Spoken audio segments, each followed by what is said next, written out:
We begin this broadcast by acknowledging the traditional custodians of the land on which this match will be played today and pay our respects to their elders past, present and emerging.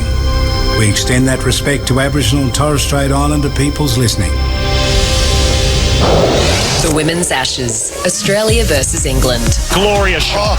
Just punches off the back foot through the covers and away for four. Lofts are high, Lofts straight, Lofts for six. He drives it beautifully back down the ground for four. Whacked away six. That was the sixth off the bat and it's into the seats at mid-wicket. On your radio, ABC Sport Digital, the ABC Listen app and via the BBC. Australia's women's side may have retained the Ashes with a 27-run victory over England in the first of the one-day internationals in Canberra, taking an 8-4 lead, meaning England can only tie the series with the two remaining matches. And yet, both sides would feel like there's still plenty to play as the second one-day international gets underway from the Junction Oval in Melbourne. Hello and welcome to Grandstand's coverage of the Women's Ashes. I'm Matt Clinch alongside former Australian leg spinner Kristen Beams and former England World Cup winner Alex Hartley. So with two matches remaining, what will be the mindset of both sides, knowing that they face off in the first match of the Women's World Cup? And of course, similar to 2017, when Australia did retain the Ashes, but England were able to win the last two T20. So we'll find out what's in store this afternoon as to what's the hunger and the motivation for both these sides as it kicks off at an earlier start at 10:05 local time here in Melbourne. A superb day in Melbourne. Temperatures around 20 degrees at the moment, expected to get up to just under 30, and the two sides are out just going through some preparations ahead of this second one-day international. Kristen Beams, welcome. Hey Clinchy, good to be with you, and what a beautiful day in Melbourne it is. And yeah, I think there's going to be a bit of intrigue as to how these teams go about it. I think Australia have spoken about they want to win the Ashes series, not just draw it. And for England, if they walk away from this series as a drawn series, even though they haven't won the Ashes themselves, I think they'd be pretty content to say we've gone toe-to-toe and we've helped to get ourselves in a good headspace leading into the World Cup. Alex Hartley, welcome. Do you feel like England's closing the gap and it's just some of those key moments, as Heather Knight told us on ABC Radio? Yeah, I do. I think, it's been those key moments, and England have had a couple of batting collapses, one in the Test match, one in the last ODI, that have cost them the game. And I think when they go back and reflect, they can say they're much better than they were in 2019, a much better side, and they're putting up a fight which they haven't done in the past. I hate to say that because I was part of that team, but they're looking better and they're looking stronger.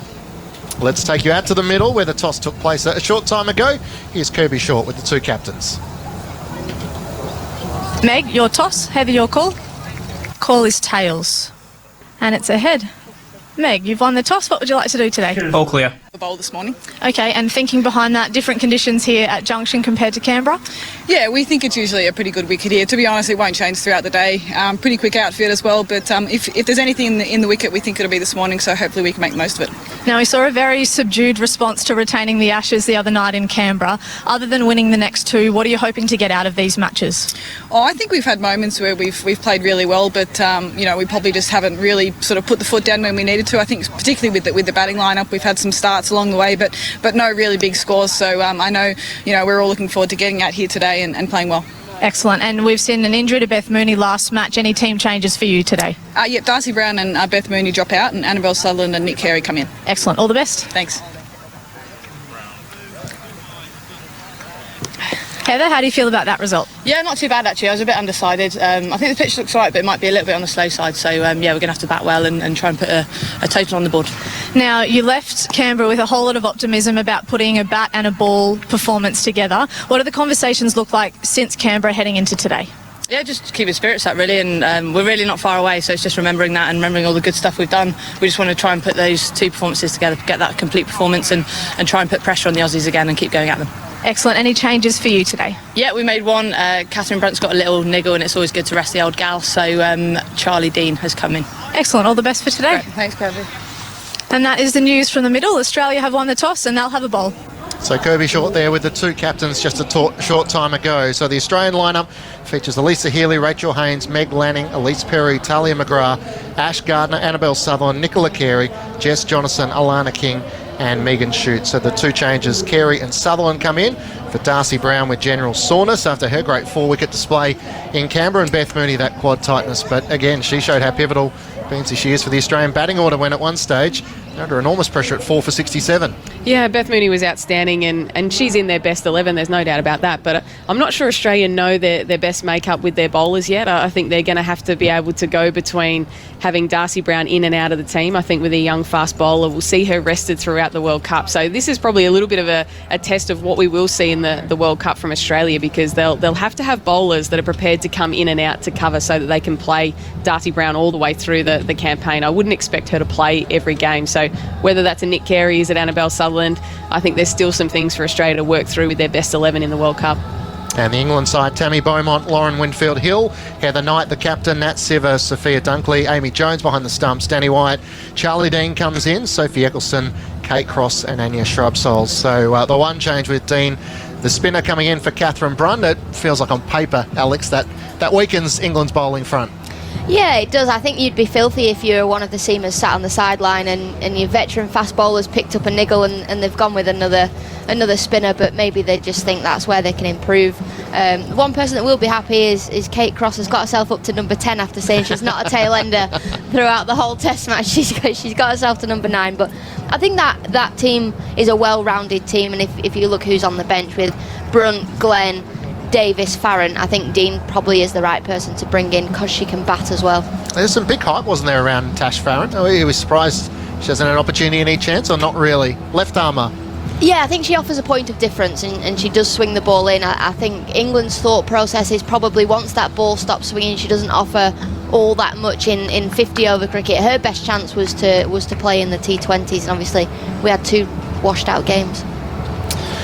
In terms of England batting first, what will they be thinking is the mindset coming in here? Obviously they were able to make a reasonably positive start, and then the key wicket of obviously Heather Knight out cheaply. All of a sudden England just felt on the back foot there, and Australia's bowlers were able to apply some pressure, as we know they're so good at doing. I think you've just got to ride the waves, and I think that's what England haven't done. When passages of play have got tough, they've sort of had collapses and not been at their best. Heather Knight reckons the wicket will be slow, so you've got to assess the pitch in the first 3, 4, 5 overs, and then get the message off saying this is what we think is a decent total, and go out there and play a natural game. You're under the pump, but you want to draw this Ashes series as an England player, as an England fan, like we did in 2017, and not just hand it over to the Australians and say, well, you've retained the Ashes, here you go. This is now World Cup prep, and the first game for the World Cup is against the Aussies, so if they can go away with 2 wins, that gives them so much more confidence.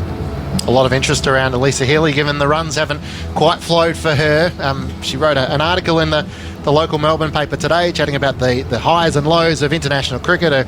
Her husband, of course, Mitchell Stark, being named the Allan Border medalist, and there she is making a pair, having to smile and put on a happy face with him as he's being interviewed for TV. So she'd have a steely determination. She doesn't miss out all that often. No, she would, and there was so much talk about her leading into the T20 World Cup, and she was in bad form, and should she drop down the order? And I think it was suggested by Matthew Mott, and she had some choice words back to him to say, I will open the batting, and she ends up, all of a sudden she's in a World Cup final and plays a match-winning hand. So she's the sort of player that I think she'd just be fired up, ready to go, and she likes that. She likes it to be a little bit messy and to have that aggression. So she's probably the right kind of player to nearly go through the ups and downs form-wise. I think she's got a really good temperament for it. So she'd just still be thinking, you know what, I can win a game off my own bat here, whether it's today or it's tomorrow or it's in the World Cup. So she would still be pretty confident of what she's trying to do, but she always does it with a bit of humour and says, well, good on you, Mitch. You've had a really good day. You've had a really good day. You've won the Allan Border medal, but I got a pair, so poor me.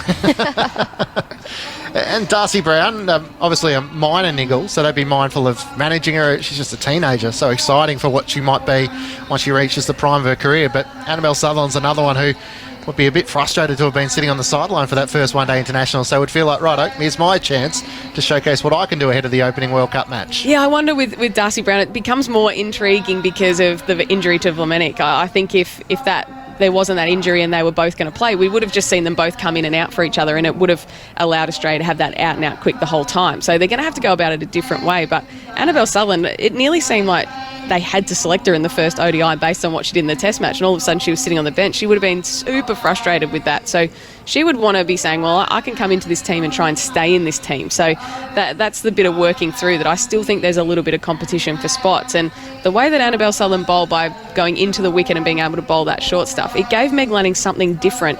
And I think if you can offer something different, it's going to help you a long way in terms of being selected for their World Cup team. Down to bat at 7 with no Beth Mooney. Is she an all-rounder, Bell, now? Yeah, look, I think she's a good all-rounder. I think she hasn't had the form domestically as other players have that have come into this team, but she's got an excellent technique. She's very similar to Atalia McGrath, likes to use it, those long levers, hit through the offside, tries to hit nice and straight. So, look, I think she can play that role. She probably just hasn't had the form behind her to come into that role, but yeah, I think she'll be fine, and she would be very confident that she's a great young player. Matt Clinch alongside Kristen Beams, Alex Hartley with you on Grandstand Cricket. Australia have won the toss and elected to bowl. Have you made the most of your time in Melbourne, Alex? Have you been able to get out and see some of the sights? I went to see the beach and had a lazy day yesterday. Does that count as seeing some of the sights? Yeah. And when I was walking to the ground this morning, there's gay pride going on. So I was thinking, do I just have 10 minutes here and then go to the ground? If I turn up late, will everyone understand? But no, I love Melbourne. It's probably my favourite city. There's always something going on, and my favourite place to come and visit. And I'm glad I've got another 2 weeks here before I leave. Yeah, you do indeed. So for listeners that are not aware, Junction Oval right in the middle of St Kilda. There's the Albert Park Lake, not too far away, but the Midsummer Festival is taking place, celebrating gay pride and arts culture, and so as a result the actual precinct is buzzing this morning. It looked like people have been here for hours, so trying to make your way into the cricket wasn't the easiest of feats if you're trying to get a cab driver to drop you close by, but as we look out on the ground, there's probably a couple of hundred fans already in and have taken their spot on the lawn. So it's a beautiful ground with the old grandstands, the Blackie Ironmonger stand to our right, and over time they're all going to be redeveloped, Beamsy, and this is going to become probably more a conventional modern stadium, but hopefully still throwing back to the old ties of when it was just purely a cricket ground. Yeah, look, it's a beautiful venue. It's been the home of female cricket here in Victoria for a very long time, and we loved playing here. There wasn't this beautiful building that we're in now, and a lot of things have changed, but we used to be in the old school change rooms that were underneath these great stadiums that are there, and you nearly feel like you're going down into the trenches, and it's a great venue. It's a great venue to bat on. I think when you come here you expect to bat well. It's broken the few hearts of bowlers all over the world that have come here to bowl, so I think from a batting point of view every batter in both sides would be pretty happy to be playing here. But yeah, it's a great spot. There's normally people buzzing around and coming in and watching the cricket, so it's a good spot. Bit of a tinge of green about the pitch. Alex, what can you make from our 300 metres away? How good are your eyes? You got the sunglasses on. Got my sunglasses on. It's always hard to tell because quite often they can look different to what they play as well, but there is a bit of green on there. Heather Knight reckons it might be a touch slow, but every time I've played here it's been a decent enough wicket, and it's been a high scoring game, probably 250. To be honest, I'm guessing. Yeah. So I think somewhere around 250. I think the interesting part will be the last time they played New Zealand here, there was a bit of tennis ball bounce, so whether we see that, obviously a chance to attack the boundaries. I remember Jess Duffin hitting a massive six all the way outside of the cyclone fences to where some of the joggers go past. So if you're willing to take the bowlers on, you can hit some big sixes here. Yeah, and the outfield runs really quickly as well. So teams normally have if you're in the ring, you dive because you cannot turn and chase on this ground. So it runs really quickly. So both teams will be really conscious about that when you're setting your fields. Is you want to have those attacking fields, but you know that once it gets through, it's going to run away to the boundary as well. And the hunger and motivation for both sides, how close to you their opening World Cup team do you think this will be? Do you think they'll have the mindset that they want to settle on a lineup and maybe have their best team for the third one-day international, or will they take the opportunity to maybe give a few players a rest and freshen them up, given they've got 10 days of quarantine before that first match? Yeah, they've got a long time before that first World Cup match. I think England probably aren't going to stray too far away from what they've done in these first couple of ODIs. When you look at who's on the bench with, Farron, Davis, and Brunt will probably come in for somebody at some stage, but then there's always scope of you can actually probably play two spinners in New Zealand because the wickets are slightly slower than they are here in Australia, so does somebody like Shrubsole miss out for Brunt to come in, and I think that actually strengthens England's lineup. And I guess Winfield Hill, if she doesn't score any runs in these next 2 games, you can't really play her in that first World Cup game because she hasn't got the scores under her belt. But then it's a question of who do you bring in. So I think they're the only questions that England will have, but I can't see them straying too far away from this starting 11. Yeah, and I think for Australia they'll have multiple lineups, and they spoke a lot about 2017 and not having enough balance within that team, which was right. Elise Villani was the part-time bowling option in that team, and I don't think I've seen a bowl since. So I think they have really deliberately tried to say we want to have lots of all-rounders within the team to be able to try and work out what is going to be the best option per game based on the opposition and based on the conditions. So I think Australia will work towards maybe 3 or 4 different lineups across the time, and as I've mentioned before, that's got a little bit to do with Darcy Brown and how many games she would play, but also some of the wickets, and will they look at playing players who can take the pace off the ball at the back end of the tournament when the wickets are a little bit tired. So I don't know that Australia will have a best 11. I think they will just have a best 11 based on the conditions or the opposition. I think that shows how strong Australia are as well, and they've got the luxury that they're able to rotate their players, and if an all-rounder has a little niggle, well, they've got somebody just as good that they can bring in, so Australia are in a incredibly fortunate situation that they are able to rest and rotate players. And they have players who have come in who have taken their opportunities. Alana King might have thought she was touch and go potentially for the World Cup side as to whether she'd be in that starting 11. Every opportunity she's had, she's made a win so far. Yeah, she has, and she's bowled just like Georgia Wareham, and that was the reason that she was selected, and they were very open about that. But then Amanda Jade Wellington is going to come into that World Cup squad, so will that put more pressure on Alana King? Will that be an option to play 2 leg spinners? Will she get her opportunity, Amanda Jade Wellington, on some slower wickets as well? So there'll be a little bit more intrigue around it is a bit difficult. I can put my hand on my heart and say it as a leg spinner. Sometimes when there's 2 of you in the team, there's a little bit more pressure around that selection, because all of a sudden you've got someone to compare yourself to, and even though they're 2 very different leg spinners, there would feel like there's a little bit more tension there around selection. What happens when Wareham's fit? She's straight back in and then somebody else has to miss out again? I was talking to someone about that yesterday, and I think she will come straight back into the squad. I'm not sure she'll come straight back into the team, but I think they'll continue to have 2 leg spinners, so it's a bit of a face-off, I think, over the next little period of time to see which leg spinner can make every post a winner. So the Australian team is making their way out to the middle of Junction Oval. The 2 umpires are out there already, and the opening English batters are not too far away. Did you enjoy the comments from Megan Shute when she fronts the media? She never dodges a question as to whether the psychological edge of the Australian side was no longer what it used to be. She said, well, the results kind of speak for themselves, don't they? I love it. I screenshot something she said, actually. She said, England came out in the media and said something about us caving in under pressure. Thought it was a bit ironic. They lost 6 for 27 in a test match. Having spoken to at least a couple of the players, that I think they thought it was quite humorous that they were cracking under pressure. So I think we'll expect to see them maybe just really try and put the foot down over the next couple of games because of that. Alex, thank you. We'll hear from you throughout the morning. Alex Hartley alongside Sarah Elliott and Kristen Beams today in expert commentary. Matt Clinch joined by Henry Moran and Corbin Middlemass today with ball-by-ball descriptions. So the Australian players are out in the field.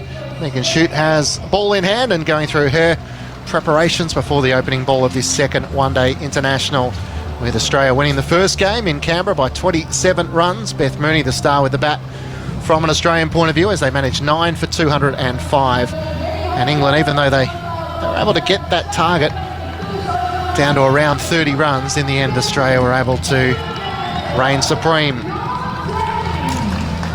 So Shute just secking her field. She's got a backward point, a cover point, mid-wicket, mid-on, mid-off, a shortish mid-wicket with Nicola Carey there. Ash Gardner just forward of square, and fine leg and deep third. So Tammy Beaumont and Lauren Winfield Hill out in the middle. And Lauren Winfield Hill, as Alex touched on, Beamsy, would feel like, well, 13 from 29 in the first one-day international. She needs a bit more than that to secure her spot. Yeah, she's under pressure, I think, in this team, and there's been a lot of talk about the stats on Danny Wyatt, and she hasn't necessarily done the job when she's opened the batting. But I think for England, you'd love to see them get off to a really good start, and I think that Wyatt is potentially a good option for that.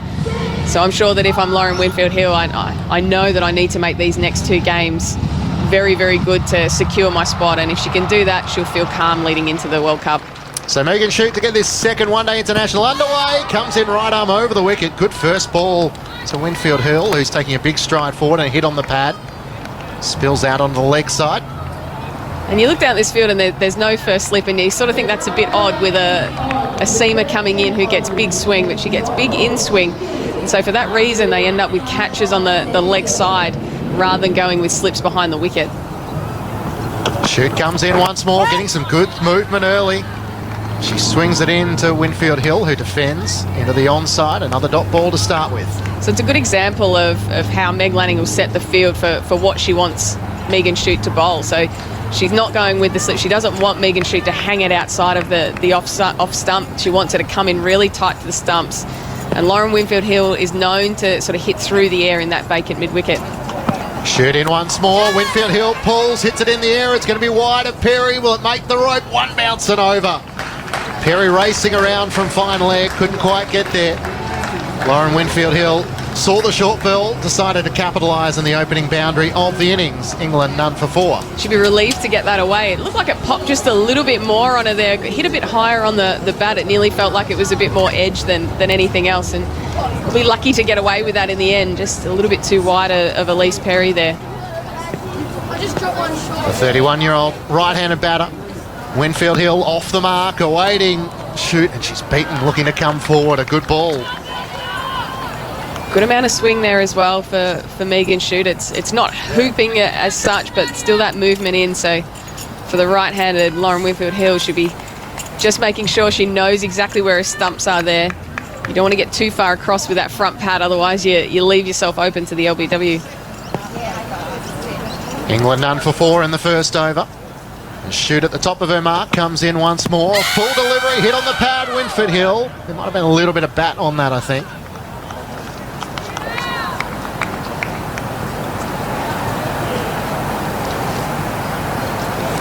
As the DRS timer counts down, the crowd still continuing to make their way into Junction Oval. Good to see a lot of youngsters, Beamsy, down to our left, making their way around the boundary. Come in early for this second one-day international. Last ball of the over. Shute once more, angling the ball in. Winfield Hill is defending down to mid-off, and a dot ball to finish the over. So England none for 4 after Australia won the toss and sent England into bat. Pretty good first over there from Megan Shute. Just that one delivery, just a touch shorter. And Winfield Hill jumped all over that and found the boundary. But they'd be encouraged by just a little bit of swing early on. And it looks like it's going to be Elise Perry. So gets the opportunity with the new ball. With no Darcy Brown in this lineup, would have been an interesting conversation as to whether Annabelle Sutherland would have got the new ball. Yeah, you always wonder as a how much say do the bowlers get in that situation? How much of it is Meg Lanning saying, well, my gut feel is that this is the best option here. They've got so much analysis around the games now that I'm sure there would have been big conversations that said, well, this is what, you know, these are the sort of areas that Elise Perry will hit with a new ball. She does swing the new ball, and what I've liked about Elise Perry, and there's been a lot of talk about her bowling form, is that as the older she's got, and I say that with the utmost respect, the more we've actually seen her push the ball up full a little bit more. So I think that they would see the opportunity being that she'll get some away swing and she'll be prepared to bowl a little bit fuller maybe than what we would have seen an Annabelle Sutherland, who's probably a bit more likely to bang it into the wicket. Didn't get the breakthrough in Canberra, but none for 16 from 5 overs, so always tight. Did drop a catch though, which was a bit uncharacteristic for her. So Perry right arm over the wicket, comes in, bowls to Beaumont, wide of off stump, happy to leave it to go through to the gloves of Healy behind the stumps. And this will be a good little battle. Tammy Beaumont, I think, is really important to what England are going to do. And she likes to move around a little bit. Will she try and walk down the wicket at an Elise Perry, knowing that there is going to be potentially some late swing as well? But I always think it's a good battle. We've seen the short ball used as an option to Tammy Beaumont, but she has the potential to get England off to a really good start in this power play. Perry coming in once more. Shorter ball to Beaumont, who's up on her toes, trying to play it out to Gully. No run on offer as it's fielded out there by Rachel Haynes. Looks like just a hint of swing, but not a whole lot. But we still see the slip in play in this wide slip, which is always a talking point And I'm told that it's because all of the analysis says that it doesn't go to a true first slip, so therefore they look at that wider slip option. So Meg Lanning would have to take a step up. She's a touch wider, but that's where the majority of the balls go if they do catch the outside edge. Hands on knees, the Australian captain at slip as Perry comes in. Full of ball to Beaumont. She chops out backward a point. Once more, Haynes is able to do the fielding. So similar sort of field setting we saw in the first one-day international with a backward point and a forward point. Extra cover, mid-off, mid-on. Nick Carey in at mid-wicket. Fine leg, deep third.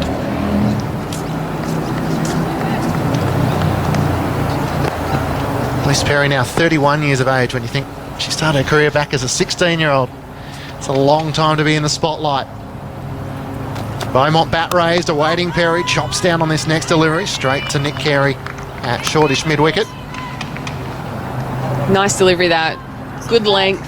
Looked like a hint of movement as well, but for me it's the evolution of an Elise Perry. You know, started off as sort of the young tearaway quick. She was tiny, she was so slight as a bowler, but came in and bowled fast, and then she's really evolved into being an all-rounder to then, you know, nearly the batting taking over, and she's evolved so much and every time she's evolved, she's still been a key member of this 11. 4 dot balls so far for Perry. As she comes in to Beaumont, full toss, driven straight back down the ground, and a good effort lunging down low to her left by Megan Shute. Got a hand to it. Prevents the boundary, just a single for Tammy Beaumont, who's off the mark. England none for 5 in the second over. Gee, that's a really good piece of work from Annabelle Sutherland there. It looked like it was 4 for all money, and as I mentioned before, once it gets through that infield, you know it's going to run away for 4. So to get a hand on that, save 3 runs there for mine. And we're seeing a change of field, the fine legs coming up inside of the ring, and the mid-wicket's actually going out into a forward square. So whether that's the old double bluff, I might bowl short or I might not. She'll probably bowl full here, Elise Perry, I reckon. England none for 5 as Perry comes in. Final ball of the over. Bowls to Winfield Hill, who's forward and defending. Straight out to mid-off to close out the over. So England none for 5 with Winfield Hill on 4, Beaumont on 1. Grandstand Cricket on ABC Radio, ABC Sport Digital, and via the ABC Listen app, and of course our BBC listeners through Test Match Special as well. It's been a pretty good start. I think both teams would be fairly content. There hasn't been huge amount of swing that says, well, this is going to be a bowler's day. The batter's looking fairly comfortable as well. You can just tell that this is more of a batting wicket based on the field sets that we've seen so far. For the bowlers, they have to bowl full. The fields reflect that at the moment, fairly straight fields. But even at offside, all the fielders are actually on the ring. You normally see in and out, but that's such as the field here at Junction Oval that you know it's going to fly away. The power play, of course, for the first 10 overs. 2 fielders permitted outside the circle as Megan Shute starts a new over. Good in-swing, which just skidded on a little bit to Tammy Beaumont, who's able to chop down on it late as it balloons out to square leg where Ash Gardner does the fielding. She's just doing a bit of gardening there and big swing. So will we see Beaumont move around, come at her or get all the way across and try and access the leg side by getting to her off stump maybe a little bit more? Tammy Beaumont with just the 3 in the first one-day international. She's stepping across onto the offside, trying to work it onto the onside, but can't beat Nick Carey, who's patrolling in at mid-wicket.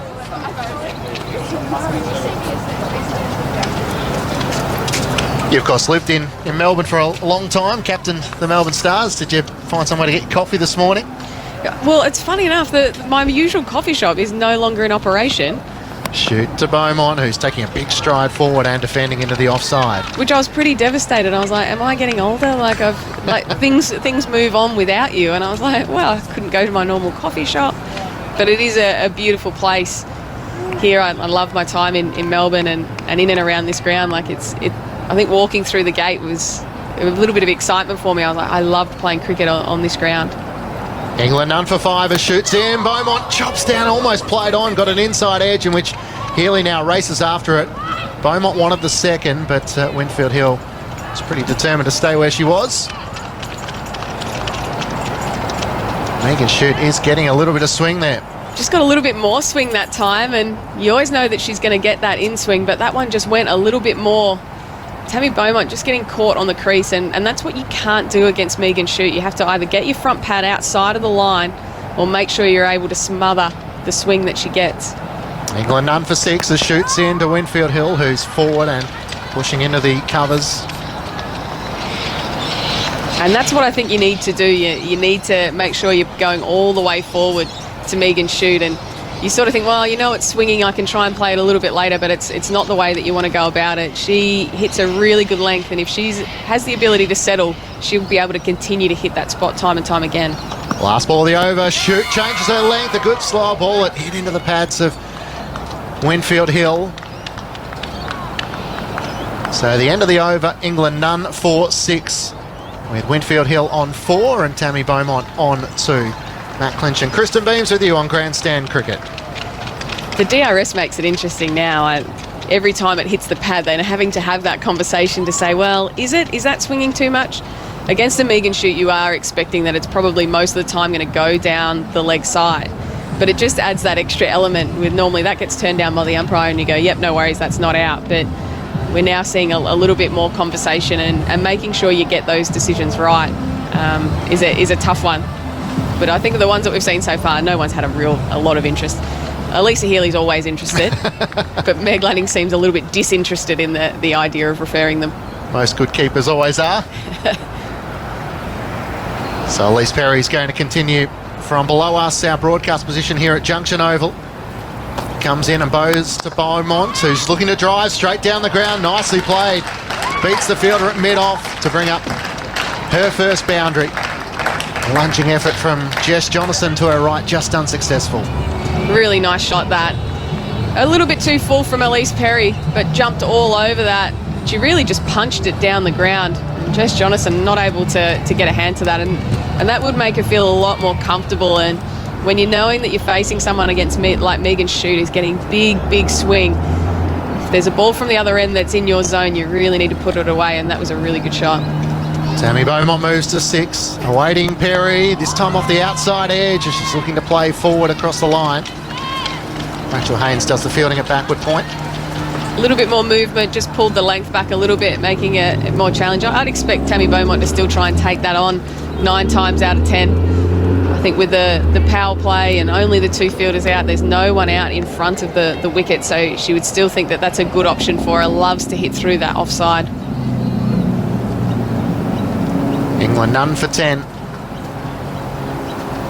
With Beaumont on 6. Winfield Hill on 4. Perry this time just down the leg side and a wide is called. None for 11. Sprayed that one a little bit. Elise Perry, good take by Lisa Healy down the leg side. So Amy Jones keep pretty well for England, keeping up to the stumps. Normally a good rivalry between keepers, isn't there? Yeah, there would be, and Amy Jones, incredible, especially down the leg side. Just the hands are so fast, and she's always been in the shadow of Sarah Taylor for a long time, Amy Jones. Perry in once again to Beaumont, who's leaning forward, trying to just work it onto the leg side, but straight to Nicola Carey, who does the fielding at mid-wicket.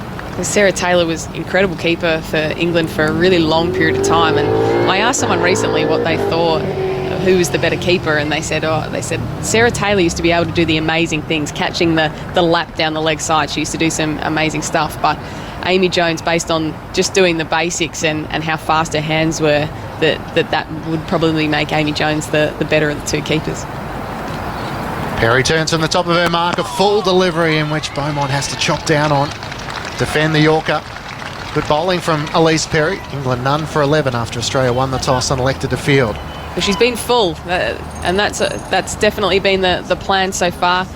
Meg Lanning would have said, well, let's get the ball up. Let's see what swing we have in it. They've got a lot of really good options when they want to go away from that to take the pace off the ball. Nicola Carey comes back into this side. We know Annabelle Sutherland can bowl into the wicket. So I think the role for Elise Perry is trying to get any swing in this power play. Tammy Beaumont, 6 from 13 deliveries as Perry's in once more. Beaumont leaning forward, trying to push it into the offside, but straight to Rachel Haynes, who does the fielding at point. Yeah, the opinions of keepers is always interesting, isn't it? You know when you have a bad day because everyone wants to tell you about it. You take a couple of screamers and everyone will remember the The one simple one you dropped. Exactly. Or the run-out chance that could have been off someone's bowling. It's a bit like umpiring, isn't it? Like, you've had a good day when no one notices you, and I think keepers sometimes can be a bit the same. 5 runs so far off this over from Elise Perry as she comes in. Shorter ball to Beaumont, edges, and the catch. Healy lunging to her right, takes an excellent catch. Ended up being in front of the Australian captain Meg Lanning in the end. And Tammy Beaumont has to go for 4. England 1 for 11. Well, you mentioned that, Clinchy. You take the screamers and everyone wants to know that is a screamer from Elisa Healy. Ball just coming away from Tammy Beaumont. She got caught on the crease a little bit, felt like she needed to play at that, just poked the bat at it, and that is an unbelievably good catch from Elisa Healy, diving in front of Meg Lanning. And that's a big, big start for Australia. England weren't able to get off to a flyer here in this power play, but good carry through from Perry, and she gets the breakthrough. So Tammy Beaumont goes, caught Healy, bowled Perry for 6 from 15 deliveries. England 1 for 11. Tell you what I do notice, Clinchy, is the drinks run out, is that Beth Mooney is running the drinks out. And I would have thought if you had any kind of niggle and you're Beth Mooney and you've had a broken jaw, that someone else might do that role. If I'm Beth Mooney, I've got my feet up. I haven't got an orange vest on, but she is one of the great citizens. She and I used to spend a lot of time running the drinks together for Australia, but she was very young and I was very old when we were doing that. And I'm sure that she just thought, yeah, I'm gonna do that. That's the right thing to do for the team. Yeah. But I'm not sure she should be doing that. It's probably a good point you make. When you look at the other, Hannah Darlington, Darcy Brown. I think those one of the youngins? Yeah, I think the young kids could probably do that. I think she's earned the right, Beth Mooney. So it brings the England captain Heather Knight to the wicket, but she'll be at the other end as Megan Shute starts a new over from the Fitzroy Street end. And Winfield Hill is defending. It's a cover point. Talia McGrath does the fielding. She's cautious at the moment. Winfield Hill, I think probably a plan at the moment is to say, well, if I get a bad ball here, I'm going to try and put it away. We see the field change again. There's no third out now. There's actually a deep square leg and a deep fine leg. Shoot in once more. Winfield Hill driving this time. She'll play it to wideish mid-off and get through for a single.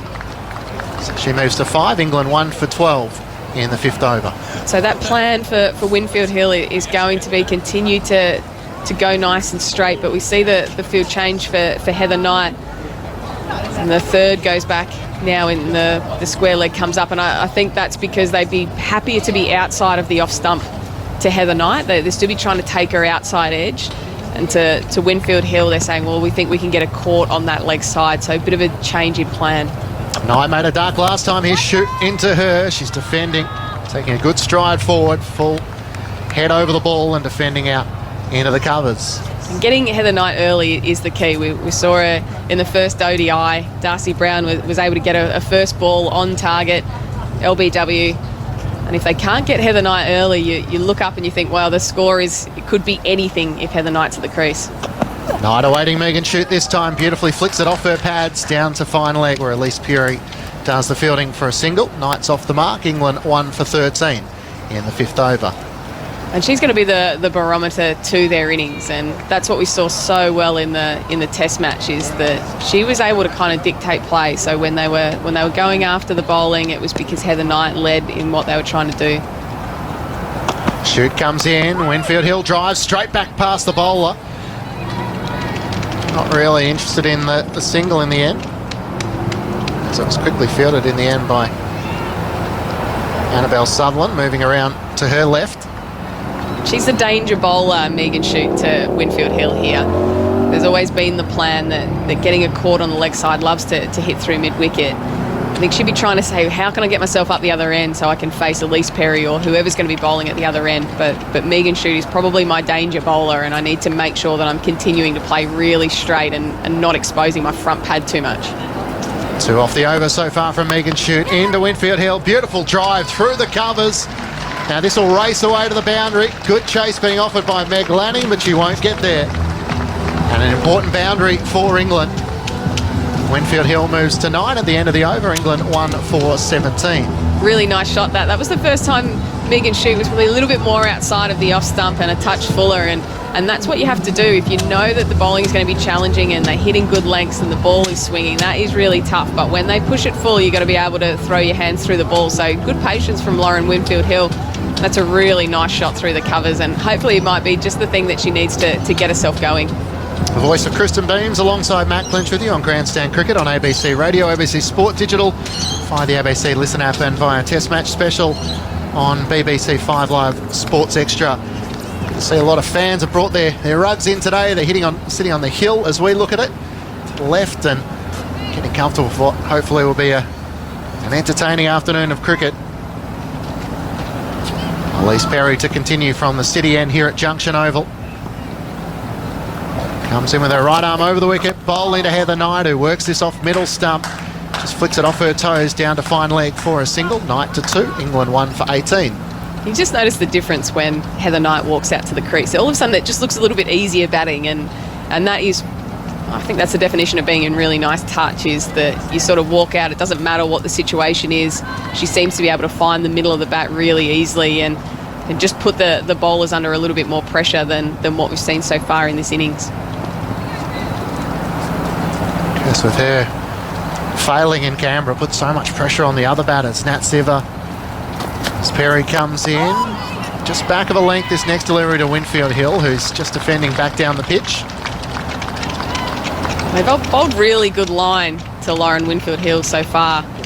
You see Elisa Healy running up to Jess Jonathan to pass on the message. It's always good when you get that as a bowler. It might be just a bit of information. It could be that she's standing outside of a crease or she's stepping across, and you want that from your keeper, and it's something that Elisa Healy does really well. Lauren Winfield-Hill had the short ball early. She capitalised on that, but there hasn't been too much overpitched so far from both Elise Perry and Megan Shute so far. England 1 for 18. With the two fielders outside the circle at deep square and deep third. Shute comes in. Perry comes in. Good change up in pace there as Winfield-Hill chops out and defends into the offside. A bit more conversation. She's now talking to the umpire, probably asking about that front foot. Elise Perry's known for that. I always thought she was a bit of a pest sometimes at training because she used to really go over the line, the front foot. And as a tail ender, I didn't particularly want to face Elise Perry when she's half a metre over the front line. It's getting to you a little bit quicker than what you'd like, but she is always someone who's there and thereabouts, so I'm sure she's just checking the front foot. Elise Perry into Lauren Winfield-Hill, who drives into the covers, but can't beat the fielder at extra cover, Talia McGrath. Played so well in that first one-day international as well. She seems very settled as well, Talia McGrath, in this side now. You can't imagine a starting 11 that doesn't have her in the team in any format, and that's a real credit to the last 12 months that she's had. 29 with the bat and 2 for 34 from her 10 overs for the South Australian captain. Elise Perry in once more, wider outside the off stump. Winfield-Hill looking to drive, but straight to Ash Gardner, who does the fielding at forward point. So just the one run so far off this over. Australia are doing a good job of keeping it pretty tight for the moment. Challenging whether England want to take a few risks early.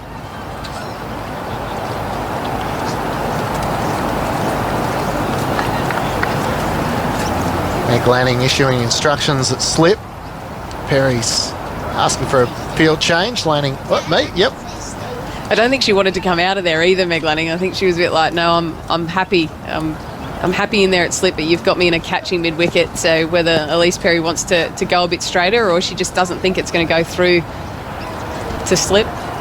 Last ball of the over. Perry in, down the leg side, and it was hit just forward of square, down to deep square leg, where she's able to get the single to close out the over. England 1 for 19. Lauren Winfield-Hill on 10. Heather Knight on 2. Kristen Beams is with you on Grandstand Cricket. In a moment, the next voice to join her will be Corbin Middlemass. The Women's Ashes on your radio, ABC Sport Digital, the ABC Listen app, and via the BBC. There's no rhyme or reason. You tell me that I'm dreaming. dreaming. This is what believing looks like. This is what believing looks like. There's no rhyme or reason. Thanks, Clinchy. Morning, Beansy. Morning, Corby. Geez, you had a nice upbeat intro there. That was good. Like, that was a nice lead into you there. It was a slow pit stop too, so I needed a little bit more of that musical jingle. There's new over commencing and hammered straight back down the ground, and a single is going to be taken by Winfield Hill. So she's on 11 now with that single. Heather Knight's on 2, 1 for 20. The start of the 7th over as Megan Shute continuing here from the St Kilda end. Yeah, I think she's just decided, Winfield Hill, that she doesn't want Megan Shute to dictate here. I think she's been able to hit a nice length and the ball is swinging in and it's been troubling her a little bit. So just wanting to go down the wicket a little bit more and put a bit more pressure on. Shute tonight takes it off her thigh pad just straight out to square leg. There's no run, and big regulation field, as we've touched on already, to start with the power play in effect. So just the fine leg and the third man back. And they would be happy, Australia, with this power play. If they can get through the power play, they've got one breakthrough. They'd be hoping for at least another one in this first 10. But if they cannot allow England to just hit through this field, I think they'll really back themselves with the options that they've got in the middle. Healy crouches down behind the stumps, awaits Shute, and forward Knight is defending.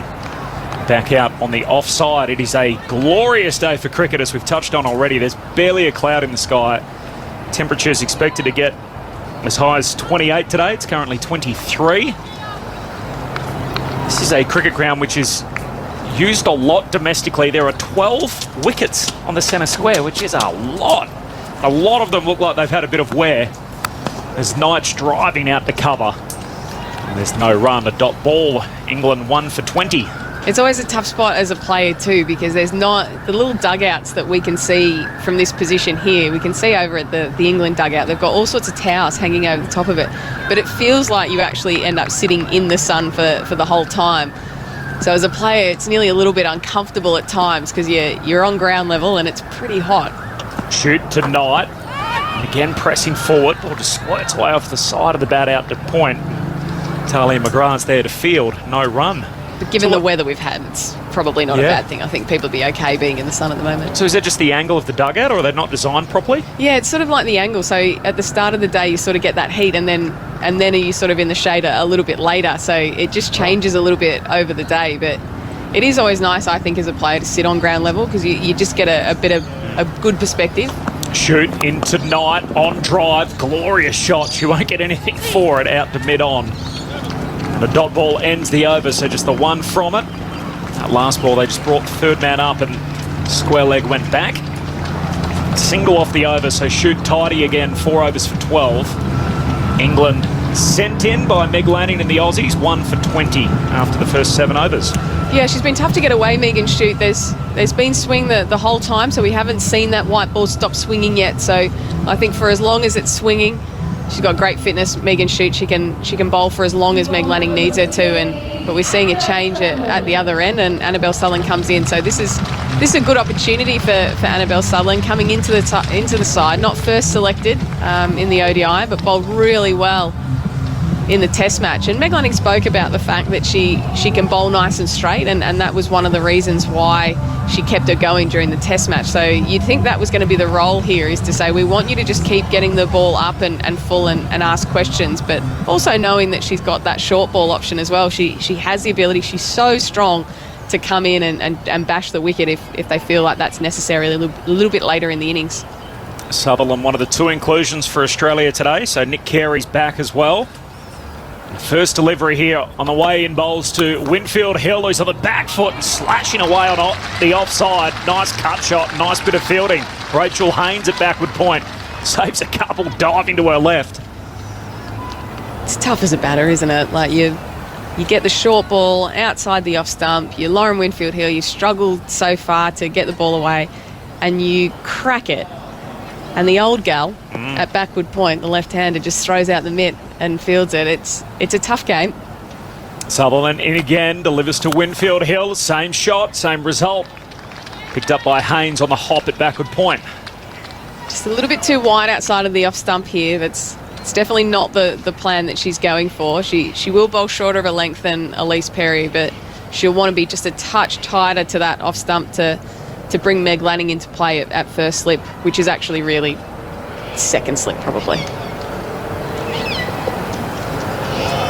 First slip in, Sutherland Fuller clipped away on the leg side. It's safe, past mid-wicket. Carey was there and away for 4. And Winfield Hill picks up the boundary. She moves to 15. England 1 for 24 in the 8th over. Nice shot. It was in the air for a little bit, which will keep Australia interested. But it's a boundary. It's relieving the pressure. A little bit too leg side. That was on the pads. I think with the field in play, she needs to be a little tighter to the off stump. Using the change-up going a little bit to the leg side is okay for with a fielder in play. Sutherland's follow-up, short of a length, pulling. Got the glove, it balloons up down to fine leg and lands safely in front of Shute coming off the rope at deep fine, so single taken. She gets down the other end and moves to 16. Winfield Hill, 1 for 25, England. Yeah, nice feeling for Lauren Winfield Hill. You find the boundary, you can get yourself off strike, and just even getting up and down the wicket makes you start to feel a little bit more comfortable. You can work your way into your innings a bit more. Knight back on strike, away Sutherland pressing forward and beaten outside the off stump. Through to Healy. England 1 for 25. They were sent in by Meg Lanning in the Aussies. Just Tammy Beaumont, the only player dismissed so far, nicking through to Healy. Took a superb catch, diving to her right off Elise Perry's bowling. So Beaumont, the only batter dismissed, out for 6. Last ball of the over, Sutherland to Knight, the on drive again to Perry at mid-on. There's no run. Slight breeze across the ground. England 1 for 25 after the first 8 overs. Second ODI in the women's multi-format Ashes. Of course, Australia have already retained the women's Ashes, but there is a World Cup around the corner starting in early March in New Zealand. So all these games important with a World Cup on the horizon. More from Beamsy throughout the day. Alex Hartley's back with us. Hello, Alex. Hello, how are you? I'm well. I think this is our debut, is it? It is, how together. Exciting. Correct. That sounded really sarcastic. It wasn't sarcastic. Oh, I sense your sincerity. Absolutely. Winfield Hill on strike outside the off stump and lets one pass from Megan Shute, who's starting her 5th over. What do you made of the start, the first 8 overs? Bit slow from England, you know. I think they're trying to get used to the pace of the wicket. That ball there just stayed ever so slightly low. Shooter hanging it outside the off stump and there was no swing there. So I think they're just trying to get used to the pace of this wicket. Obviously losing Tammy Beaumont never helps. Winfield Hill gets a full ball, drives back to the bowler. No run. But I guess what England have learned is they don't have to go too hard too fast from the last ODI. And they had batting collapse in the last game. They don't want that again, so they've got to build these partnerships and get through these tougher passages of play. Still in the power play, only 2 allowed out, so deep square leg, deep fine leg. Third man up. Shute on her way in, bowls on leg stump and clipped away by Winfield Hill to mid-wicket. Carey fields and there's no run. Megan Shute's comments in the press in the lead up to the game, I always love a little bit of spice, where she was quoted as saying that the comments were quite ironic from England to say that we could put pressure, if we put pressure on them they would fold. Essentially she believes that's exactly what Australia was able to do to England in the second innings. That's full-blooded drive, that's a great shot. Winfield Hill picks up a full ball outside off and carves it away through extra cover for 4. It's a great shot from Lauren Winfield Hill just outside the off stump. It was aerial but ever so slightly got away with it in the end. Extra covers on that fielding circle, beats that fielder, slaps it for 4. But yeah, going back to Shute, she's not wrong, is she? Shute to Winfield Hill, wide of off stump, she lets it go. It has been a clear approach though from England, hasn't it? Almost like the messaging's been driven into them that they are human. If we put pressure on them, they'll fold like any other team. Yeah, I think, and that's just something England haven't done in the past, or we haven't done as an England side, is actually put Australia under that much pressure. So we haven't seen that side of them. We've not seen them crack, and there are a few cracks showing, which is an exciting prospect for women's cricket. Shoot to Winfield Hill, short, she pulls through square leg, protection back. Out to Gardner on the rope, just a single. 1 for 30, in fact. Winfield Hill to 21. End of the over, 5 from it, so 9 down, England 1 for 30. Because for such a long period of time, this Australian side has been pretty much unbeatable, or that you go into a series going, well, let's just put a bit of pressure on, see what happens. But actually, now you can actually see where you can win these games, and they had that, was it 26-run streak of not losing an ODI, which is remarkable, you know, and Australia are 4 or 5 years ahead of England in the domestic setup, which is why they've got the luxury of being able to rotate the players where England don't quite have that yet. So, but England have put pressure on throughout different points, and yes, results haven't gone their way, and yes, England have cracked under the same sort of pressure, but we're also seeing those cracks develop for Australia that we've never seen before. Would you take that as a win for England, the fact that clearly it's got back to the Australians? They weren't all that happy with it. Yeah, I love it. And they're all apparently laughing about it, being like, oh, ironic. You know, it's all about getting under each other's skin in Ashes cricket. Sutherland to continue to Winfield Hill, the set opener. It's a ball down the leg side, and that'll be a wide, so 1 for 31. Shoot said if there's anyone we can put pressure on, it's England. They came out in the media and they said something about us caving under pressure, which we thought was a bit ironic after they lost 6 for 27 in the Test match. I mean, I cannot disagree with... I'd love to disagree with what she said, but I can't. You know, England have caved under pressure, and they've not. They've given Australia chances, and Australia have snaffled them, haven't they? Winfield Hill on 21, Sutherland on off stump and chopping down on it out the point. There's no run. And Australia are the sort of side that they see a gap opening, they jump straight in. They're in there. They are the ones putting pressure on. So yeah, Megan Schutt's kind of right. It was a quiet day yesterday. I understand you mentioned earlier you're out on the beach and enjoying the surrounds in St Kilda. Pretty quiet day in the cricket world. Yeah, lovely day off. Winfield Hill, who defends back to the bowler, and Sutherland fields follow through. There's a heap going on around the place. Obviously, the World Cup starts next month. The boys, the Under-19s World Cup, is completed overnight. England and India. India walking away with the trophy for a 5th time. There's a series between South Africa and West Indies in the women's game, which is particularly interesting at the moment. That's come down to a live 4th and final ODI. Sutherland outside off, full-blooded cover drive from Winfield Hill, picked it up early. Won't be 4. Lanning giving chase back to the boundary, pulls it up a metre or so inside the boundary, so 2 more. England 1 for 33, Winfield Hill to 23. Winfield Hill not quite timing that one as well as she would have liked. As she made connection with the ball, the bat twisted in her hand, so she wasn't able to pierce the ball for 4, but got a couple of runs for it.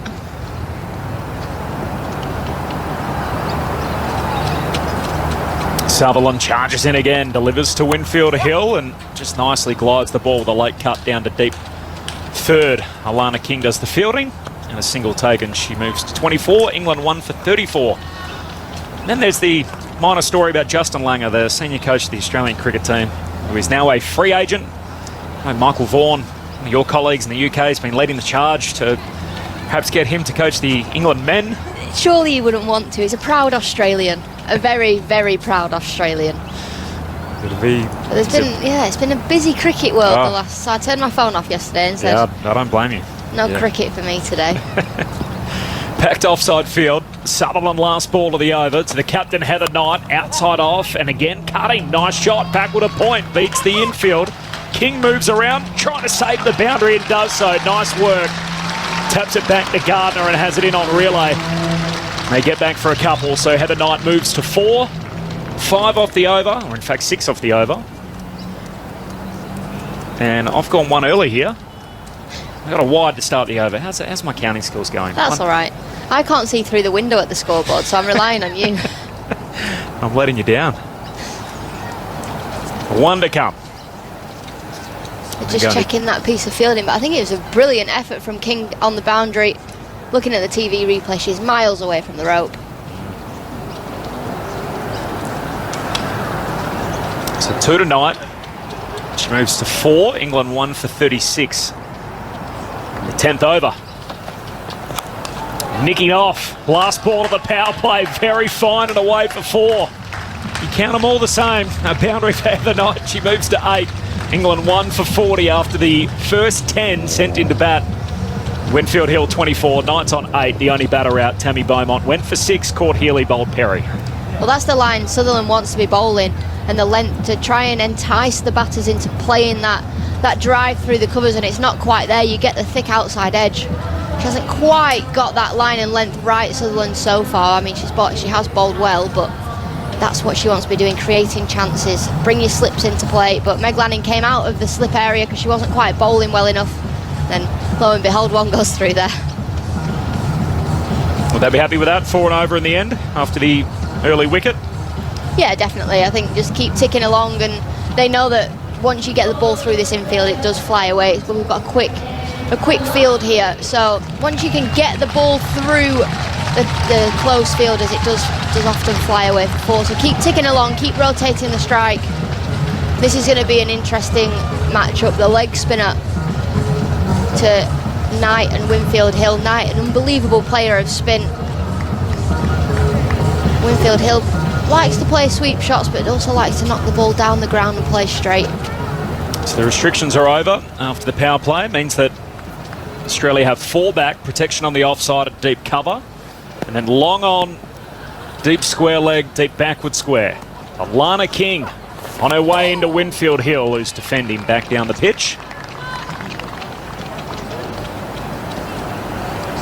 I saw a stat the other day, Alana King, fastest Australian to debut in all 3 formats. Did see that. That was very interesting. 15 days from the first to the last. As Winfield Hill again just punching back down the ground, and King got a hand on it, saves probably 1. Mine's been about 15,000 days and counting. Which one are you missing? Test cap. Oh. Yeah, it's not going to happen either. Don't think so? Well, I'm not even in the A team anymore. Could have a big county season. It's King to Winfield Hill, down on one knee, looking for a lap sweep, strike on the pad and give it out. Was it bat first? Confident shout from King. A late decision from umpire Bruce Oxenford. He raises his finger, and Winfield Hill out for 24. She's going to go up top, and it's headed to the DRS. I think my only thought is if she got outside the line of off stump. Third umpire director, we have a player review for LBW. The original decision was out. I've seen the front foot. I'm satisfied it's a fair delivery. Can you go to your best front on angle, please? That's Claire Polisak, TV umpire.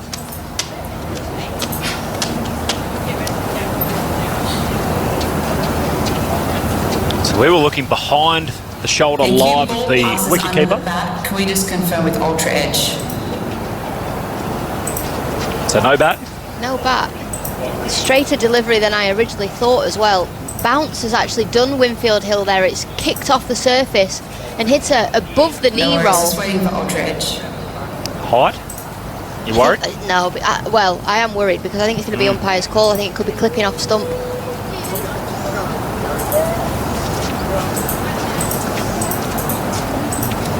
So we're getting another look at the replay. There's definitely no bat involved, as Alex pointed out. So above the knee roll, Winfield Hill, the right-handed opener. Yep, no worries. Big turn there for Alana King as well. So the question for Winfield Hill is it missing off stump? Is it high? As we see this replay for the 45th time. So definitely pitching in line. I'm waiting for the ball tracker, I think, here to go to the next step. Okay, so it's coming. Thank you. Looks like we're first going to the ultra edge, as you could hear there. Thank you. Wait, ultra edge. Which is the old school thank you. snicko. Ball passes the bat. I can see a clear gap and first impact is pad. Can we go to ball tracking when ready, please? What do you reckon, Alex? Umpire's call? Yeah, I think it could be umpire's call. Out. All right, here we go. Pitching is in line. Impact is in line. Stumps are hitting. Bruce, I'll get you to stick with your original decision of out. I'll let you know when you're on screen. You're on screen now. Signal now. Both openers go, so Lauren Winfield Hill departs out for 24. And Alana King in her first over strikes immediately. Winfield Hill 24, LBW King. England at 2 for 40. Both openers out. I think that ball tracking there as well, that was hitting the middle of off stump. The question for Knight would be, actually there's some turn in the wicket, so could it be missing off stump? It looked quite high, but just the bounce there has done Winfield Hill, which is really encouraging for Alana King with, she's only bowled 3 balls of this spell. And then the England spinners as well. You've got the height of Sophie Eccleston. But England once again find themselves in a little bit of trouble here, and the rule is, in the England camp, if there's no short fine, you play the paddle sweep. So I can understand why Winfield Hill has gone for that, to try and manipulate the field and maybe take out one of these backward points, because they've got 2 of them, but just the bounce there has done her a little bit. That's Hiver, the new bat. Experienced campaigner for England over many years. A couple of nice scores throughout the series so far. Got 32 in the only T20, 15 and 58 in the test. First ball from King, she defends out on the offside, and coming off 45 in the ODI in Canberra back on Thursday. I didn't think that ball tracking did the bounce justice. No, I didn't want to say anything. Yeah. Here's King in on her way, and again, a 7 drives off the inside edge. Squirts away to mid-on, a ball she was trying to hit back down the ground on the offside. I remember saying during the men's test that I didn't trust the ball tracking, and I will never say that again, because I got so much stick on social media and saying that it's like 99% accurate. Sivers back in the crease and chops down on one. Back past the non-striker, flirting with the idea of a single. They don't take it. And that's a wicket maiden to start for Alana King. Welcome to the game. 1 over. 1 for none. She's the type of player that you would genuinely think has played 70 games for Australia. Nothing seems to faze her. You would never have known she's only just made a debut in all 3 formats. She takes on every challenge. The way she bowled in that test match was unbelievable. And to come in now and take a wicket, there was also a lot of talk around should Wellington have been playing, which actually took the limelight off King, and I actually felt sorry for her, because she's about to make her debut in all 3 formats, and everyone else is talking about, well, what about this other leg spinner? Well, she's come out and proven exactly why Australia were right in picking her. I remember covering her for the Melbourne Stars a couple of years ago. We did a bunch of games here, obviously the WBBL as part of our coverage, and the term jag gets thrown around a lot in sport, just a guy. And at that stage, Alana King was just a guy. She was just another player in the team. And the arc that she's been on, since she made her way to Perth the last 2 seasons, has become one of the premier tweakers in the country. And obviously we're seeing it here. Her cricket holds up at international level. It's been a hell of a month for her. And here's Annabelle Sutherland to continue. It's been a little wayward to start. 2 overs for 15 to Heather Knight. Takes it off her thigh pad, clips it down to fine leg for a single. She gets down the other end. 9 to 9, England 2 for 41. I think the whole King story of moving states and saying, look, I'm going to try and give myself the best opportunity to get better and potentially make my Australia debut. This Australian side to break into as a spinner is unbelievably tough. They've got a couple of spinners that are injured at the minute that they're just going to walk straight back into the squad and potentially straight back into the team. But Alana King, she's gone away, she's worked on a game, she's improved, she's bowled so well in the WBBL that it's been almost impossible to ignore her. Siver, the new bat on strike. Sutherland on her way in, and again angled at leg stump.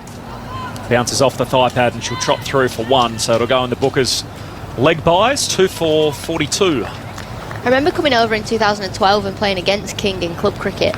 And she was a belter back then. She was always, funny sunglasses, dancing around, having a great time. And I love the fact that she's not changed in the slightest. She's currently down at deep third as Sutherland on her way in. Bowls to Heather Knight. Tries to play the late cut and picks out Haynes at backward point.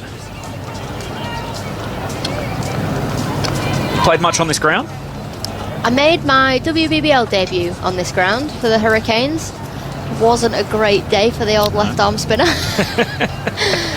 I got taken down by Villani, which seems to happen a lot, and my mum and dad have a saying. They'd ring me up and say, you got Villani'd again, didn't you? I did.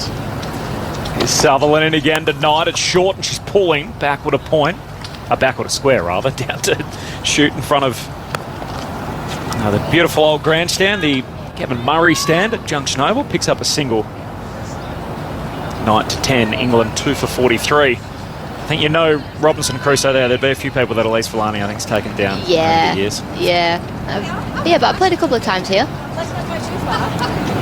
Sutherland on off stump. Punched back by Sibbott, the bowler. There's no run. Glorious day today. On our way to 28, not a cloud in the sky.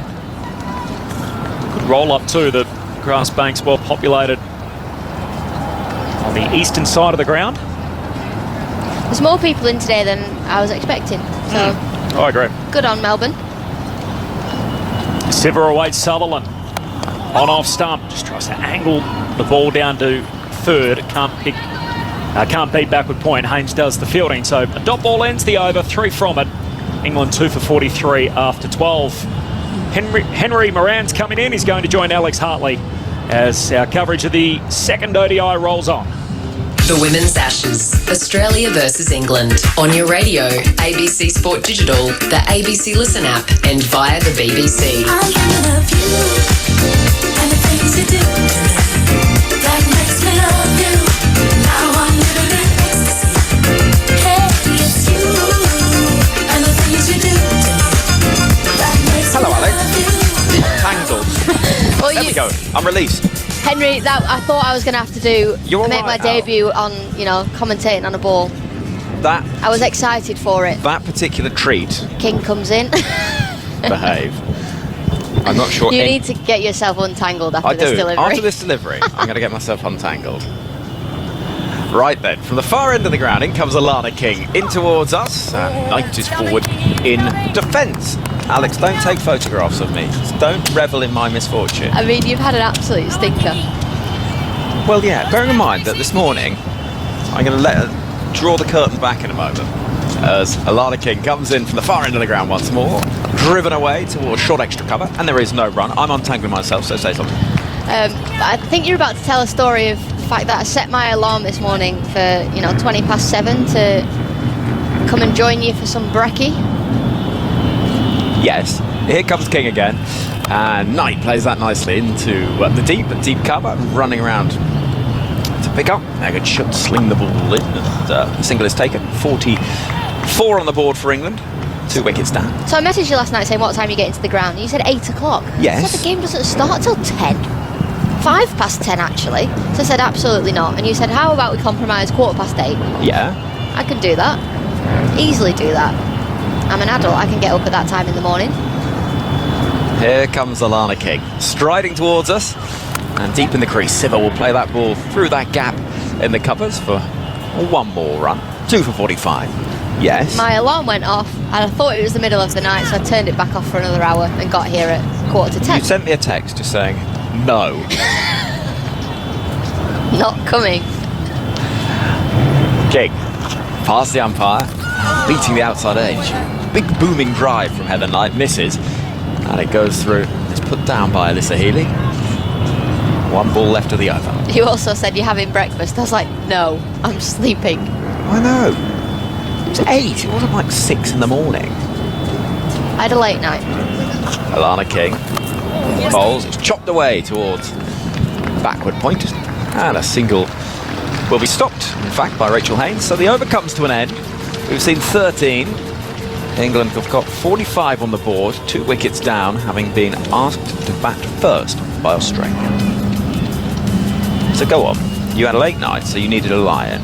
Yeah, but I woke up slightly dehydrated this morning. Right. Well, some of us were here on site nice and early. Yeah, but what did you do for an hour and a half? Waste your time? Didn't untangle my headphones is what I didn't do. No, I was setting up. Doing last bits of prep. That sort of thing. Yep. Jess Jonathan's going to have a bowl, so we're going to see some left arm spin. Yes. Spin from both ends. Is this the right tactic, do you think, for Australia? Yeah, I think with Alana King bowling so well at the other end and putting a bit of pressure on, she's getting turn and bounce, and then a couple have skidded on, so it'll be interesting to see what Jess Jonathan can get out of this pitch. Siver is on strike and is almost playing on. Leaning forward, inside edge, onto the pads. Got mid on and mid off, up. Deep mid wicket, deep backward square, and a deep cover. Jonathan round the wicket, past the umpire now, and this one does keep a little low. It's chopped away by Siver, but only as far as the bowler. Sun shining in Melbourne, trees all around this ground. It looks a picture as Jonathan is in once more. And forward comes Siver, it skews off an outside edge towards backward point. And once more, there is no run. Not a massive turner of the ball, Jess Jonathan. I think we saw Danny Wyatt play her exceptionally well in the first T20, just hitting her back down the ground, over her head, putting pressure on her. Knowing the ball isn't going to beat the outside edge, it's the inside edge you need to worry about with Jess Jonathan. Jonathan in, gives it a little bit of air, driven back, and it's stopped in her follow through. More good work in the field after she did that catch. Why is there a motorbike on the pitch? I know, it sounds like it, doesn't it? That is, I think if I could ban one thing. Motorbike engines. No. Jonathan tosses it up once more. There will be a single down the ground with Perry having dropped back to long on. So a single taken, 46 for 2. That. Yeah. Yeah. I don't mind. I can't say on air what I normally say off air, so I'm just going to stay quiet. I know what you normally say off air, and don't say that. Here comes Jonathan again. Has a little pause actually as Heather Knight takes a step back, looks around. Still that long on out if she wants to single down the ground. And Jonathan will come in. And she's trying to paddle it actually. Nicely played down towards fine leg and runs round at lightning speed to prevent the second run. Single is taken, so Knight will keep the strike. 14 overs have been bowled. England have 47 on the board for a loss of 2 wickets. Alex Hartley. No, I'm staying. Is here for you're here for a couple more overs. And England in a decent position, but as always in a series where you've had a couple of collapses, there's always that sense that if you lose 2 quick wickets, things can go. There's a Jenga tower actually in the broadcast sort of suite behind us, and you feel like it could be a little bit like that. Yeah, a little especially with these 2 experienced, Knight and Siver at the crease, so much experience, and then Dunkley, pretty new to international cricket. Jones doesn't really normally do that well against Australia. Alana King tosses it up, full toss, which is whipped away out towards square leg by Heather Knight to pick up a single. England moved to 48 for 2. I think we're going to be expecting a long jumper from Amy Jones today. I've actually just tweeted, say, one that goes down to her ankles. And we'll explain why in just a moment. Alana King from the far end of the ground moves in. And this is driven back firmly, but only as far as mid-on. If you missed it in the last game, a full toss that was marginal for waist height saw Amy Jones whack the ball to the fielder in the deep on the leg side. Forward comes Siver, won't get a run there, it'll be stopped inside the circle by Carey at mid-wicket, and so she was dismissed, and there was a lot of talk about how high the waistband was. There was a lot of talk of the fact that, you know, there was a no ball given, not a no ball. Alana King bowling, driven nicely by Siver. Once the quick single throw comes in, misses. Yeah, it was a little to the left of the fielder, Perry at mid-off. As the throw came in, it wasn't far from the stumps at the non-striker's end. But Siver does get that single, 49 for 2. No, I'm only messing. Amy Jones does wear high trousers, but it was one of those where it could have been a no ball, could have not been a no ball. King bowling to Knight, worked down the ground for a single. It was a little slow setting off, but a single easy enough to pick up. And it was almost a trick of the eye by virtue of that slightly higher waistband. It looked like it was slightly lower than perhaps it was. And so there are all sorts of conversation and one thing and another. 50 runs on for England now. 2 wickets down. We've got ball left of an over that has seen 3 runs scored so far. Nicely played by Siver, chopping the ball out to deep cover for 1. Shook Will Field in the deep. And the over comes to an end. The score 51 for 2 with Knight on 14 and Siver 4 from 16 balls. My way of explaining it was that if that was given a no ball, Australia would have gone, yeah, fair enough. It was given a no ball and England were like, it wasn't given a no ball, and England were like, what? That's a no ball. And I think, you know, there's questions around it, but for a bit of a joke, I just said that Amy Jones is going to wear a really long jumper because Georgie Heath, friend of ours, tweeted the picture and I thoroughly enjoyed it. Jonathan round the wicket. Hit in the air, down the ground. Good connection, not quite the legs I think for 6, may even plug and prevent the 4, and indeed Perry will run round from mid-on to pick up down below us. And it is just a couple of runs, but a good show of intent from Nat Siver. 53 for 2 now.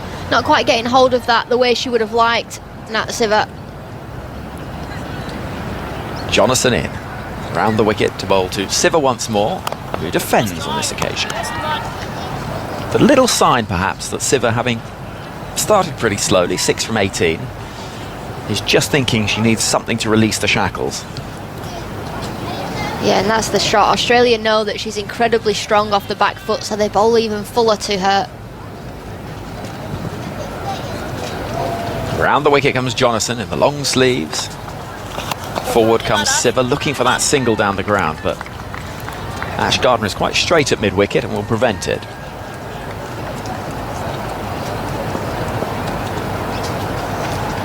Jonathan once more.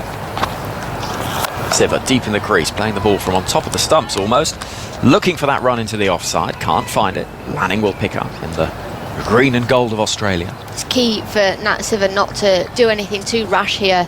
She's faced a few dots, not to let that get on top of her.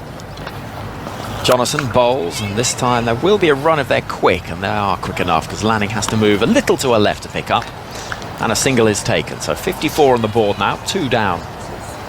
England, if you want to get in touch, I should say, tms@bbc.co.uk. On the email, use the hashtag BBC Cricket. Jonathan in, forward comes Knight, looking for 1 down the ground, and she will get that. So 4 from the over, and with 16 gone, the score stands at 55 for 2. Alex Hartley, World Cup winner 5 years ago, is departing. And with conversations and drinks being taken,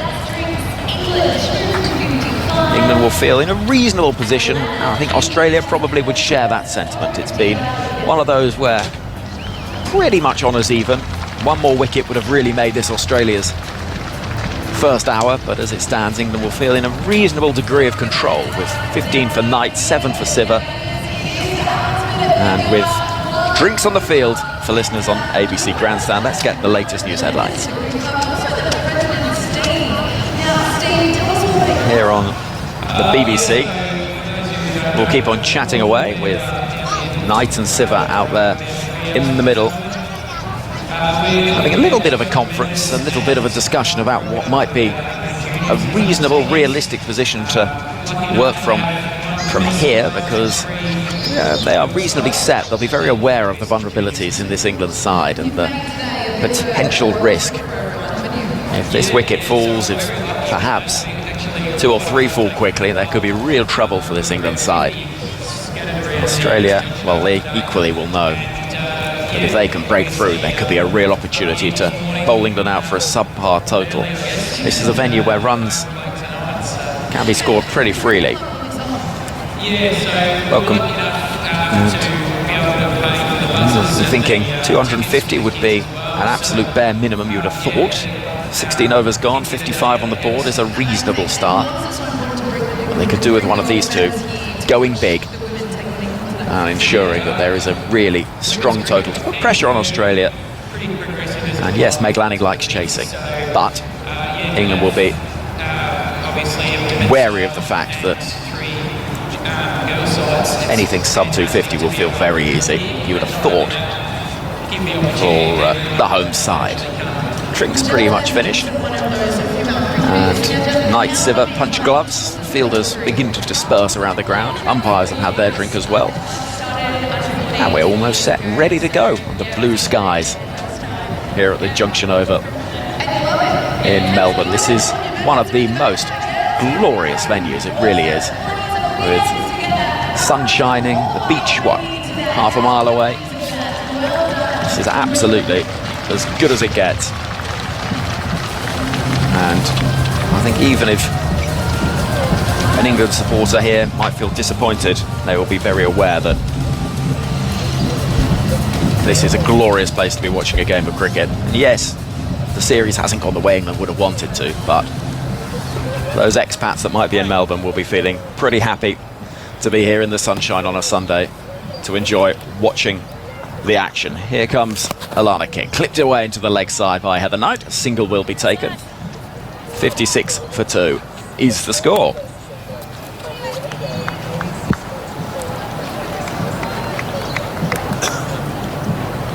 Welcome back to our ABC listeners with the score 56 for 2 now. Alana King is into her 4th over.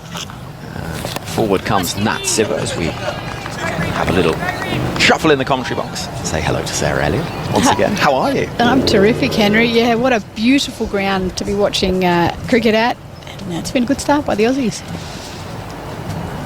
Alana King walking in once more. Leg spin from the far end. Deep in the crease.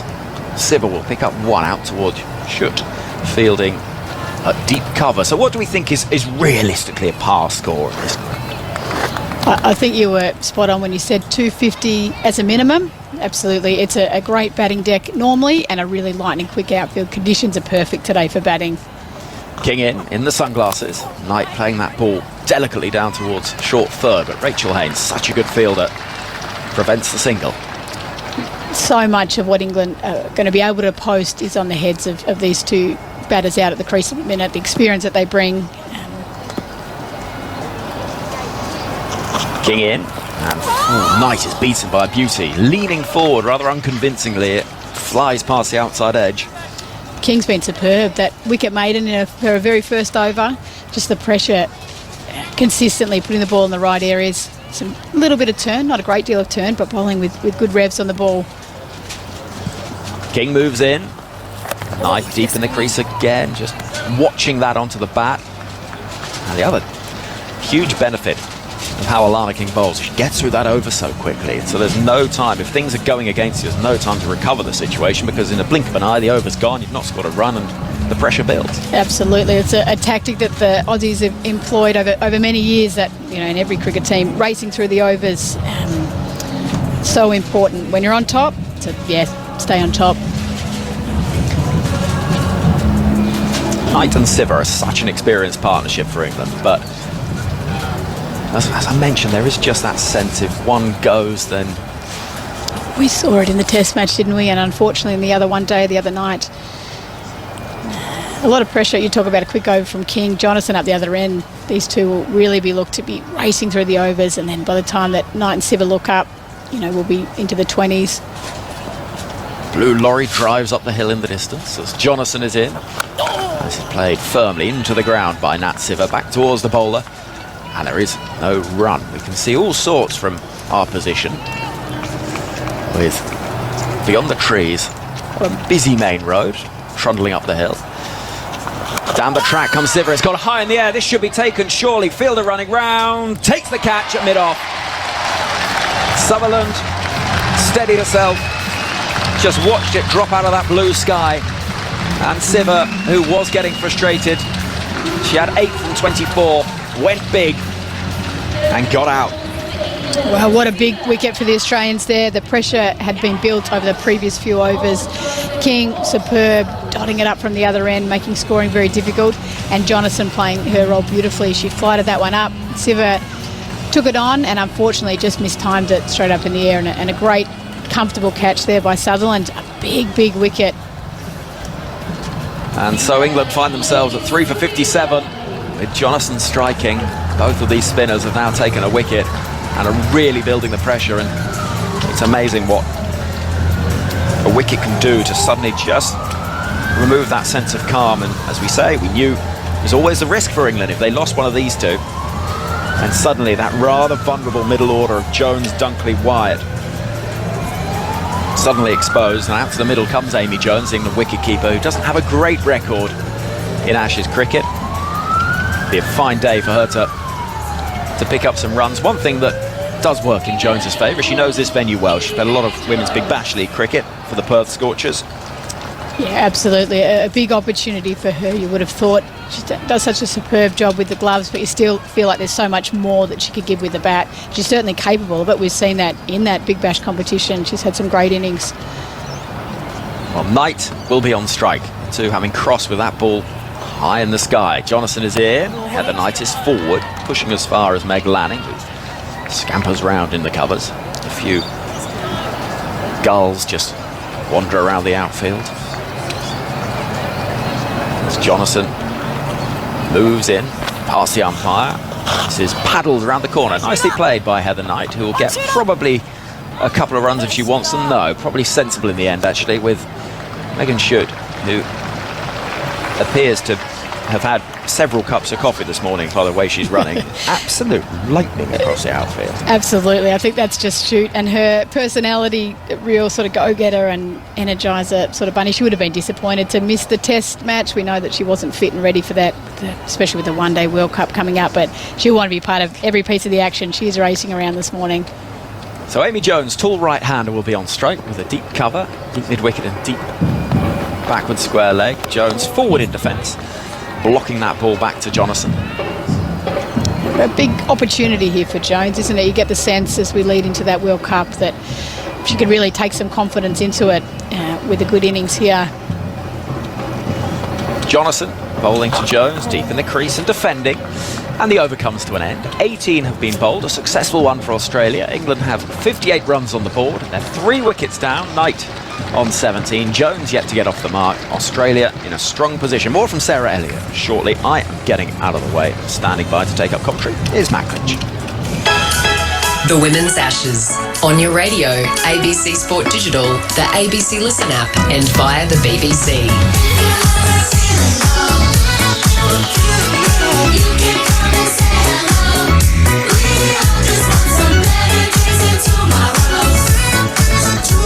Thank you, Henry.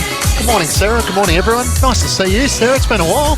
It's great to be back calling cricket here at the Junction. It's the perfect venue for these women's games. The crowd's really rolled in this morning. We've got the St Kilda Festival as well.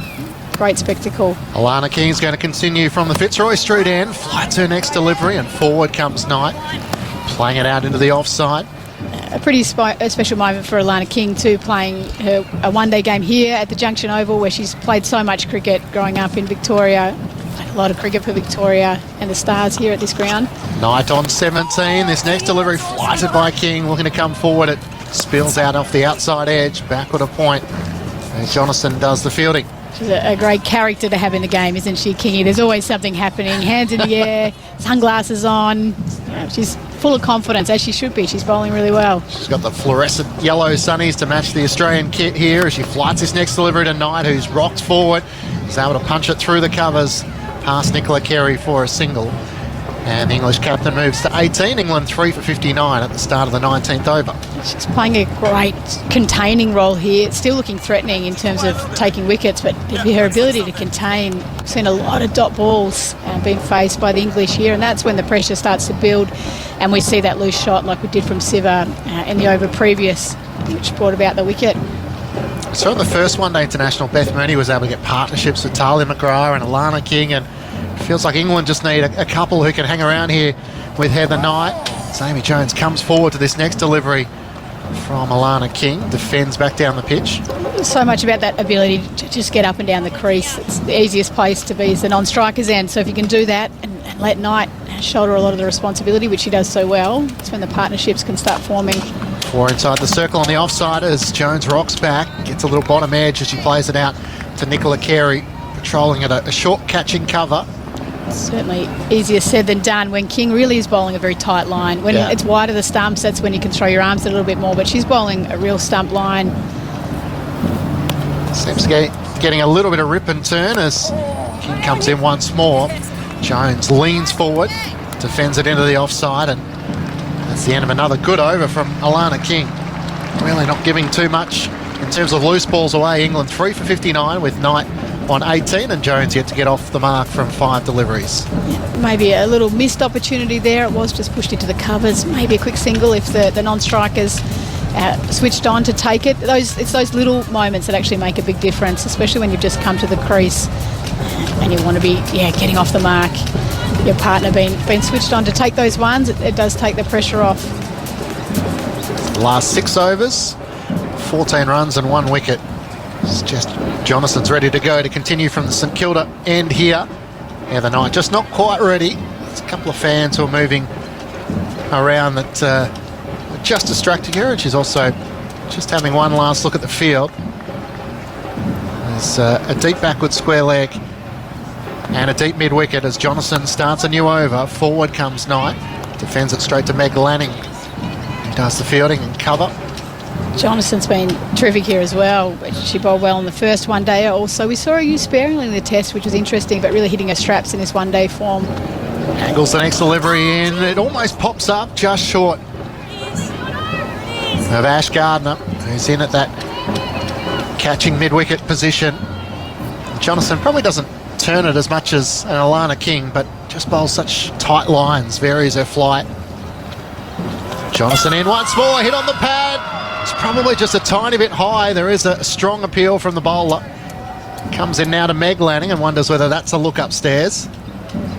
Lanning's turned to Rachel Haynes and said, what do you think? Absolutely, you can see that turn straight away. That just probably shows the respect that Rachel's held in. And she is going to review it. Probably a good view of height from that point position. It was a good ball, wasn't it? Third umpire to director. So we're going to hear the voice of Claire Polsack here, the third umpire. The original decision is not out. I've checked the front foot. It's a fair delivery. Could we go to front on angle, please? So we've got a superb position here, looking down on Junction Oval, but we don't have a TV monitor, Sarah, so we'll have to just turn to our right here. There's Stuart Baker, the guru, has set us up.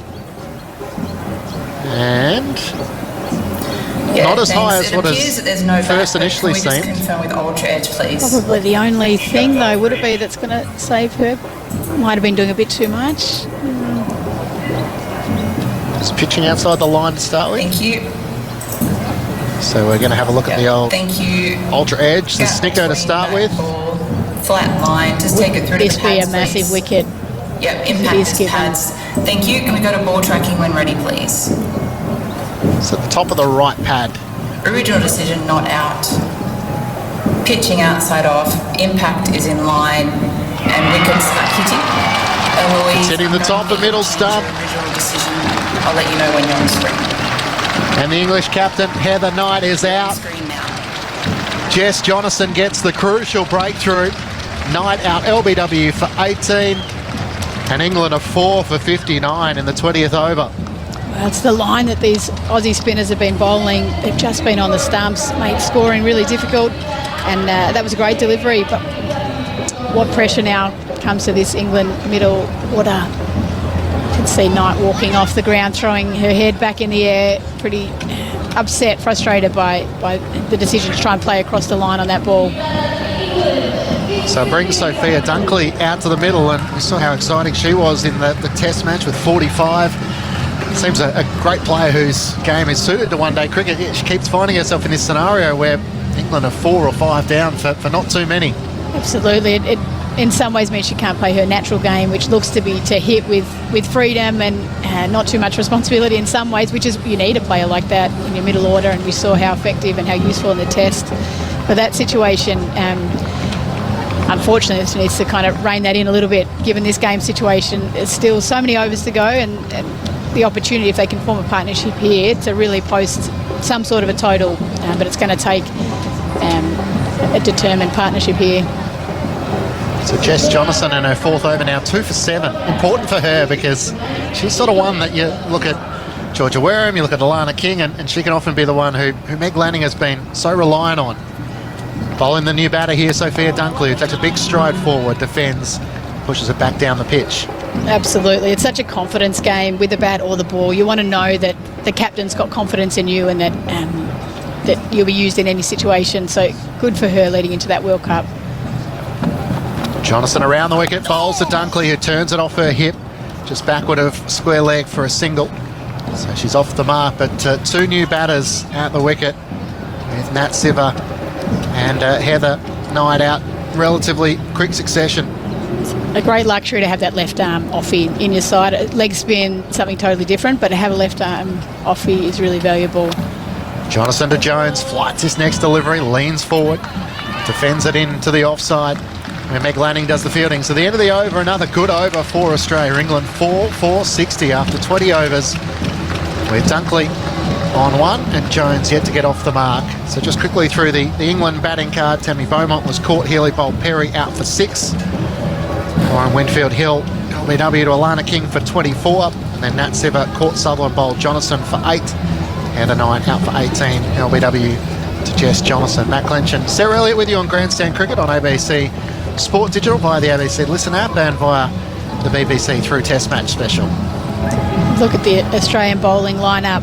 There's so much depth in that lineup. So many options for Meg. Got the leg spinner. You got Amanda Jade Wellington sort of knocking on the door as well. To think we haven't got Molyneux or Wareham fit and available yet, not even in this squad, recovering from different injuries. And then you think about pace bowling, and we're in a pretty good position there as well. There's going to be some challenging conversations for the selectors to have, isn't there? Meg Lanning and Matthew Mott get together. Alana King was about to start her delivery and just something distracted her at the last moment. Just the 3 or 4 steps as she twirls the ball in her hands. From the Fitzroy Street end here at Junction Oval. Flights this delivery, a great full ball to Dunkley, who chops it out and plays it down to mid-on for a single. Annabelle Sutherland does the fielding. It reminds me of an opposite story when I was on an Australian tour once in New Zealand. Actually, Lisa Kitely, the current England coach, was coaching us at the time, and the selectors were about everyone's playing so poorly, we're not sure who to bring into the side. Much prefer to be a selector at this time when the depth's so strong. King comes in, flights his next delivery to Jones, who plays it straight to cover. Catching cover where Nick Carey does the fielding. Credit to the whole Australian setup and the States as well in terms of how they've brought this group of players together. They've been playing for quite some years now. People coming in, but slotting in with confidence and knowing their value. Jones facing her 8th delivery, yet to get off the mark, rock back and cuts it, but straight to Jess Jonathan at backward point. It's been a terrific bowling spell here from Kingy, really building pressures. It's the dot balls. Doesn't seem overwhelmed by it all as well, given how quickly it's all happened for her. King comes in, next delivery to Jones, angled more down the leg side, and she's able to flick it off her pads through the vacant mid-wicket region. Sutherland was quick racing around and rockets the throw into the non-striker's end. Jones is able to get back for a couple. England 4 for 63 in the 21st over. Certainly Kingy's always been one that's been reasonably confident in her ability and what she can do. Flights his next delivery, Jones back and defends. Just very watchful here, just making sure that she doesn't misguide one. Confidence is a trait that you want in a young player, isn't it? We see so many come in timidly, but confident ones are the ones that go on to be successful. Jones awaiting and beaten, looking to play out through to the offside. Another great over from Alana King, just 3 runs coming from it. And England 4 for 63 after 21 overs, with Jones on 2 and Dunkley on 2 as well. Matt Clinch and Sarah Elliott with you on Grandstand Cricket. It's not a lot of footwork there from Jones. No, she hasn't been in the greatest of form, but needs to get herself going in some way. And how is she going to score? Have a look at the fields. Is it the run to wide, mid-on, mid-off? Moving around in her crease a little bit, but certainly needs to get a bigger step in, either forward or either back. She's getting trapped on the crease at the minute. Kingy not bowling with a lot of flight. So maybe the back foot's an option, or can she get down? She's not bowling with a lot of spin either. Junction Oval, not known for ripping turn in these one-day games. There's just not too many loose balls, is there? I guess with the 4 wickets down now. England, we've seen the variety of shots, the paddle, the ramp in the T20 format, but you'd be pretty reluctant to take too many risks here and just hoping for the bad balls to come. Jonathan's going to continue from the St Kilda end here, keeps it down low as she fires this off spinner in towards Sophia Dunkley, who's back and defending. It's one of the big steps forward, I think, in the women's game is the number of loose deliveries we're seeing. We're not seeing them as often anymore, which is great. The pressure is there, every ball. Dunkley bat raised, awaiting. Jonathan drives back down the pitch, but straight to the bowler who does her own fielding. What role do you think the WBBL's played in that? Because getting that exposure to playing against national players, international players, it's had to have certainly improved the standard of fielding. As Jonathan around the wicket, this next ball to Dunkley, takes a big stride forward, shows the full face of the batter, she defends once more. Yep, without a doubt a massive role, and particularly from a bowling point of view, there's so much pressure there to be tight and to save runs. So I think, bowling to the best players in the world, great opportunity. 3 dot balls so far. Jonathan once more flights his next delivery. Dunkley's not wanting to take any risks at the moment, defending. Girls are certainly, they're not just training more often, but they're playing more games than they ever have before, which it's match practice that counts the most, I think, in terms of skill development. Dunkley 2 from 7 deliveries so far. Jonathan a bit wider on the crease, and Dunkley comes forward, just pushes it, leans on it into the offside. Partnership bowling, so important, and this Jonathan-King partnership has been superb. Bowling around the mid-70s kilometres per hour as flights this next delivery. Once more just angling it into Dunkley, who really is not wanting to take any risks. So a maiden over for Jess Jonathan, backing up the great bowling from Alana King, and the two are working beautifully in succession. So England 4 for 63 after 22 overs, with Jones on 2 and Dunkley on 2 as well. I must admit to being a bit of a Danielle Wyatt fan, having played at the Renegades with her.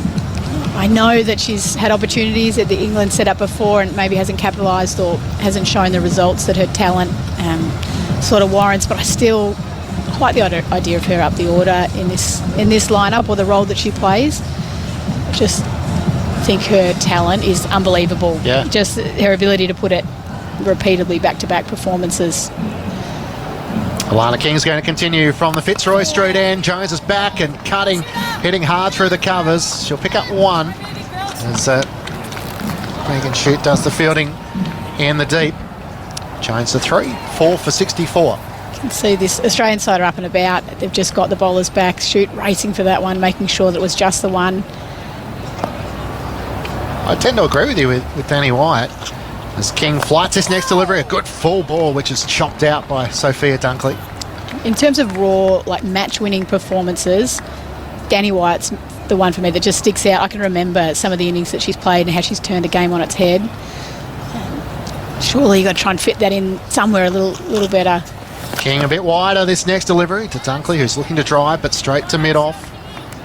Natalia McGrath does the fielding. You think back to that first T20 where Danny Wyatt was able to get them off to a good start. It allows Tammy Beaumont to play a slightly different role as well, and England just need to put a bit of pressure back on Australia's opening bowlers. They've been able to get the breakthrough in the first 10 overs. Next ball from Dunkley, defended once more. King offering very little width and some good variety at the moment. And if you slot her in at number 5 to try and take some pressure off Heather Knight from a scoring point of view. Just 6 runs from the last 5 overs. This time a shorter ball. Oh, Dunkley was looking to cut hard, but picked out Jess Jonathan at forward point. Again, it's that sort of stump-to-stump type bowling that King is working towards. This is the stage that these spinners are happy to race through these overs. So there's a forward point and a backward point, and Nick Carey is a catching cover, looking to sweep this time. Sophia Dunkley couldn't quite get bat on ball, so another great over from Alana King, just the 1 run coming from it. England 4 for 64 after 23 overs, with Jones on 3 and Dunkley on 2. Yeah, terrific spell of bowling again from Kingy. We've said it a lot, but the pressure just keeps building, and I know there's wicked sound, but you need to keep the scoreboard moving along. Well, you think of the luxury the Australians have with Beth Mooney batting down the order. Now, in most other sides, she's find her way to the opening spot, but just the depth of Australia cricket at the moment. Oh, absolutely. And to see McGrath, it's the big one for me, the break at 12 months that she's had. She's been unbelievable in all 3 formats. Her ability to just play the role that she's got to play. If she's got to come in and consolidate, she can do that. But once she's got herself set, she can absolutely launch and go to strike rate that's up there with anybody else. The voice of Sarah Elliott alongside Matt Clinch with you on Grandstand Cricket on ABC Sport Digital via the ABC Listen app and Test Match Special on the BBC. Meg Lanning's going back to her opening bowler, Elise Perry. 1 for 8 from her 3 overs. Is going to return to the St Kilda end here at Junction Oval. The crowd has continued to build as well, so it'll have to be over a couple of thousand in so far. As Perry comes in, right arm over the wicket, down the leg side to start with to Jones, and a wide is called. Perry was good in that opening spell, wasn't she? She came on and got the early wicket. It's good to see her back in some good bowling form. She was really good in that test match up in Canberra. Ability to swing the ball. So shoot down at fine leg. Nick Carey in deep square. Ash Gardner into the catching mid-wicket. Annabelle Sutherland at mid-on. Jonathan at mid-off. Lanning, the captain, at extra cover as this next ball from Perry is defended into the offside. Just forward of point where Rachel Haynes does the fielding and then crosses her arms with the ball in hand and has a chat to the captain, Meg Lanning. All going pretty well, Skip. It's a pretty signature stance there for Rachel Haynes, the hands crossed. Just a terrific cricket mind. Megan Shute out at deep cover and Alana King at third. Australia for the moment just have England under enormous pressure. 4 for 65 as Perry, full delivery, driven by Jones, but straight to mid-off. Jonathan does the fielding, rickets the throw in to Alyssa Healy behind the stumps. Really controlling things at the minute. The Aussies, certainly with the wickets, but these dot balls, there's no pressure on them in terms of field settings. You can see very, very standard. Both drives are up. They're saying if you want to take us on, you can, but we know that you can't. With the wickets on the board, some sweepers back on the offside and the leg side. Just looking to bowl. Nice tight line. So far, Australia have given very little away. Perry comes in once more, a short ball. It's pulled down by Jones. Plays it down to fine leg for a single. Jones a 3, England 4 for 65 in the 24th over. It's an interesting position, I guess, we find ourselves in when Perry's not an automatic start. She's not a guaranteed lock-in in the 2020 format, or probably the one day is even, which is quite remarkable, testament to the depth that we've got coming through.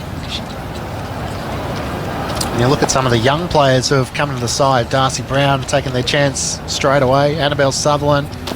Perry into Sophia Dunkley, hit on the pad, don't look down, and it is. The finger goes up. Just getting it to skid on to the pads. And Sophia Dunkley's in conversation as to whether there might be a small chance it was sneaking down leg. Wow, that looked to be pretty plumb, didn't it? I had my hand up in the commentary box, but I guess the position they're in and the weight that Dunkley's wicket carries, maybe it's worth a review. So Dunkley's decided to review. I've checked the front foot and satisfied it's a fair delivery. Can we check your front on Claire vision, please? Polasak will take us through it, but England looking down the barrel here at 5 for 66. It's a terrific delivery, in nice and close to the stumps as she bowled it. Trapped it. Yeah, thank you. Right on front. A little bit of late movement, but Thank you. Just up on her Yeah, it appears toes that the ever ball so misses the bat, slightly. but can we confirm with Aldridge, please? Looked like it was hitting middle and leg.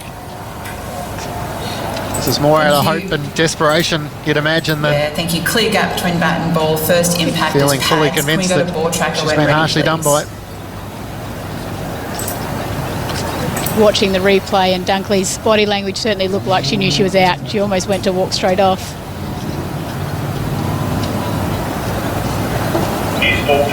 Thank you. Ball tracking coming. Original decision is out. Pitching outside off. Impact is in line. And wickets are hitting. Eloise, I'll get you to confirm your decision of out. I'll let you know when you're on screen. Just a bit over halfway up. Leg stump. Ball seen cannoning into the wickets. And England are 5 for 63. Sophia Dunkley's out for 2. What do you do here if you're Danny Wyatt? Is there the opportunity for a little counter punch? You just go, why not? We're in a position that's pretty poor at the minute. If we scrounge around and dig in deep, are we going to get enough that we can defend, or do I actually try and have a little counter punch here? Just throwing that out there, Clinchy, because I know that my stint's nearly done. What would the conversation be, though? If you're a player like Danny White, would you have a chat with the coach and the support staff before you make your way out as to what the tactic might be, or do they often just let you go about your natural game and whatever it is, it is? I think if you're Danny Wyatt, you're probably not making the initiation on the conversation. Maybe if you're Lisa Kiteley, the coach, you're probably coming over and having a little quiet word to her. Probably Wyatt's one that needs a little bit of direction more than some of the other players. She's got a heap of experience. She's played a lot of cricket. She'll know what she needs to do here. I imagine she'll look to get herself settled and then play her natural game. If it's in her slot, she won't think twice about it. Elise Perry, 2 for 10 so far in her 4th over. Comes in to bowl to the new batter, Danny Wyatt, back of a length. And Wyatt's up on her toes trying to work it off her hip. Straight to Nicola Carey, who does the fielding at a catching mid-wicket. This is the danger when you're not scoring, that result of that last wicket where you just look to play across the line to sneak that one. And that's when the wickets come. If you're able to keep rotating the strike, you just feel like the pressure goes out of the game a little bit, enough to breathe. Last ball of the over from Elise Perry. Comes in to Danny Wyatt, who's forward and defending as it rolls out into the offside. And Ash Gardner does the fielding. So England in all sorts of trouble after losing the first one-day international by 27 runs. They're 5 for 66 with Jones on 4 and Wyatt yet to get off the mark. A double change coming up on Grandstand Cricket. Former Australian spinner Kristen Beams is going to be joined by Corbin Middlemass. The Women's Ashes, Australia versus England. On your radio, ABC Sport Digital, the ABC Listen app and via the BBC.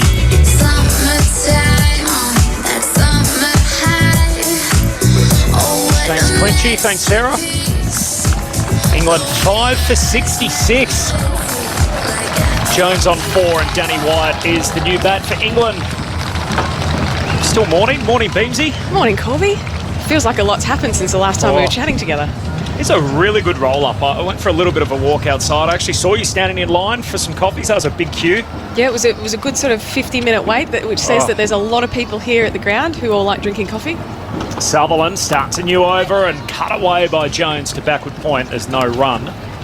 Haynes does the fielding. I genuinely think that they might be a little surprised as to how many people are here, given that it's not that many food stores open. It feels like the roll-ups far exceeded certainly my expectation, but maybe even by the organisers as well as to how solid the attendance is. 5 for 66. Sutherland again to Jones, just drops it on the offside, takes off for a single, and Haynes moves in from point to retrieve it. One more for Jones, 5 for 67. Well, what a good day to come and watch the cricket.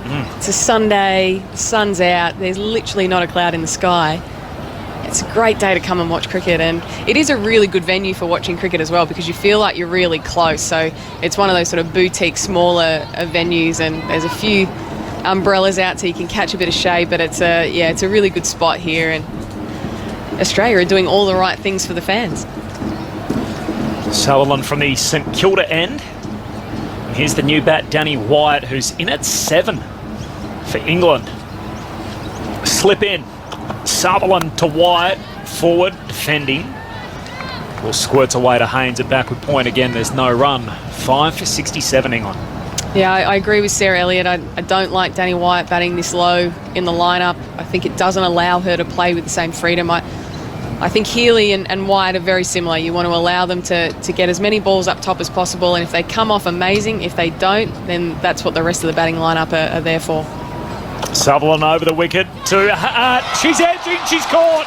Wyatt nicks off. Lanning takes a screamer at first slip. Low down to her right, and Danny Wyatt departs for a duck. What a hang, Meg Lanning.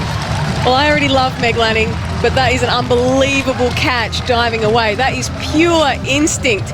A really good ball from Annabelle Sutherland to hit high on the bat of Danny Wyatt. And she's nearly caught that between her thumb and index finger. That hasn't even hit the palm of her hand. That is unbelievable catching. Take a bow, Meg Lanning. That is one of the best catches we'll see this summer. If that was a wicketkeeper, that'll be in the webbing. Right, it would. Right in the part which connects the thumb to the index finger. That's a great reflex catch. The slip in, and it pays off. Lanning hangs on to it. Wyatt goes 4th ball for a duck. England 6 for 67. That is not what England needed. Danny Wyatt, so key. Just been talking about how important we think she is to this lineup, and to come in a situation that she was in, 5 wickets down for 67. It's not ideal for a Danny Wyatt, and unfortunately she falls, and it puts England in all sorts of trouble. And now for these two batters, Charlie Dean hasn't played a lot of cricket, very new to the England setup, the off spinner. know that she bats domestically, but there's a whole lot of work for her here to do, and for England, they've just got to find a way. And it's really good captaincy from Meg Lanning as well. The two spinners in operation, Alana King and Jess Jonathan, do the job. They really strangled England's ability to score. In comes Elise Perry, Annabelle Sutherland, and to be able to pick up the wicket there, and that's the blessing of having that sort of depth in your bowling lineup. You can have bowlers come in and play a role of just trying to stop the runs and then allow other bowlers to come in and take the wicket. Everyone's having a good laugh in the Australian huddle after that wicket. I don't know if you noticed, after Meg took the catch, she tried to throw the ball up in the air. And after taking a 10 out of 10 catch, she probably had about a 1 out of 10 throw. She just threw the ball into the ground over her shoulder. Didn't quite get the hang time she wanted.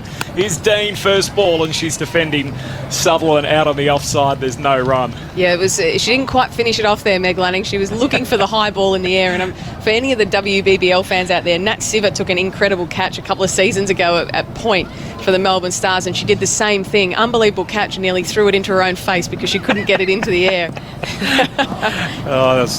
That's a superb catch. Lanning still at first slip. Dean on strike. Awaits Sutherland defending really late. Out on the offside, and a dot ball ends a good over for Sutherland. So first one back, 4 overs, 1 for 18, her figures. Just the one off the over. Amy Jones, the keeper's on 5. Charlie Dean's just arrived. England a 6 for 67. 25 overs into the innings. I'm really surprised. I think this is the sort of ground you roll up to as a batter and think, here we go, this is going to be my day. And Heather Knight mentioned at the toss that the wicket might be a little bit slow, and it looks like it is the kind of wicket that if you can bowl stump to stump, it is going to be very difficult to score.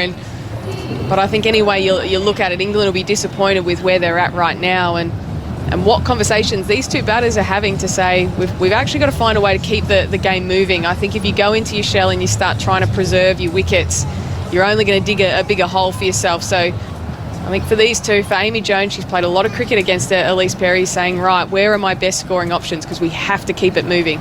Perry from the city end on her way in, bowls to Jones, who's back in the crease and defending to Lanning at cover. The Aussies in their Indigenous strip, predominantly gold. Very striking uniforms for the Aussies, in England in the two shades of the blue, the light blue top with the navy pants and navy pads. Not a cloud in the sky. On our way to 28, it's currently 24 degrees in St Kilda. As Jones awaits Perry again, squirts the ball away, backward a square. Not sure that was where she was intending it to go. She'll pick up just a single as Carey comes in off the boundary at deep square leg. Jones to 6, England 6 for 68. And that is always the plan to an Amy Jones, is looking at that mid-wicket area. So you'll see Elise Perry try and bowl nice and straight. She loves to sort of, not big footwork from Amy Jones, like to kind of play from the crease, but loves to put her hands and flick with her wrists, which is why we see Nicola Carey in at that sort of catching mid-wicket position.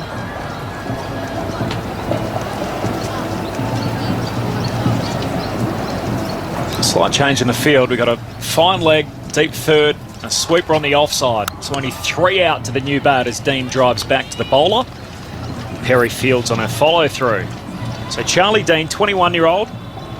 This is her 6th one-day international, high score of 10, albeit batting down the lower order. And in the test match, it's the only time we've seen her with bat in hand so far this series, made 9 and 3.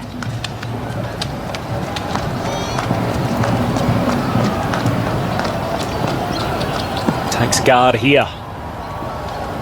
It's Perry running away from us. City end of the ground, hits the crease now, delivers to Dean, it's short, trying to pull it, gets an edge onto it, pops up into Healy's gloves, and a soft dismissal. Dean departs for a duck. England are 7 down, they're 7 for 68. Wow, she'd been very disappointed with that, Charlie Dean. She just sort of got herself a little bit tangled and just tried to fend that ball off and put it around the corner. Elise Perry surprising her there, just got on her a little bit too quick with that bouncer. And that's what these Australian bowlers can do. Elise Perry's known for getting it up full and swinging it, but a really well-directed short ball. Charlie Dean in a tangle, and it becomes a very easy catch for Elisa Healy. And England, it's an understatement to say they are in big, big trouble here. It's been a fascinating part of the series, and this is my first game I've called, but obviously watched a lot of it at home. The way that the short ball has been used so far, and both teams haven't been afraid to pepper each other with the short ball, which is something we haven't seen a lot historically in the women's game that has really been a feature of what's happened so far. Yeah, it's had a lot to do with selection, the players that have been selected within this team, and I also think the Test match was a good example of how you can use the short ball really well, and we saw sort of Annabelle Sutherland play that role of nearly being the enforcer, of coming in and really trying to bash the wicket a little bit more. And there probably hasn't, if you go back through and you do all the analysis, there hasn't been having a look at how many wickets have fallen to the short ball, because it hasn't really been used very much. So it's a new ploy that both teams have used, and two very good bowling coaches for both sides. Tim McDonald, a very, very good cricketer, and play a lot for Tasmania in the Sheffield Shield, and also Ben Sawyer, who's also head coach of the Sydney Sixers as well. So two pace bowling coaches that are bringing the short ball in. I love it. Sophie Eccleston, the new bat, awaits Perry. First ball again at short, and she just flirts with it outside the off stump, trying to drop her hands late. Flies through to keeper Healy.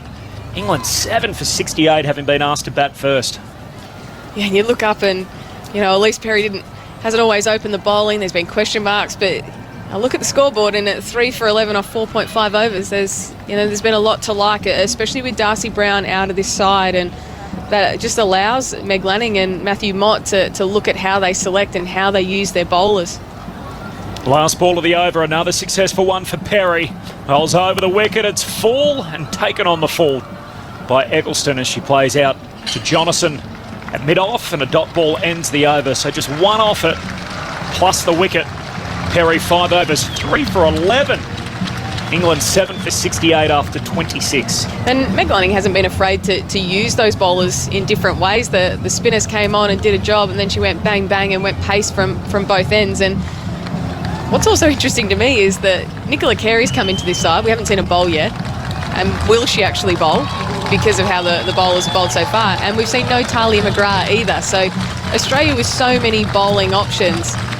And we've talked about it time and time again about Matthew Mott and Meg Lanning being very, very much wanting as many all-rounders as possible, is that you can actually get in a situation where you may still only use 5 or 6 of those bowlers, and you've got genuine all-rounders that might not get the ball in their hand. That must be an odd feeling. Sutherland to continue from the St Kilda end, bowls to Jones, drives to cover, Lanning fields.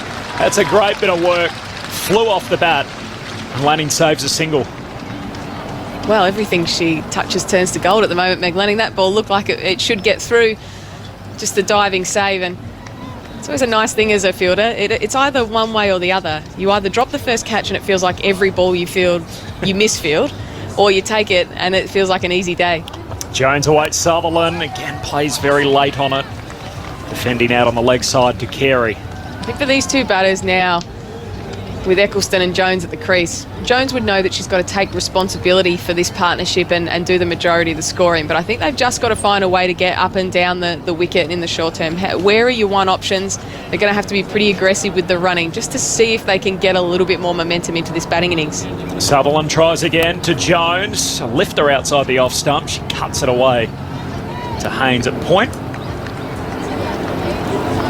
So shoots back, sweeping on the offside at a sort of deep point, deep cover point. They've got a deep third, fine leg and deep square leg to fall back for the Aussies.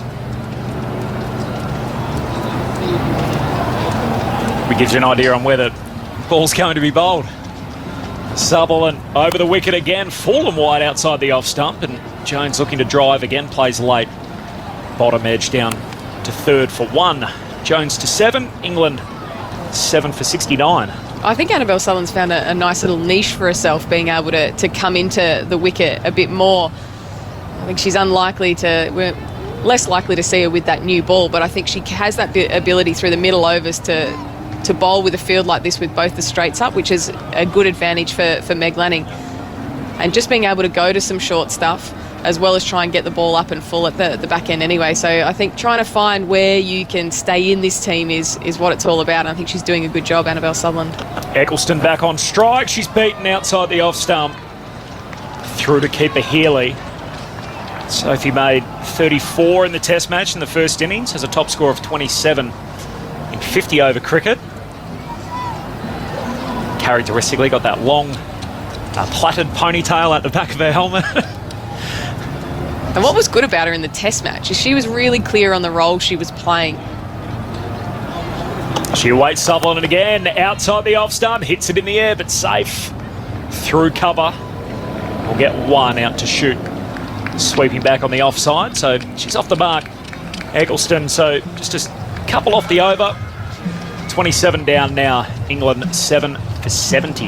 It felt like during the Test match, a lot of the England batters came out and they weren't sure how they wanted to go about it. But for me, when Eccleston came out, she was saying, right, I'm going to sort of be that rock. I'm going to be a part of this partnership as much as I can, and I'm going to allow Heather Knight to play her natural game, and I'm going to be that really solid person at one end. And I think that's the experience that Sophie Eccleston has. So I think she just needs to keep talking to Amy Jones and saying, like, well, what do you need me to do in this situation? Am I trying to drop and run? Am I trying to absorb the bowler that you find the toughest at this point in time?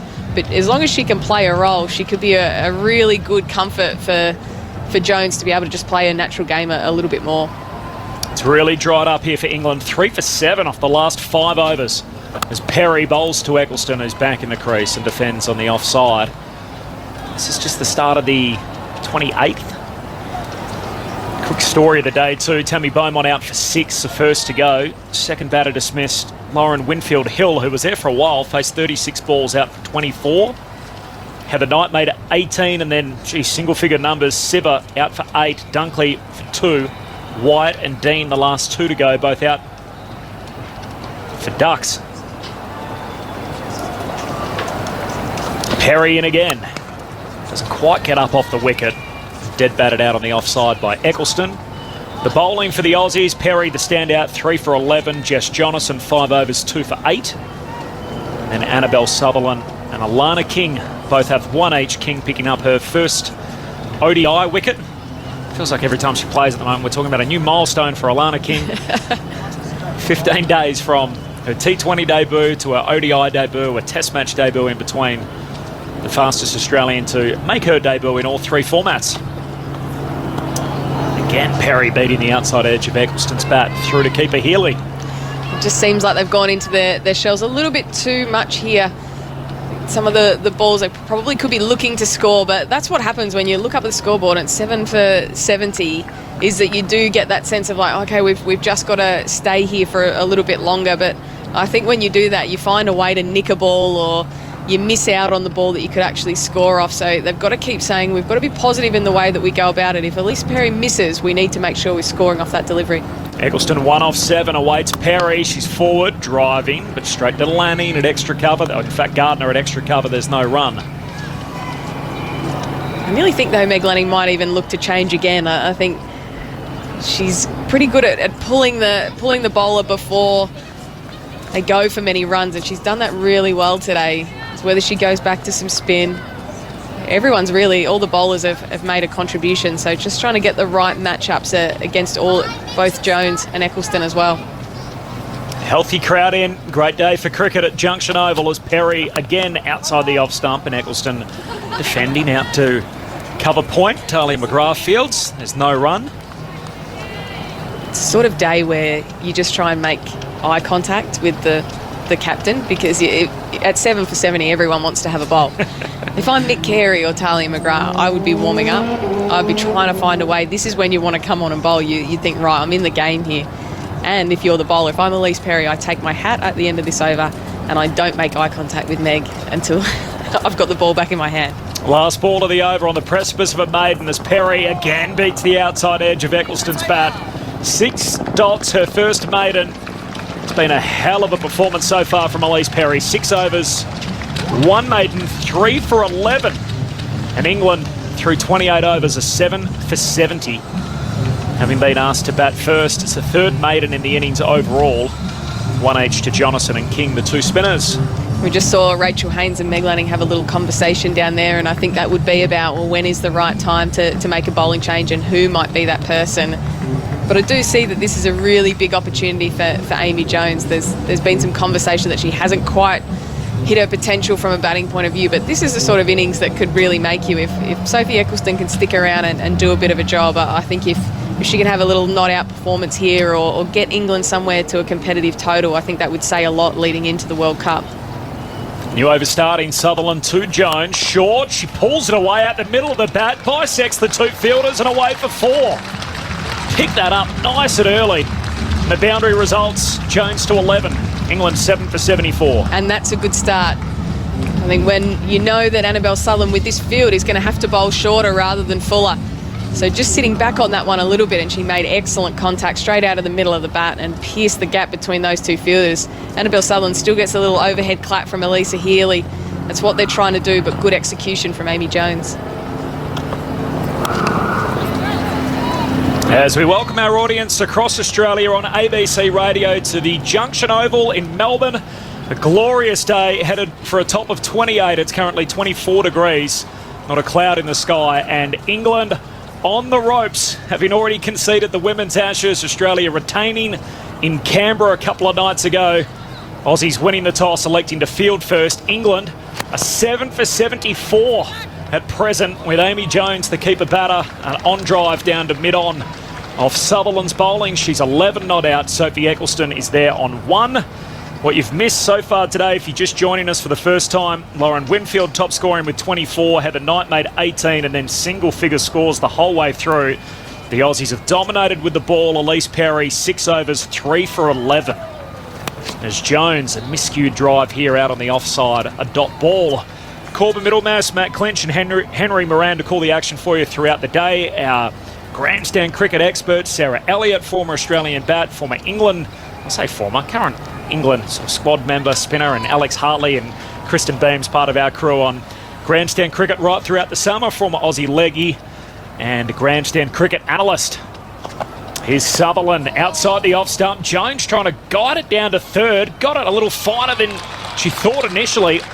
It won't be 4. Alana King diving across to do the fielding. Jones gets back for 2. 7 for 76. Beamsy, for people that we've just picked up, what do they miss today? Well, they've missed some Australia dominance so far. Meg Lanning winning the toss and electing to have a bowl, which it seemed like a good decision at the time. Heather Knight said she was a little bit undecided, and what we've seen since then is a pretty dominant performance by Australia's bowlers, and we haven't seen all of them bowl yet. But it seems like everything they've touched turned to gold, and we've seen some really good catches. Elisa Healy and Meg Lanning, 2 screamers behind the wicket. It's put England in a really difficult position here. Last ball of the Sutherland over. She bowls to Jones, who's edging again, very fine. Runs through a vacant court and down to deep third. King does the fielding. And just a single for Jones. She keeps the strike, 7 off the Sutherland over. And England 7 for 77 after 29 overs. Jones 14, Eccleston 1. The changes for the Aussies, as you alluded to, so Sutherland and Carey, the 2 ends. Mooney is out, and Darcy Brown also out. Now, Mooney has a fractured jaw that she's been playing with throughout the series. She also had a quad complaint, but as you mentioned a little earlier, I'm not sure how serious that quad injury is, given that she's been running drinks back and forth from the dugout. And Charlie Dean is back into the England team. Catherine Brunt misses out for England today. Yeah, they're leading us down the garden path a little bit with that one. I would have thought if somebody had a quad complaint, they wouldn't be running around, but she's earned a rest with a broken jaw. I'm led to believe she's got 2 plates in that jaw. And we got to speak to her after the last ODI, and she said it's still pretty sore. She's stopped eating thick shakes, and she can chew a little bit, but she's still really uncomfortable and would be feeling that every time she ran, and I think has really earned a break here because she's going to be so important to their middle order in this World Cup. Perry starts new over from the city end, bowls to Jones, who's back in the crease and defending out to mid-on. Sutherland fields, there's no run. Perry's really been the story of the day. I mean, it feels like her aura has diminished a little bit somewhat in this series, given the fact that she was dropped from the T20 team. There was then an injury. She still wasn't recalled. Someone came in from outside the squad to make the final 11. Up and down in the test match at different times, and yet this has been the best of her today. Yeah, unfortunately for England, they've really allowed Elise Perry to get in some really nice touch in this series. Perry bowls to Jones, who's cutting straight to point. Rachel Haynes fields, there's no run. And Elise Perry would just be feeling like this is a good opportunity. She's already bowled 6.2 overs in this innings already, and it's not very often as a bowler with so many options in this Australian team that you get a good chance to either bowl your 10 or get a good stint in. So she would definitely be feeling like this is a really good innings for her to get some really good cricket in under her belt in the lead up to the World Cup.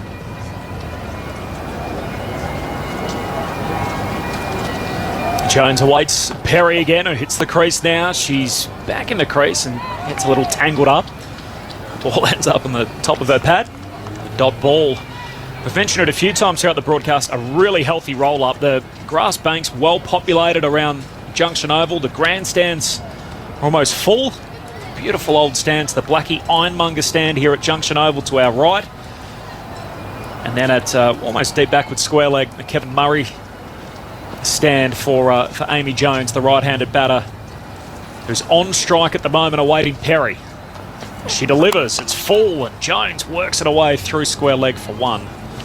She'll move to 15. England 7 for 78 in the 30th.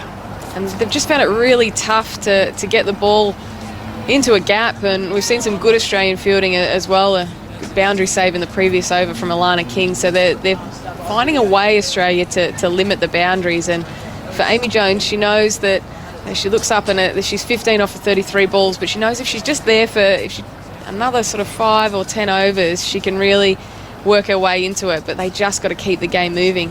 Slip in for Eccleston, who's 1 off 10. Perry delivers on middle and off and working across. Eccleston turns it to mid-wicket. There's no run.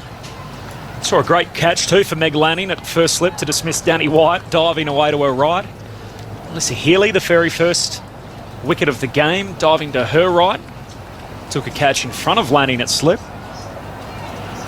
So really everything's gone the way of the Australians. They've bowled well, they've fielded well. Won the toss, and England on the ropes at 7 for 78.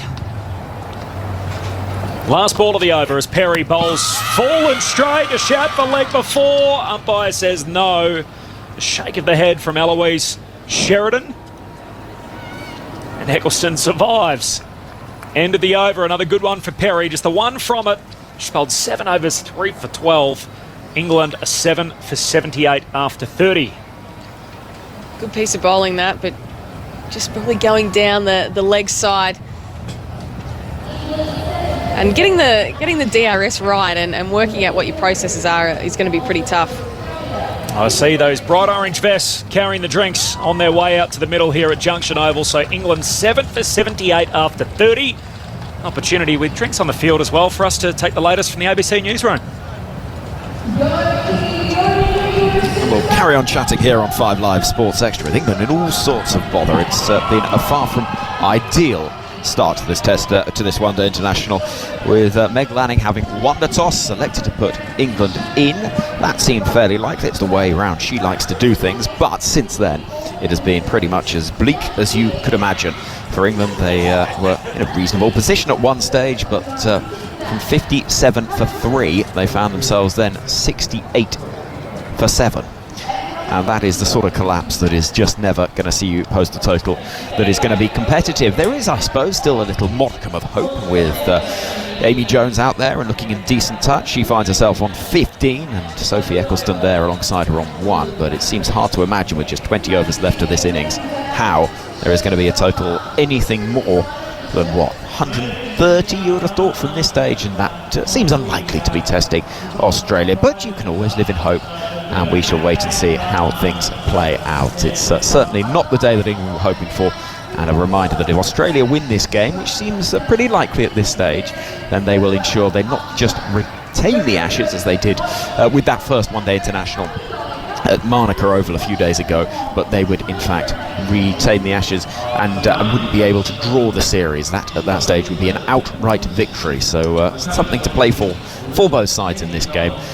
But frustratingly, from England's point of view, they look in the position at the moment where winning seems a long, long way off. Just having a look at the Hawkeye tracking on that LBW shout from Elise Perry against Sophie Eccleston. It was going down 78. The leg side. England, let's rejoin our commentary team. After 30 overs, winning the toss. And Kristen Beams. The Aussies and electing to field first.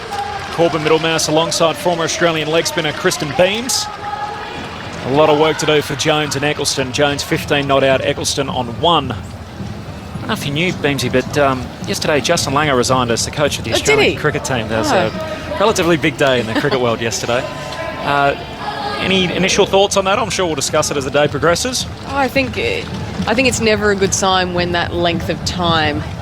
I think the period of time, it just felt like whatever happened, it was going to be messy and have some negative connotations with it, and I think that's exactly what rolled out, and it does feel a little bit sad as the whole situation. I think you would want, if they were going to make a change in coach, you nearly feel like you want that to happen in a really positive light in terms of what he was able to do for this Australian cricket team.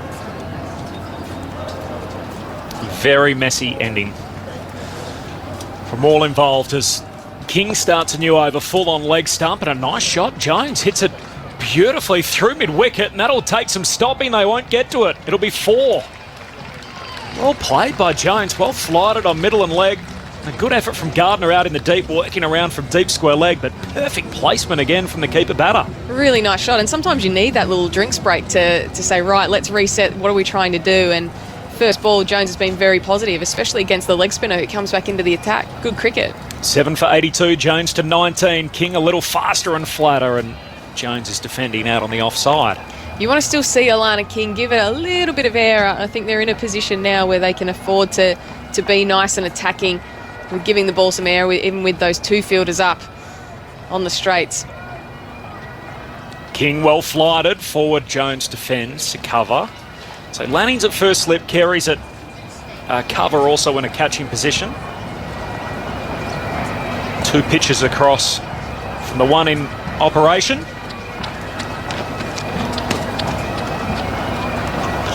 King over the wicket, well flighted, Jones and on drive.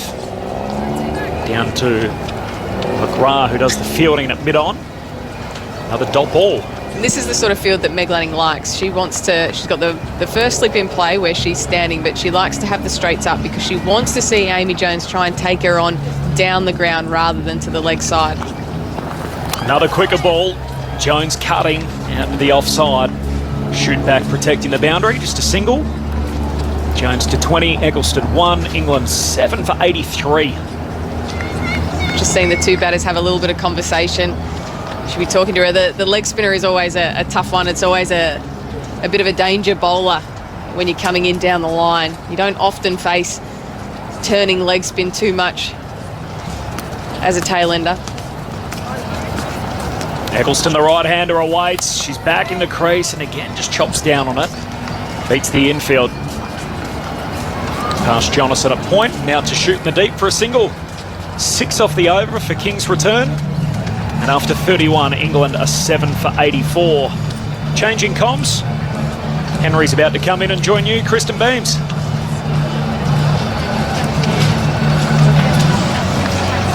The Women's Ashes on your radio, ABC Sport Digital, the ABC Listen app, and via the BBC. Hello, BBC. Hi, Henry. What an intro song for you. You've come into Maneater. Well, what can I say? It's very much, if I was a wrestler, and I've often thought about what my entrance music would be, it might be Nelly Furtado, Maneater. I've never been on the list, but I feel it gave me a real sense of pizzazz. It just had that impact. I feel like you're going to make something happen here. Well, there's been plenty happening. I'm not sure I'm required for things actually happening. It's been absolute chaos out there. It does feel like it's been a bit chaotic. I nearly feel like I'm in a bit of shock as to looking up and seeing that this is the situation of the game. Megan Shute is in, keeper standing up, and Eccleston defends up towards mid-on. And now the one thing that I don't require is sympathy. No. Well, yeah, I'd find it hard to give you any. Yes, I sense that might be the response. It's been pretty bleak for England, this. They've got fielders in the deep third, fine leg, deep mid-wicket as Shute bounds in. This is played into the ground and is taken on the bounce by the Australia fast bowler. It's quite a thing to fall from 57 for 2 to 68 for 7. It is, and I think for these 2 batters, it's a horrible situation, but I think for these 2 batters, you've got to find something that drives you, find some way to score. Shute running in, clipped in towards mid-wicket, but not be a run there because Ash Gardner tumbles in. I wouldn't say necessarily the most athletic fashion, but rather effectively. So you've got to think about, what this means for you, whether it be the context of this series, whether it be the World Cup, or whatever it is. And I think in particular, Amy Jones, this has to be a really defining innings for her. I think she has to be the not-out batter no matter what in this scenario. Shooters in, bowling a full ball towards Eccleston. Defends out into the offside. Jess Jonathan will pick up at mid-off. A few supporters make their way around to find a spot on the grass bank. I imagine the picnics will be being consumed rather quicker than they might have been, just to ensure everything's eaten by the time things wrap up. I hope people have got sunscreen on. There's not a lot of shade down there either, and it's a great day here in Melbourne. Megan Shute running in. This is work down the ground, a little bit of fancy footwork at the non-striker's end from Jones to evade the ball. But there's no run. 84 for 7. And Eccleston hasn't found too many ways to score here, just the 2 off of 18 balls, and what she needs to be able to do is find a way, because she can't put too much pressure on Amy Jones. The longer Amy Jones is standing at the non-striker's end, the more pressure grows. Eccleston waiting, driving. There won't be a run there because it goes straight to the hands of Jonathan, and the over comes to an end. Kristen Beams is going to depart, and we're going to have an all-England attack on the airwaves to try and bring some cheer for our England listeners, but I suspect it'll be further cheer for our listeners on ABC Grandstand. Lovely to have you with us on this Sunday afternoon here in Australia with the sun shining. Back at home in the UK, it's just gone 1:15. Maybe you're just getting in from a night out, maybe putting the kettle on. Maybe you've been here with us for every ball of the Ashes, men's and women's, throughout. But it's lovely to have you with us, whatever you might be up to. Alex Hartley, England World Cup winner in 2017. How are you doing? What a stupid question. How am I doing? How are you doing? Have you seen the score? I have seen the score. In comes Alana King from the far end of the ground. Jones is beaten by a good ball through to Healy, a plane wheels overhead. So I'm not good, Alex. Henry. I just said to you off air, I said I've never had this feeling before, but I don't want to go on air because I don't know what I'm going to say. Apart from it's been an absolute shambles. 3 fielders in the deep on the leg side as Jones comes forward in defence. Has it been that bad? A shambles? Yes, we're 84 for 7. Known as a shambles. But why? What have they done wrong? Not built partnerships, lost wickets, wasted reviews. Alana King bowls to Jones, who again comes forward in defence. Alana King's bowled a spell that's gone for 1.8 and over. As the leg spinner, you can't allow somebody to settle like that. Yes, there's been 2 unbelievable catches. Healy with a worldie to dismiss Tammy Beaumont, and Lanning with that slip catch to dismiss Danny Wyatt. King bowling to Jones, pushes the ball out as far as short extra cover. Scoreboard going nowhere. But this is the first time I've felt disappointed with the batting innings from England. I think the other games I can sort of forgive them. King moving into bowl to Jones, who works that ball down the ground for a single towards long on, the lesser spotted run for England there. 85 now for 7. I guess England do bat to 11, so there's a hope that they might get up to 150. Well, the 150 you speak about is still 65 runs away. Feels like quite a lot. There's a slip in place as Eccleston waits now for King, and it's not taken cleanly by Alyssa Healy, but no harm done as Rachel Haynes tidies up, running round to gully. So the end of an over that yields just the 1 run. 33 overs have been bowled. England have 85 on the board for the loss of 7 wickets. And those supporters that have tried to find some shade under the gazebos to our left and in amongst the trees have had a good time. There's one, I can see an England fan in a one-day shirt. Yes. Down to our left with a wide-brimmed floppy hat. And he's sitting on the wall. Floppy is one of my favourite things, so at least we've got an England fan here. Yeah, and he's actually wearing the shirt England won the World Cup with in 2019, the men's team. That one. Good kit, that, wasn't it? Good kit. I actually like this kit. I love the training kit as well.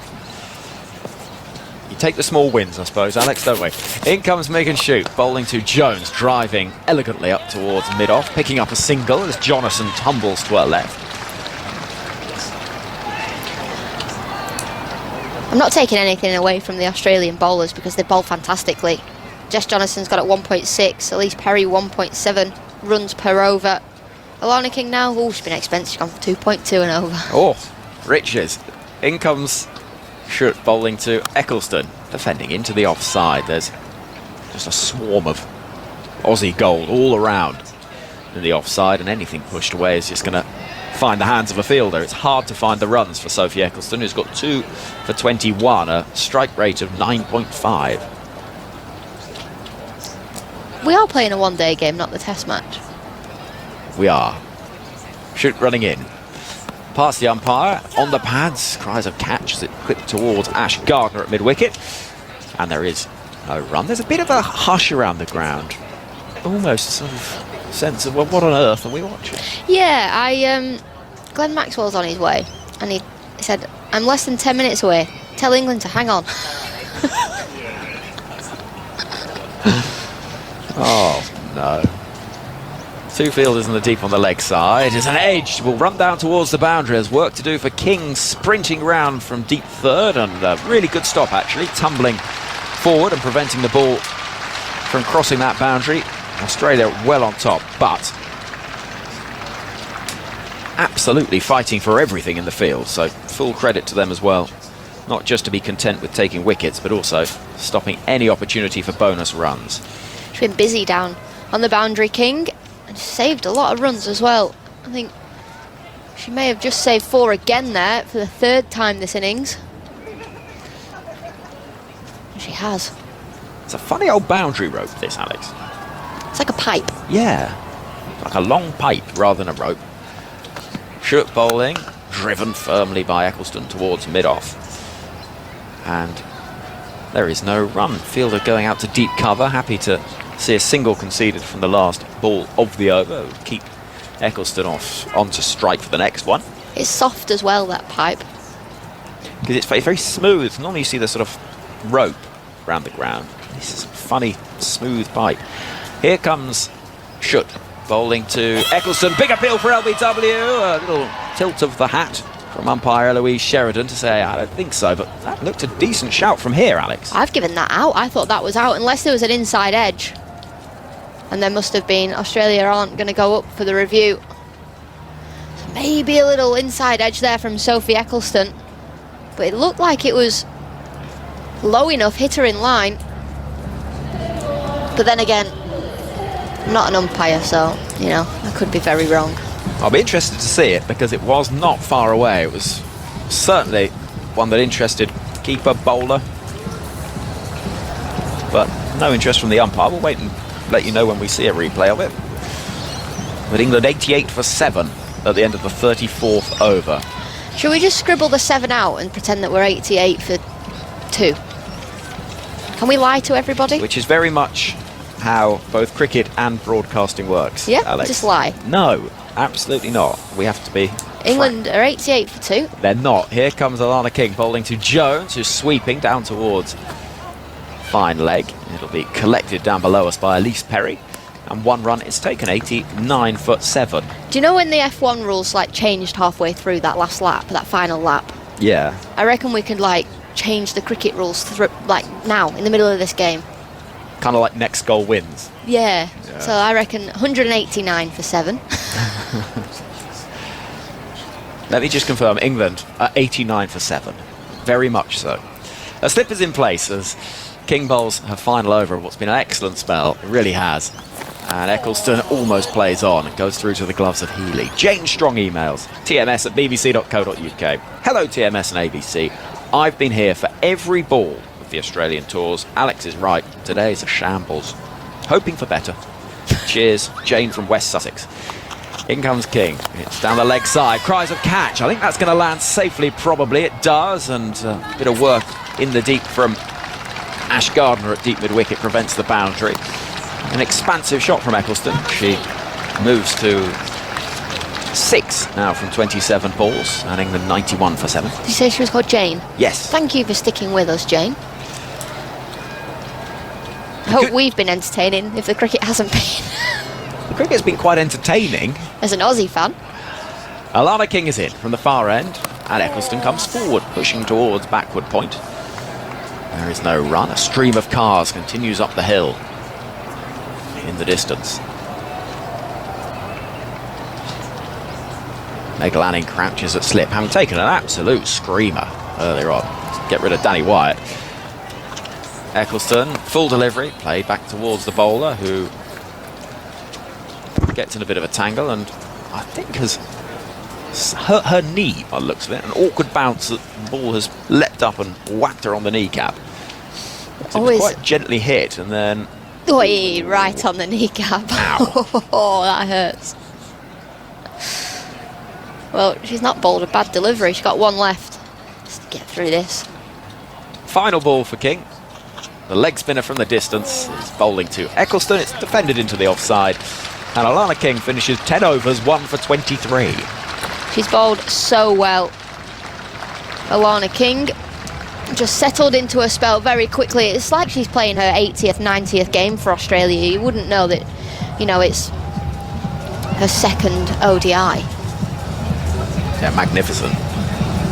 Really confident, effective, real energy in the field as well.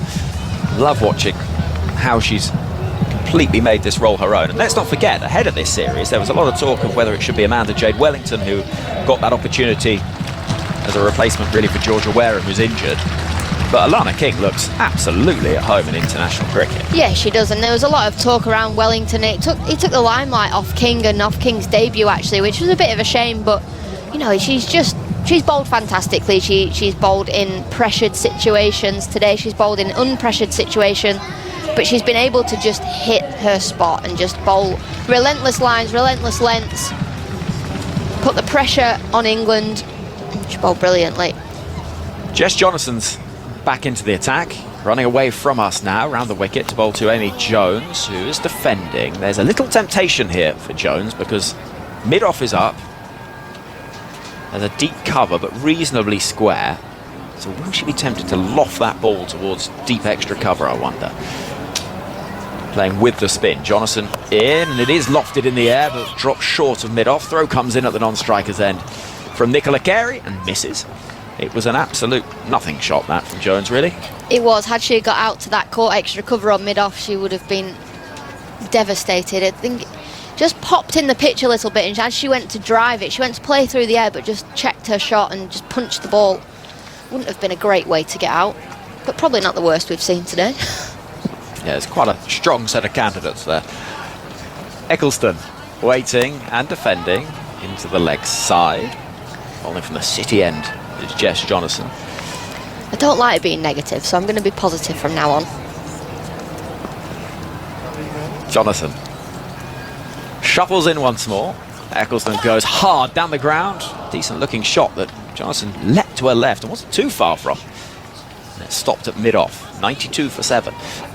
Well, you can be positive that we had a nice walk around the lake at Albert Park. That was lovely, wasn't it? That was really nice. We're actually staying in such a good area. A lot to do. There's a bit going on tonight as well. Yes. Positive about that. Yes. Positive we'll get an early finish and we'll be out of here. Jess Jonason moving in past umpire Sheridan once more. Work towards mid-wicket. And there is no run. Ash Gardner there to field. Yeah, there's a pride event taking place through St Kilda. Lots of decorations up around the bars and things. Sense it'll be quite a lively day. This has worked nicely actually by Eccleston down towards fine leg, and Megan Should, who I don't remember ever seeing anyone run as fast across the outfield, picks up with a single taken, and England finished the over, the 36th of the innings, on 93 for 7. Do, as I say, get in touch with us using the hashtag BBC Cricket. You can email tms@bbc.co.uk. Jack emails. I think it's 9:30 of Ashes listening for me. Don't know if this is the worst one of the lot. Oh no, Jack. Is that our mate Jack Rule as well? Yeah. Low scoring thriller? Question mark, says Jack. Yes. Yeah, that's the positivity we want, Jack. Yes. In Stoke-on-Trent. Jack's a true BBC TMS fan. Yeah. scores at the women's games as well. We see him all the time. Yeah, at Worcester in particular. Ravi emails as well, saying hello. Because you know when I came onto commentary I got Nelly Furtado? Yes. Well, when we switch the ball-by-ball commentator, we do the music. Okay. Sutherland at start of a new over, pushed into the offside. And there is no run. Eccleston finds backward point and Rachel Haynes. And Ravi says, why didn't Alex get entrance music as well? I'm not good enough for entrance music. No, hold on a second, that's not true. Sutherland from the far end, defended once more, down to deep third. As we welcome back ABC Local Radio in South Australia to coverage here on ABC Grandstand of the second one-day international of this Women's Ashes series. And it has been a pretty torrid time for England with the bat. 94 on the board, 7 wickets down. And at this stage, it looks pretty hard to see how Australia won't win the series outright in today's game. We'll go through exactly what we've seen at the end of the over. But Annabelle Sutherland is bowling from the far end, the St Kilda end, as Jones drives towards extra cover. And there is no run. Carey stops the ball. Did I see a stat the other day that Australia haven't lost a home ODI series since 1949 or something ridiculous? I know it's at least 35 years. Maybe I made that up. Maybe I dreamt it. Sutherland from the far end, running in towards us with purpose. Jones plays that rather uppishly, but beats the fielder at backward point and will pick up a single. The score moves forward slowly. 95 for 7. So if you did have entrance music, yes, what would it be? Alex? You Can Call Me Al. You Can Call Me Al. That one. Yeah. Paul Simon. Yeah. Nice. Easy. Why is that? Why would you have that? Oh, I don't know. Maybe something to do with my name. In comes Sutherland from the far end. Slip in place. Eccleston plays that ball aerially, but it'll land safely in front of Elise Perry. A squarish fine leg. And another run is taken. 96 for 7.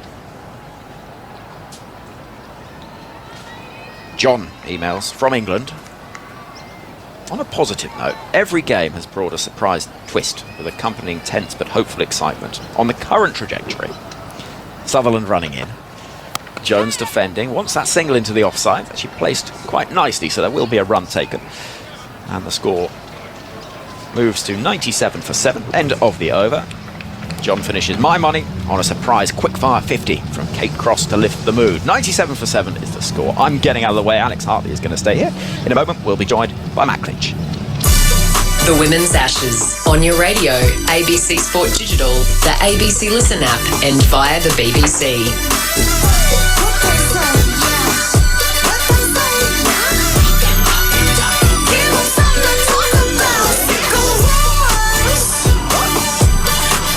Thank you, Henry. This partnership now 29 runs, with Amy Jones up to her highest score against Australia, 20. Sophie Eccleston on 9. Hello, Alex. Hello. Still keeping positive vibes. I like that. I did have a negative Nancy 10 minutes or so, but I'm feeling like I've got it off my chest. Yeah, right. Back up and about. Welcome to the world of broadcasting, where you have to find the words where there are no words. Jess Jonathan's going to continue. Comes in, bowls and hit back down the track by Jones. Jonathan diving to her right. Is in the air momentarily. Jones is able to get a single to move to 27. England 7 for 98. That 100's getting closer. That's good news. It is indeed. Did you say this is Amy Jones' highest score against Australia ever? Yes. Gosh. There's been a few goshes from you so far this morning. Jonathan comes in, bowls to Eccleston, who's on the back foot looking to drive, but straight to Meg Lanning, who does the fielding. Catching cover. Yes, if you've just flicked on the radio for the first time, Australia won the toss. They decided to bowl. And after England were 1 for 40, they lost 5 for 11. Jonathan flights this next delivery. Stride forward from Eccleston. She defends back down the pitch. I think Australia have bowled brilliantly. The spinners in particular have just been able to settle into their spell, which helps, obviously, England being 7 down. Eccleston on 9, looking to sweep here from Jonathan in the air, backward a square. That's well timed. That's a boundary. Eccleston brings up that 100 for England with a nicely timed sweep for 4. 7 for 102. And a smile on Sophie Eccleston's face. That ball just angling down the leg side. She's able to sweep it. I've not seen Eccleston play many sweep shots in her England career, but proving there that she can, and she can bat as well, can Eccleston. Eccleston to 13, awaiting Jonathan. Takes a stride forward. Just leans on this next delivery as she defends into the offside. 5 runs off the over so far, with 1 ball to come in the 38th over. Just to get your thoughts on the mindset of the English batters against the Australian spinners. As Jonathan around the wicket bowls this next delivery, chopping back on the next ball. Eccleston plays it in the turf, out to deep cover for a single to close out the over. Eccleston to 14, England 7 for 7 for 103. The mindset of, not being able to rotate the strike, not wanting to take a risk, allowing Australia's bowlers to really dictate terms. Yeah, I think they have, and I guess that comes with losing regular wickets, because you have to then, as a batting unit, you have to rebuild and try and build a partnership. However, when you're a spinner and you're in the middle of your spell, that's the ideal situation for you to be bowling in, because you know you've given yourself another 6 or 7 balls to settle into your spell. So picking up regular wickets as a spinner actually helps you, because you get your confidence up and you can settle into your spell. And every spinner knows once you feel comfortable at the crease, you can just get that ball on your line, on your length, and bowl your natural deliveries and put pressure on the batting unit, while the wickets sometimes are falling from the other end. Annabelle Sutherland to bowl from the Fitzroy Street end to Sophie Eccleston, who's up on her toes and defending into the offside when Nick Carey does the fielding. Not to mention, Alana Kling hasn't played all that much cricket, so she'd be a bit nervous. Well, she would be, but honestly, it looks like she's played 70 games for Australia. It's her second ODI, and she just looks unbelievably settled. Eccleston on 14 here.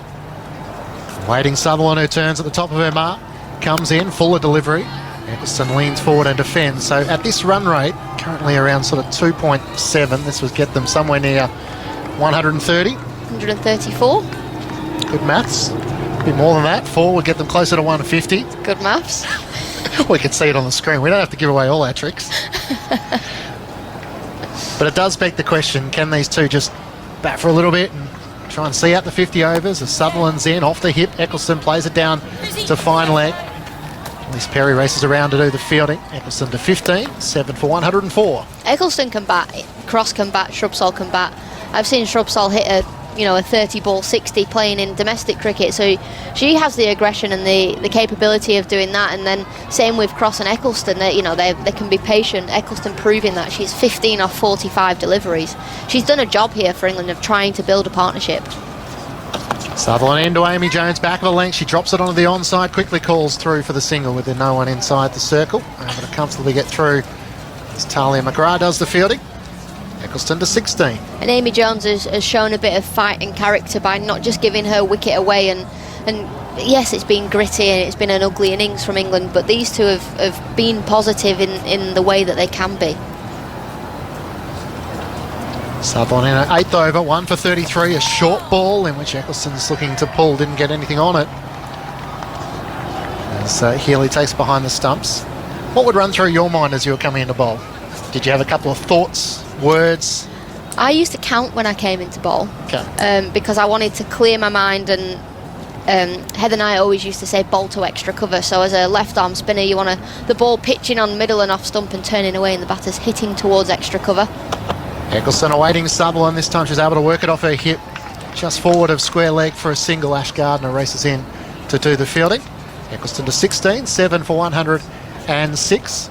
Another good over from Annabelle Sutherland. As a fly comes in our box, Alex trying to swap that, take your mic out in the process. But yeah, I would count. So I would. So you're not counting steps. You're just counting. It would be steps. It is steps. So okay. every time I'd go 1 2 1 2 3 4 extra cover.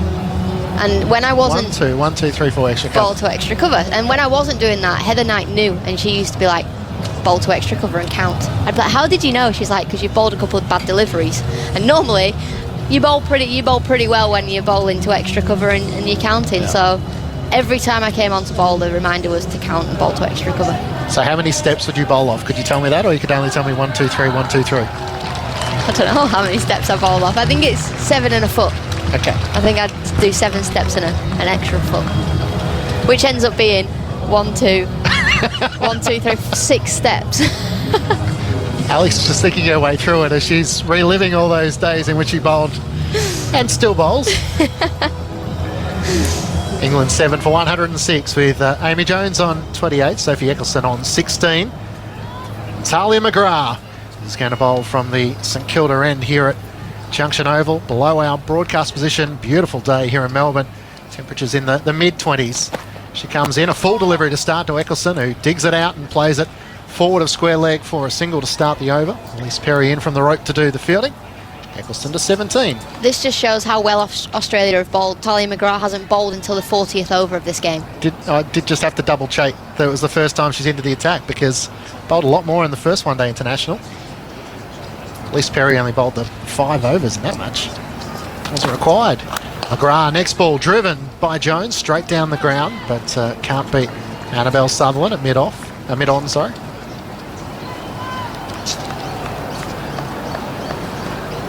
It's got to be the hard part when you're in a successful side, not knowing how many overs you're going to get on each day. I wonder whether Meg Lanning kind of communicates that at the start of the day. McGrath back with length to Jones, hit on the pad, that's got to be close, and she's out. Australia get the breakthrough after a good partnership between Jones and Eccleston. And England are 8 for 107 in the 40th over. Jones goes for 28. Amy Jones just trapped on the crease there, going back to a fullish delivery. Pitched up, maybe stayed slightly low, but she's gone right back. It's hit her on the knee roll, and that's probably hitting the top of middle stump.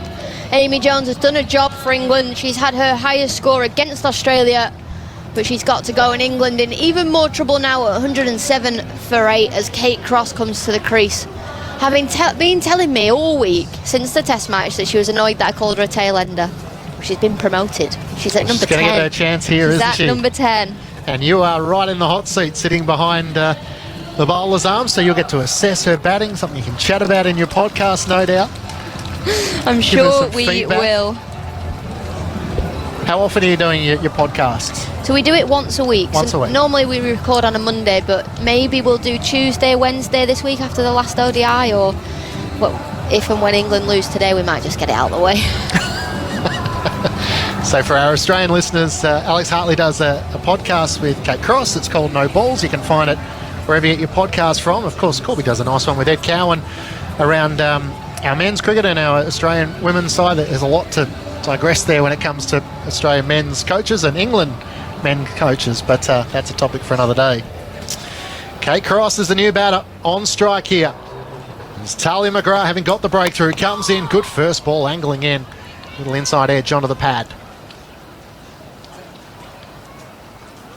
Who organises the topics, the rundown?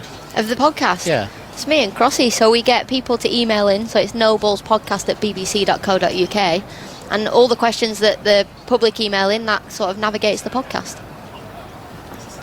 McGrath in, full toss down the leg side. Cross couldn't get too much bat on it.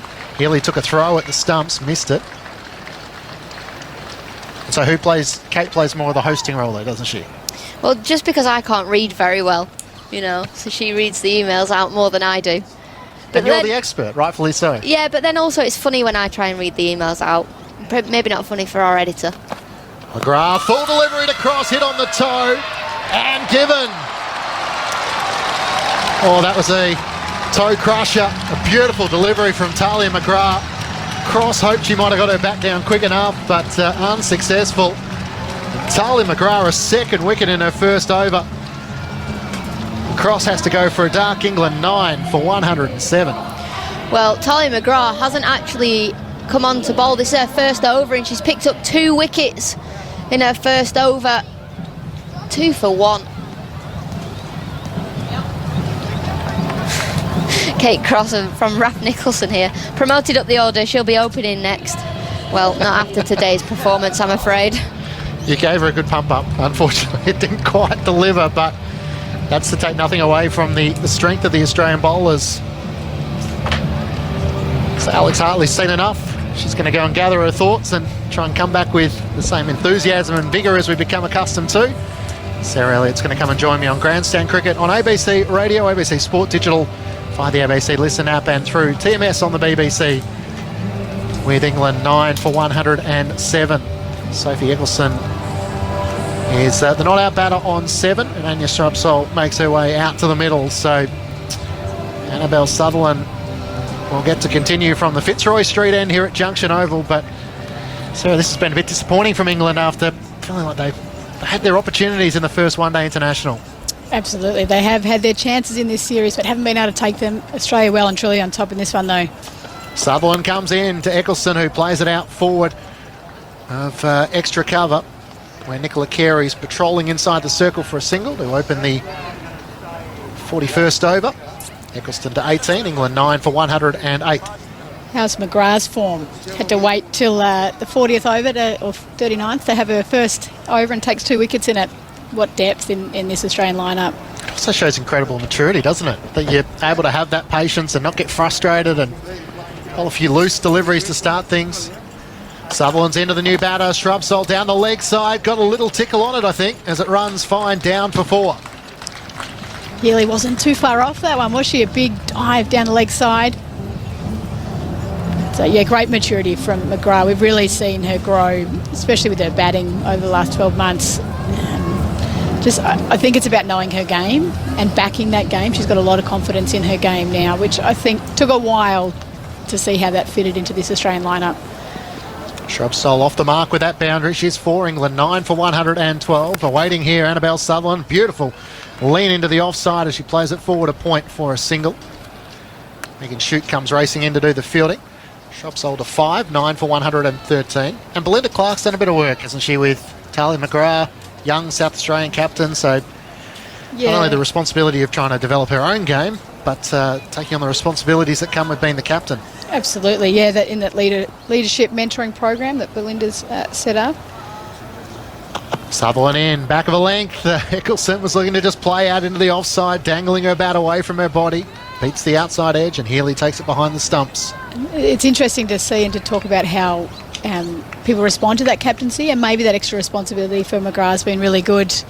That leadership role, that confidence it gives you or forces you to have. She's certainly taken that in her stride, and we saw the strikers in the WBBL were really good.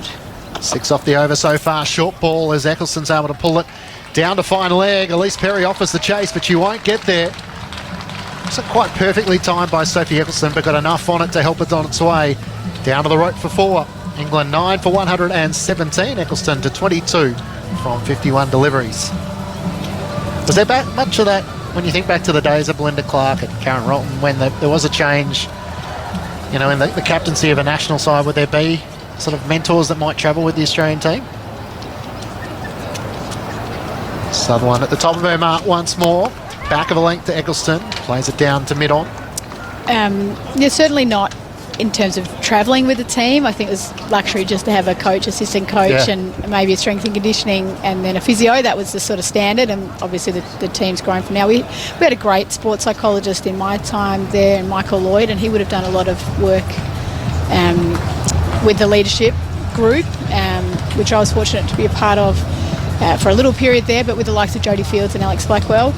But I think in each state you will find that those girls would have had their mentor, and we were lucky in terms of getting funding, and that funding could have been used on coaching, but also the mental side of the game, and so I think each of the girls would have invested and chosen their own support sort of staff, and the likes of Linda Clark, Catherine Fitzpatrick, Mel Jones, great leaders in their own right and great mentors, so they would have taken it upon themselves as well. End of the over. England 9 for 117 as Talia McGrath starts a new over from below us. Comes in and bowls to Anya Shrubsole, who's forward and defending into the offside. It's maybe more of a not unsaid, but it just sort of happened, whereas now it's a more formal sort of process that happens in terms of that mentoring and those relationships that are set up. Shrubsole on 5, awaiting McGrath wide outside the off stump. Took a big swing at that, missed. Australia certainly have, there'll be lots of questions in terms of leading into this World Cup with the depth and what lineup they'll go in, and I think it's such a luxury in such a condensed and short tournament that they'll be able to rotate their players a little bit. As McGrath's in, Shrubsole looking to just try and play it out into the offside. That one kept low a little bit from Talia McGrath, who's in just her second over, but 2 for 1. pretty good figures. Not too many bowlers would be happy to have to wait as long as she did, but when you can come in and have that effect, it'd be hard to leave you out of the side. This time wider outside the off stump as McGrath is trying to just see how keen Sophie Eccleston is to have a swing at these, and the answer's being, yep, I'm going to try and give it everything. So far unsuccessful with the last 2 shots. Certainly a different ploy. We've seen that real stump-to-stump type bowling early on in the innings, but McGrath, whether that's a control thing or whether that's a plan, a bit wider on those last couple. McGrath in, this time angling in on off stump, and Eccleston comes forward and is beaten. Most tail enders willing to have a swing, aren't they? Especially if they're in this scenario. The batters haven't done their job. Absolutely. I used to always... I used to always get a little frustrated that you always get more licence when you're not a recognised batter to have a swing at it. I sort of agree with that logic, to be honest. The last ball of the over as McGrath's into Eccleston once more. Throws her head back in frustration as she tries to push it into the offside. And is beaten. Another excellent over, a maiden from Talia McGrath. And after 42 overs, England are 9 for 117 with Eccleston on 22, Shrubsole on 5. Matt Clench and Sarah Elliott with you on Grandstand Cricket on ABC Radio, ABC Sport Digital, via the ABC Listen app, and Test Match Special on BBC 5 Live. Such a luxury. You think that Darcy Brown's not in this side, Taylor Blamenic, Georgia Wareham and Sophie Molyneux, 4 fairly frontline bowlers you would have thought from 12 months ago. That's a great problem for the Australian selectors to have great depth. So Jess Jonason's going to come back into the attack. 2 for 16 from her 7 overs so far. A couple of big wickets as well. As Jonason around the wicket, comes in and bowls, and back goes Eccleston and defends, back down the pitch. Got the wicket of Heather Knight, LBW for 18. Nat Siver as well for 8. Jonason comes in. Eccleston rocks back, cuts, plays it out to point. Rachel Haynes slides in down low to her right, does the fielding, prevents the single. It's good to see these batters still with some intent. That's got to be the key. There's no point in them hanging around till the end of the 50th over there. Jonathan quickly into her approach. And Eccleston leaning forward, defending. You can hear the encouragement from behind the stumps. Lisa Healy liking what she's seeing at the moment. Not too much width from Jess Jonathan, who's firing in her off spinners. Wider on the crease, and Eccleston once more back and defends. We used to have one coach for Victoria that if we didn't make it to 130, we had to go out after the game and run the runs to make up 130. It was a very, very embarrassing thing to do. Eccleston on 22, this time is able to turn it off her hip, down to fine leg. Turns for the first quickly, but that's all she'll get as Elise Perry races around to do the fielding. Eccleston to 23, 9 for 118. So how many, say, all out for 118, how many runs would you have to do to get to 130? You're testing my maths. So we do the 12.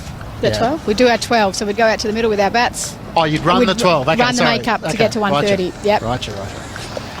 Last ball of the over as Jonason's in. Shrubsole is back. And the full face of the bat as she defends the end of the over. Just the 1 run coming off that. So after 43 overs, England 9 for 118.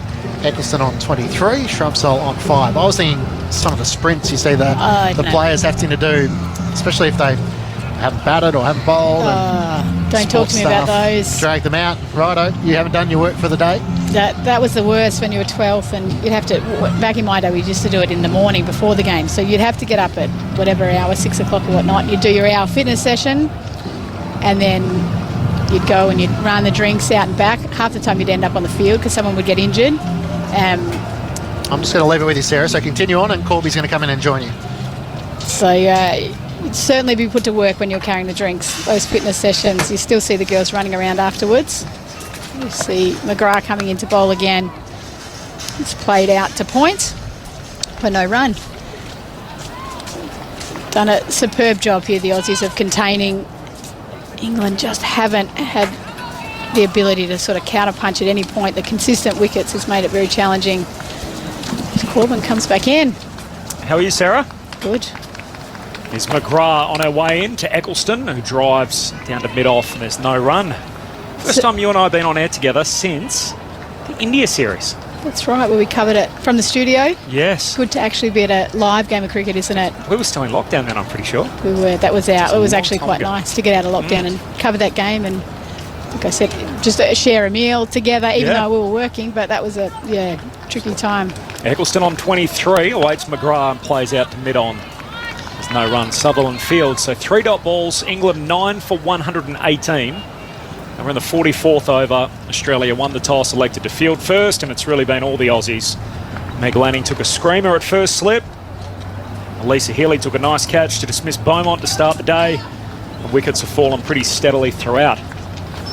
McGrath outside off, cut shot from Eccleston. There's protection back. Carey, sweeper on the offside, keeps it to 1. England 9 for 119.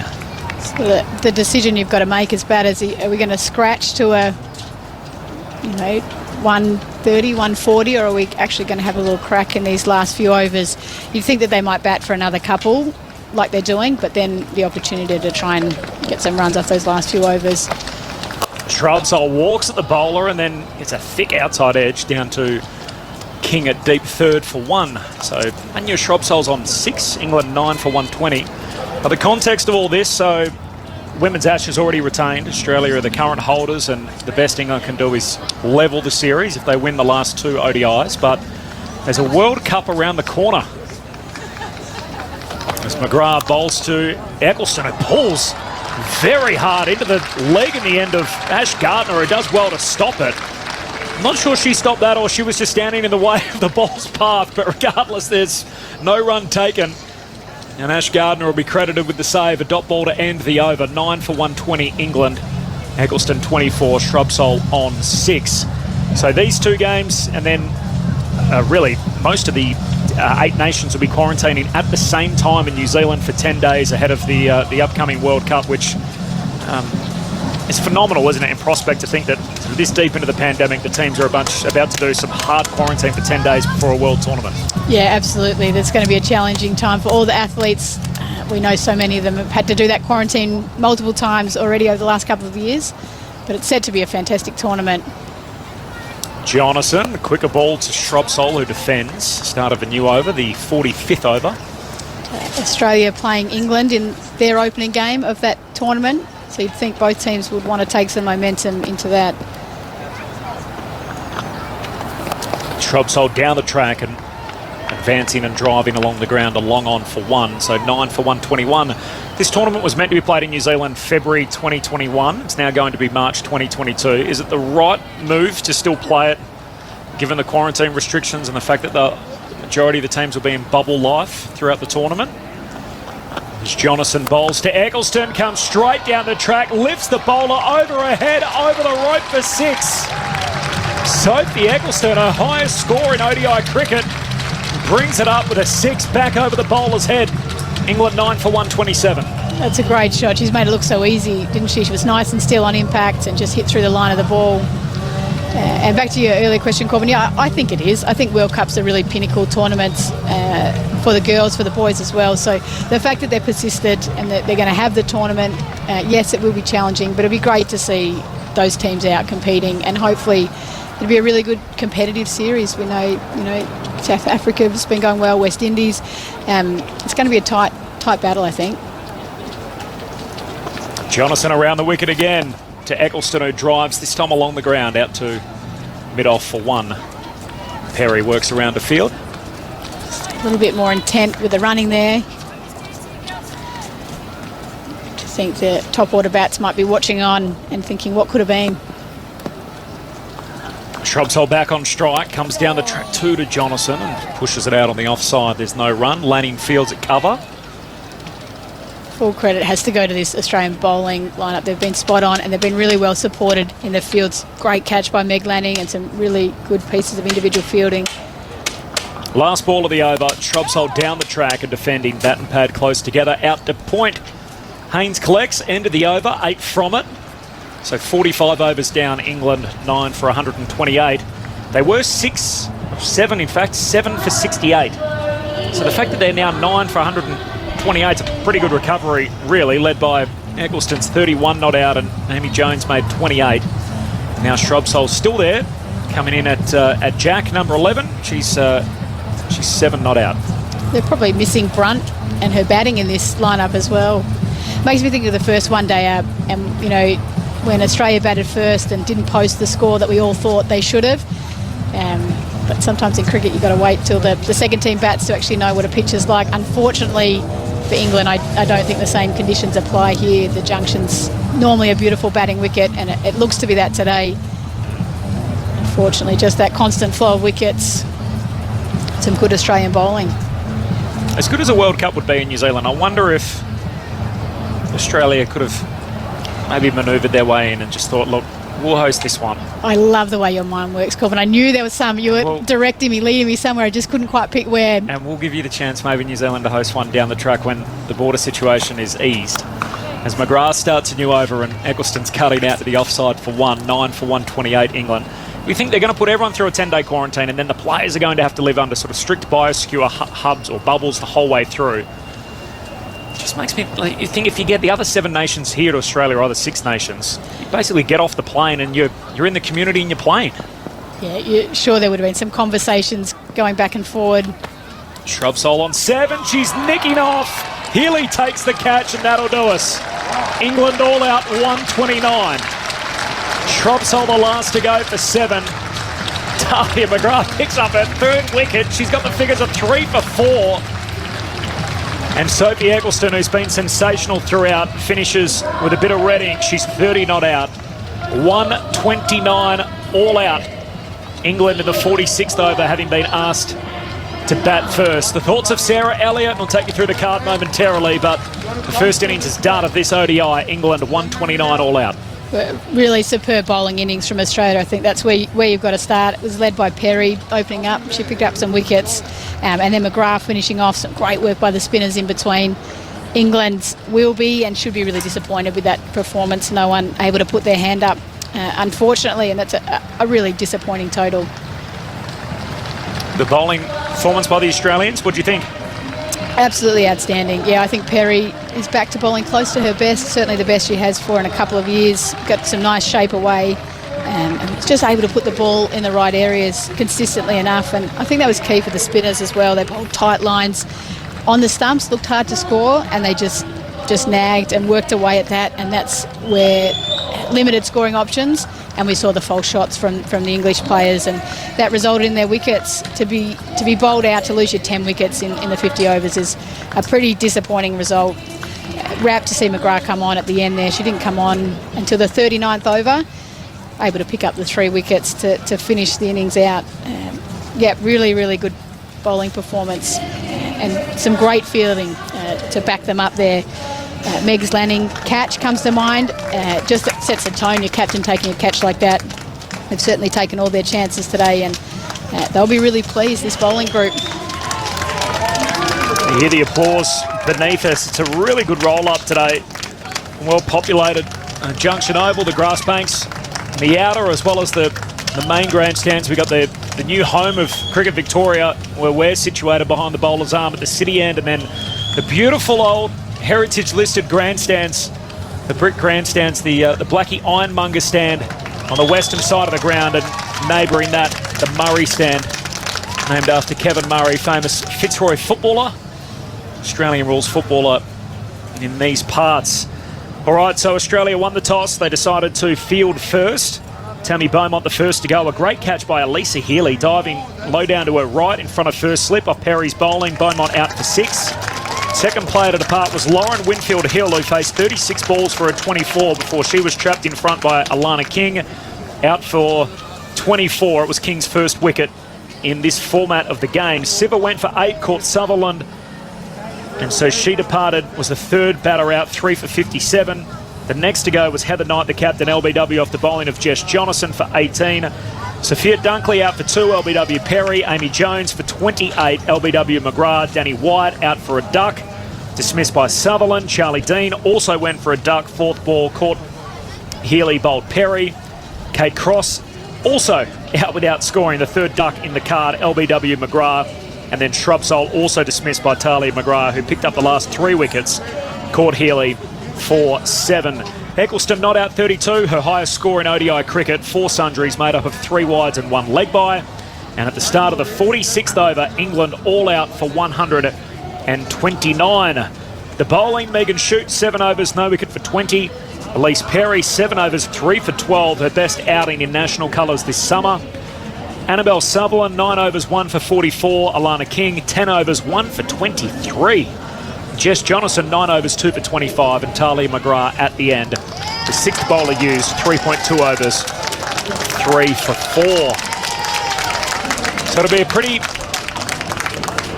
remarkable effort if England are able to defend that somehow. 130 is the target that they've set Australia off their 50 overs and what looks to be a pretty good wicket here at Junction Oval. Australia winning the toss, electing to field first. That is the way Meg Lanning likes to do things. And that was a decent enough start from Lauren Winfield-Hill, who made 24. She was one of just 4 double-figure scores in the England innings. Sophie Eccleston top scored with 32 not out. There was 28 from Amy Jones, her highest score against Australia. And the captain, Heather Knight, made 18. 3 ducks in there for Wyatt, Dean and Cross. And Nat Siver, Tammy Beaumont, Sophia Dunkley and Anya Shrobsole all out in single figures. In terms of the wicket takers, well, 3 apiece for Elise Perry and Talia McGrath, 2 for Jess Jonathan and 1 each for the excellent Alana King and Annabelle Sutherland. That is what has left this game where it stands, with England all out for 129 in the 46th over. And Australia, you would have thought, surely, Alex, on the brink of winning this series outright. Yeah, you'd think so, unless a miracle happens for England. The wicket looks like a decent one. You know, the ball's coming on quite nicely. There was just one false shot played by Amy Jones when she looked to loft the ball over extra cover, and the ball looked like it did get stuck in the wicket. But yeah, I think this is Australia's game to lose. Required run rate stands at 2.6. Don't tell me that again. Yeah, it's not going to be necessarily a huge task in terms of pressure from the score. But what'll be interesting will be to see how Australia approach this, because there is the potential that Alyssa Healy and Rachel Haynes, you'd have thought Healy were more likely of the two, to just go bang. And also an opportunity for Healy to get some runs behind her as well. Not had the series that she would have liked or you know, up to her standards. So a huge opportunity for her to get herself back into some form leading into the World Cup. Indeed. We saw Elise Perry on the outfield getting lots of throwdowns, and wondered whether she might get the opportunity to open the batting and, you know, get some time out in the middle. But they have elected to go with that tried and tested pair down there, standing on the boundary edge by that Australian flag being held by a young volunteer. I can see the England fielders gathered over there underneath the green tent, not looking quite as filled with the joys of spring as they might do. You know what, they are actually, I've just seen on the TV, they're all laughing and smiling and joking, because I think it's one of those times, if you don't laugh, you'll cry. Well, what would be interesting is, presuming that England lose this game, hearing what the response is, because they've spoken a lot about going toe-to-toe with Australia and, you know, landing a few blows and everything else, but today it's looked and felt like they're miles away. Yeah, today's been a rewind back to 2019, which is a bit of a shame, but teams can have days like that, and England throughout this series, they look like they've almost got worse. They started off really well in that first T20 with the bat. They were unbelievable, but Australia, you know, record run chase for them when they chased that down, so they've just fallen away and lost wickets at crucial times, and lost wickets in clusters as well, which has harmed them. It almost reminds me, Alex, of a batter at the start of the series. Actually, Haseeb Hameed would be quite a good example, where he got a few runs in that first game at Brisbane, and then it all fell away and got increasingly worse. And it's almost as though once that confidence is chipped away, it becomes harder and harder and harder for a team and or an individual. And what we're seeing is a sort of bit of that from this England side, perhaps? Yeah, I think just a little bit, and I guess they can't let their confidence drop too much, because they've got a World Cup, and anything can happen in a World Cup. You know, knowing Australia, they'll go out and they'll lose to Sri Lanka or something, like, you know, that can happen. That's what World Cups are all about.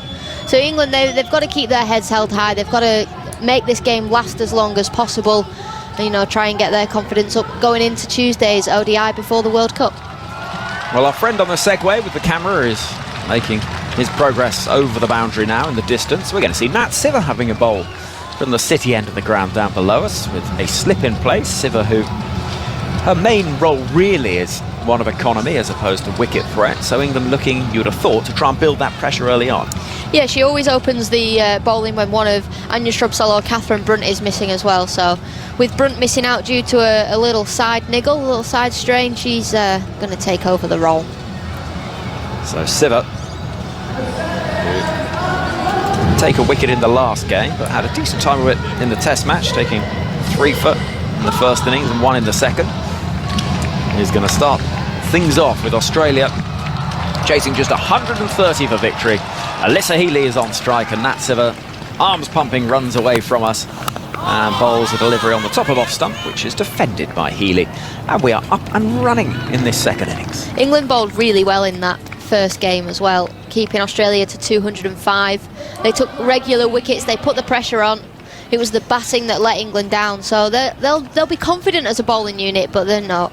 But they've just not got the runs on the board to defend a total. Nat Siva again, running into Bolton Healy. This is a little straighter, worked off the hips for a single at least. They may turn for the second, and indeed 2 runs will be taken with Eccleston throwing from fine leg. And the score for Australia moves to 2 without loss. Their target now just 128 runs away. There's no way of painting that to make it sound good for England. Siva runs in.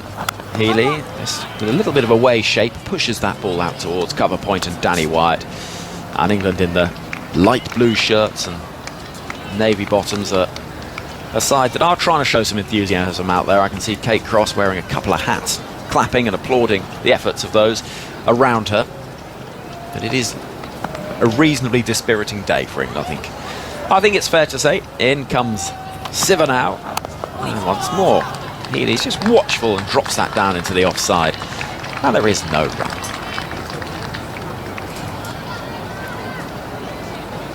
A few clouds overhead now, Alex. It's not quite as clear as it was. I mean, it is still a lovely day, but it's not unbroken blue sky. There's a few just drifting across. Do you know how I describe those clouds? Go on. In comes Siva, and this one angles in towards Healy, who plays the ball against the pad, and the over comes to an end. 2 runs from it. Australia 2 without loss, chasing 130. Simpson clouds. Yeah, they are. There are friends the Simpson clouds, very much so. There's no threat of rain. It's a lovely day. Busy St Kilda as well. We can go and join them in probably a couple of hours, maybe even less. Healy on strike there. She's 1 more ball left in the over, and is that an edge? I heard something as it went through, but not out, cries Bruce Oxenford. And just a little bit of movement and maybe a creaky bat or something. Flicked a bumblebee. Something like that. But it's not out. And the over comes to an end. So 2 without loss is the score. We're going to see Anya Shrubsole, I'm sure, from the far end of the ground. We are. And the cars just trundling up the road in the distance, and fans everywhere you look on the grass banks. The trees all around. It is a lovely scene in front of us. I think the supporters, well, they'll be hoping this game goes on a little bit longer. It's their day out, this. Yeah, of course. There's actually a lot more people here than I was expecting as well. Sunday, a lot of women's clubs play cricket on a Sunday here in Melbourne, but a crowd have turned up. So Anya Shrubsole from the far end will be bowling to the left-handed Rachel Haynes, who thought this will be her last Ashes series, probably. Shrubsole in, down the leg side it goes. Will be signalled wide at the start of the over. And there is 1 onto the total. Australia 3 without loss. Shrubsole with a slip and a gully in place, looking to swing the ball away from the left-hander, entice the left-hander into playing a drive through the covers to bring those catches into play. Shrubsole again, far end of the ground. A slip and a gully. Finds the outer half of the bat, drops down towards Winfield Hill. And there is no run. A slightly worrying statistic for England, Alex. Lauren Winfield Hill has not passed 50 for England in 6 years. Yeah, as an opening bat, that is kind of worrying. Whether or not England will bring in another opening bat for the World Cup, I think their squad gets announced on Wednesday. Shrubsole running in. Past the umpire. Forward in defence comes Haynes. Up towards mid-off. And there is no run. But you look at what's in the pipeline, there's not that many options for England. So they've gone full circle though. 2017, Winfield Hill was opening the batting, then Amy Jones has had a go, now Danny Wyatt, and then they've gone back. They've fluttered between the three of them for a few years. Shrubsole running in. Right arm over towards us. That's nicely played by Haynes. Driven up towards Wyatt at mid-off. And there's no run. And there's talks about what about Eve Jones, Georgia Adams, Emma Lamb. I just think they'd still have the same problem. That problem being? Losing early wickets, not having a batter get a score. I suppose you don't know until you try, so I'm all for England trying something different, but they do have to fix that problem at the top of the order. Shrubsole in, left alone this time by Haynes. Bat raised high above the head. I guess Winfield Hill had another 2 opportunities to try and come good, so she'll have the next innings and here at the Junction Oval on Tuesday and have that as an opportunity to, you know, try and score some runs and get past 50. In fairness, she looked in good touch. Made 24 early, but then we've said that quite a few times. Looks in good touch, gets out. Yeah. Shrubsole in. This is whacked into the leg side. Work to do for the fielder. Eccleston moving to her left at mid-on. Does well, tumbling away, and a single will be taken. Australia 4 without loss. We have a ball left of this second over. Shrubsole at the far end of the ground. She's got very red soles to her bowling boots. I don't know a scorer, but I know of a scorer who recognises players by the colour of their sole. They emailed our podcast, mine and Crossie's that either podcast. is talking about shoes or it's incredibly sinister. Well, Crossie's is black, so... But no, the bottom of their shoes, and so they'll be like, and your red sole. Okay. Right then, here comes Shrubsole into sunshine, whipped away towards mid-wicket. And Alyssa Healy won't get a run there. End of the over, 2 gone. Australia 4 without loss, chasing 130. Isn't it easier just to look at the numbers on the shirts? Well, my eyes sometimes aren't quite good enough for that. So I actually quite like that way of checking someone's soul. What if 2 bowlers have the same brand of shoe? Well, body shapes and sizes. Okay, so you combine the 2. Yeah, there's ways. I remember somebody saying that the best way of identifying a player on the field is by their walk. Yeah. Get used to how somebody moves. Yeah, you do. You've got quite a funny walk. What? Yeah, you do. You've got a bit of a arm swinging strut about you. Could you not have revealed I have a funny walk when we're not on the radio? Oh, you were talking about it. Siver is in. Oh, that's a beauty. It somehow beats off stump. Having passed the inside edge of Rachel Haynes' bat, she had no idea where that had gone. Good delivery, that from Nat Siver. Bit of shape as well. As she looks to bowl it across the left-hander and a bit of swing back towards her. Beautiful seam position from Nat Siver. Siver running in, away from us. This is left alone by Rachel Haynes. Now, there's been substitution during the interval in terms of the umpires. Oh. Eloise Sheridan apparently unwell, and so we have Mike Graham-Smith and Bruce Oxenford out there now. Third umpire doesn't change though, does it? No. Just checking after that last game in the no ball. No. TV umpire remains the same.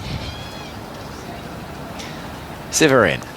To bowl to Haynes, who's leaning on one. Into the offside it goes. Beaumont will pick up, throw at the non-striker's end, and misses, but put enough pressure on Rachel Haynes. She had to make her ground quickly. 1 run taken. Australia 5 without loss. It's hot out there today, so maybe she's feeling a little unwell. Yeah. It really is. It's hot, bright sunshine.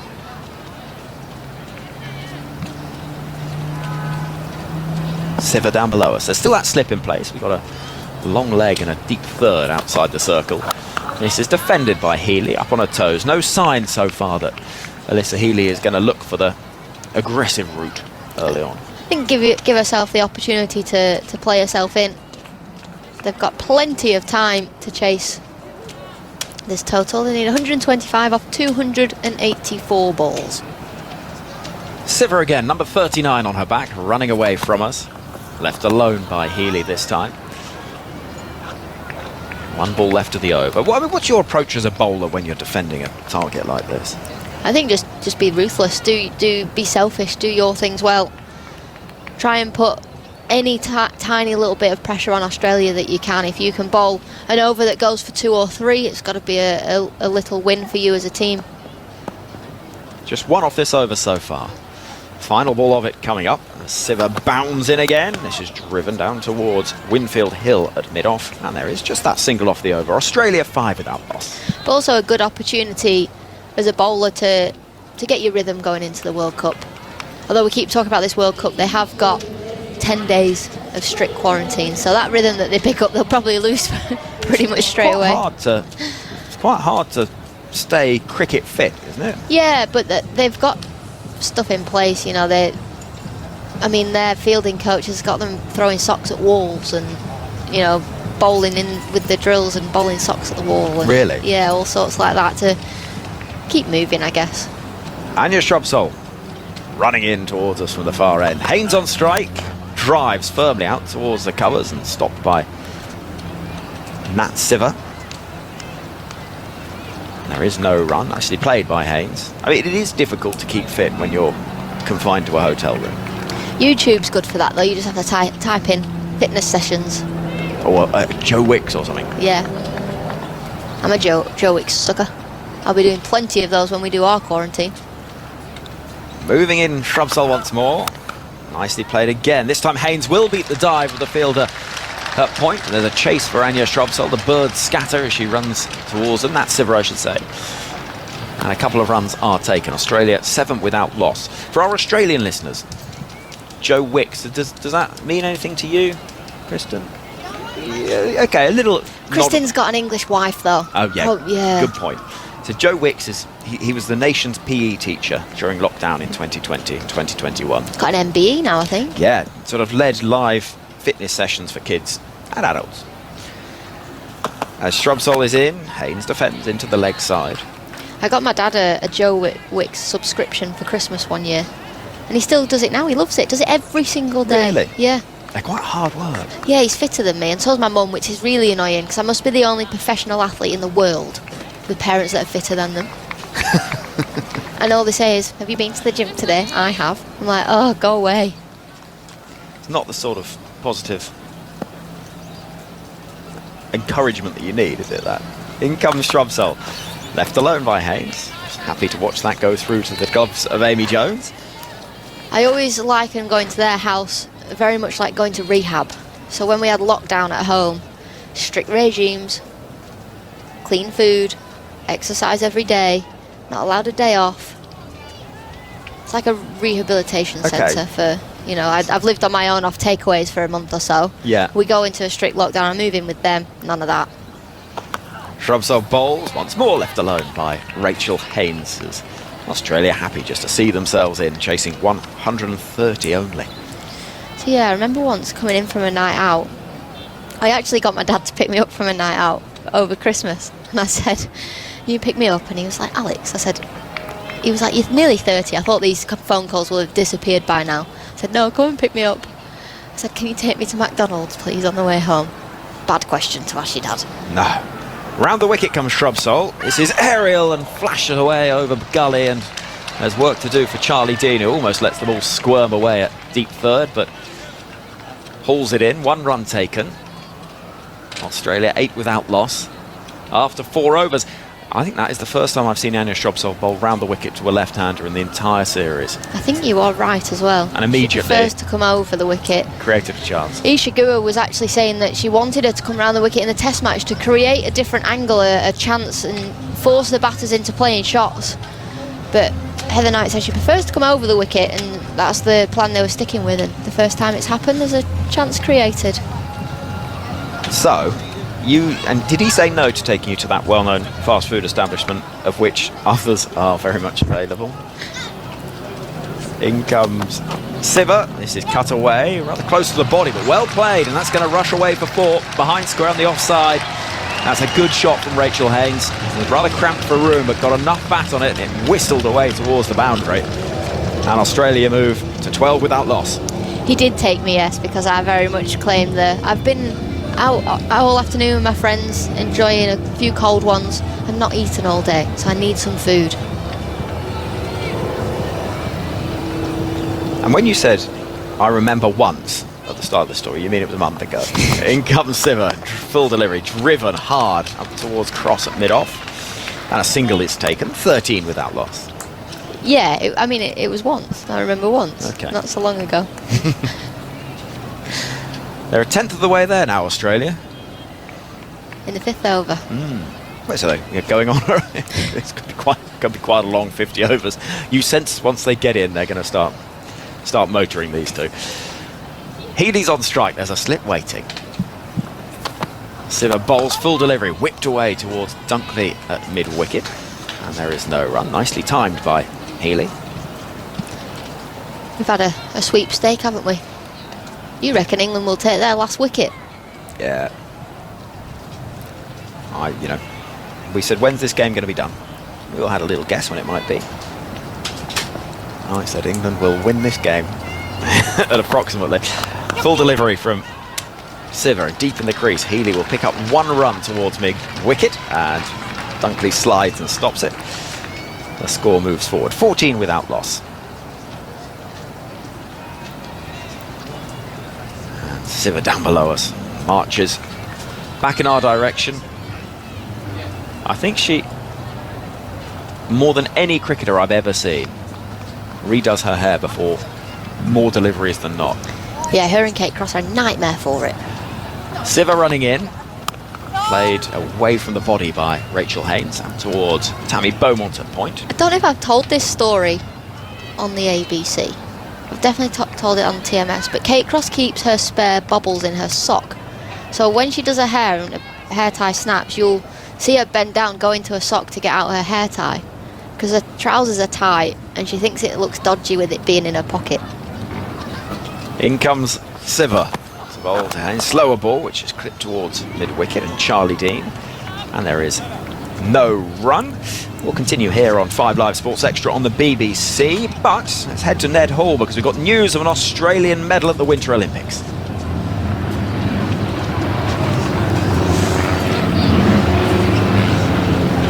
So, with the sun shining and England in just a little bit of peril, they'll be desperate for an early wicket here, Alex. Try and just build a little bit of pressure. Yeah, they'll want to try and get a wicket within the first 6 or 7 overs, so they're going to have to take one ASAP. But this batting lineup for Australia is pretty much never ending. You've got Lanning, Perry, McGrath, Gardner and Sutherland still to come. Yeah, there's a lot of batting, and there's not a lot of runs to work with to build that pressure. Anya Shropsall then is going to bowl from the far end, running towards us with Healy on strike. There's a slip in place, that's nicely bowled, nicely played as well. Full delivery, which is clipped into the leg side, out towards the busy figure of Charlie Dean at deep mid-wicket, and a couple of runs are taken. The score moves to 16 without loss. It's a lovely shot that, flicked into the leg side, past mid-wicket for Healy. Not been at her best throughout this Ashes series, but no doubt she's got plenty of time to play herself in today. It's going to be a chance to build a really big innings. Healy clips the ball towards mid-wicket and there's no run. Yeah, a score of 27 in that last ODI, but a couple of ducks in the test match. And then didn't obviously feature a huge amount in those 2 washed out games at Adelaide. And scored 7 in the first one. From the far end of the ground, here comes Anya Shropsall. Defended by Healy, wants a single, gonna have to be quick. Throw comes in from Danny Wyatt, and an underarm throw diving forward is rather loopy and doesn't cause any danger for Rachel Haynes, who gets through for that single. Good running from this Australian pair. 17 without loss, chasing 130. I think we're going to see a bit of Kate Cross as she warms up on the sideline, going through her bowling warm-ups. Either that or she's showing off to the crowd, a bit like Merv Hughes used to do. The warm-up in front of the crowd to get the crowd copying him. Shropsall from the far end, St Kilda end, in towards us, and that beats the outside edge of Haynes' bat. Nice shape from Shropsall. It's the movement that she has predominantly got throughout her career. In towards the right-hander, away from the left-hander. And that beats the outside edge of Haynes' bat. Yeah, Cross down below is having a little conversation with a few of those supporters down there. I actually think one of them's Glenn Maxwell. It keeps sending me videos of her warming up. In comes Anya Shrubsole once more. This is edged and taken. Good catch to her left from Amy Jones. And Shrubsole gets the wicket of Rachel Haynes. There was just a suggestion that chance might be coming. She'd beaten the bat on a number of occasions. And Australia have lost their first wicket. Haynes goes. Caught by Jones off the bowling of Shrubsole for 10. And Australia, though still well in control of this game, will be frustrated to see this opening stand broken with the score 17 for 1. Good patience that from Shrubsole as well, getting late away swing to the left-hander. She bowls hooping in swingers to the right-hander, but to the left-hander swings away, and she'd beaten the bat a couple of times and just carried on with her same line and length, just allowing the ball to do its natural thing, and that one ended up going quite a lot, swinging away from Rachel Haynes, getting the nick through to Amy Jones, who took a decent tumbling catch. And England, although it's very unlikely that they're going to win this game, they've taken a wicket. Yeah, 130 is the target for Australia, so 113 runs only needed from 44.1 overs. Shrubsole has made the early breakthrough, and Meg Lanning comes to the middle. And she took an absolute worldie earlier on. She did. Specky, wasn't it? Oh. Spectacular catch. Diving at slip. Shrubsole is in. Ooh, full delivery, swinging in towards Meg Lanning, who defends up towards mid-off. End of the over. 1 for 17 is the Australia score. Chasing 130, Alex Hartley is going to stay in position. And in a moment, we'll be joined by Matt Clinch. Just know that I want you. The Women's Ashes on your radio, ABC Sport Digital, the ABC Listen app, and via the BBC. Just know that I want you. I'll take you on the phone to no sound, give you all the rhythm and Thank you, Henry. England get the early breakthrough, but they'll need a few more than that, Alex Hartley. And I guess the interest at the start of the Australian innings was what sort of intent would we see? How aggressive would they be? Would they try and do it swiftly and somewhat cruelly? Or would they just try and get set? I think they've just got to go for it, haven't Clip they? away at it. Put England under pressure. Set a bit of a psychological blow for the World Cup potentially, and the one last one-day international take place on Tuesday. But with Healy and Lang at the crease, you can imagine they'll just try and put the bad balls away. Kate Cross starts a new over right in front of us at our broadcast end, and Healy drives straight down the pitch to mid-on. She's able to take off for the single as Sophia Dunkley does the fielding down low to her left. England 1 for 18 with Healy on the 7. Kate Cross, the pick of the bowlers for England in the last ODI, picking up 3 for 30 odd. Can't quite remember, 33 maybe. Found herself in and out of this England side for a few years, but now she's well and truly cemented in the ODI team. Kate Cross in the new batter, Meg Lanning, who's forward and defending, back down the pitch, and Cross is able to do the fielding.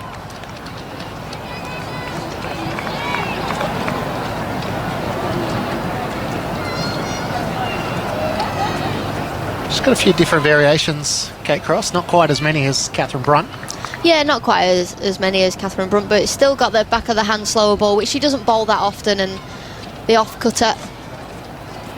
Cross in once more to Lanning, forward, letting it go past, just wide outside the off stump. But what her strength is, she just relentlessly hits the top of off, relentlessly just bowls that same line, same length, and allows the ball to deviate off the pitch naturally. She has got a wobble ball as well, which will pitch and nip either towards the batter or away from the batter. But she's just homed in on her skills that got her here in this England side. The Australian captain is awaiting Kate Cross. Full delivery, bowled her, beautiful ball. And didn't Kate Cross enjoy that? The Australian captain, Meg Lanning, is out for a duck. And Australia are 2 for 18 in the 7th over. Well, brilliant delivery that from Kate Cross. Going for the knee roll, and then in the previous deliveries, that one she just pitches up and it gets through Meg Lanning as she plays a booming drive and completely misjudges the line of the delivery. and it clatters into middle and off stump.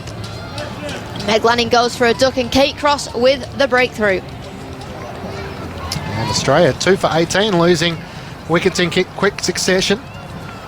It brings Elise Perry out, who made a duck in the first one-day international in Canberra. So England may be sensing a bit of an opportunity here to put some pressure back on the Australians and see what could be possible.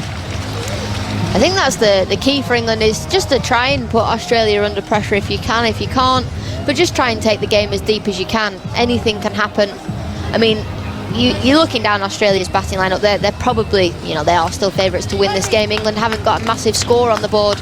But if they can take a few wickets and give themselves a bit of confidence. The bowling unit did an unbelievable job in the first ODI to go out and do pretty much the same in this one. So Elise Perry, the new batter, makes her way out to the middle and produced some of her best bowling figures since 2019. 3 for 12 in England's all out for 129. 45.2 overs. And now with Australia 2 for 18. Cross comes in, bowls to Perry, up on her toes, punches it through the offside, forward a point. That's a good way to start. Dunkley offers chase, she's not going to get there. It's the first boundary for Elise Perry, straight into the action. Australia 2 for 22. Beautiful shot that from Perry as well. Just up on her toes, knocks it through the covers. Short and wide from Kate Cross, not quite getting that delivery right. And Perry, even though it's her first ball, she takes full advantage.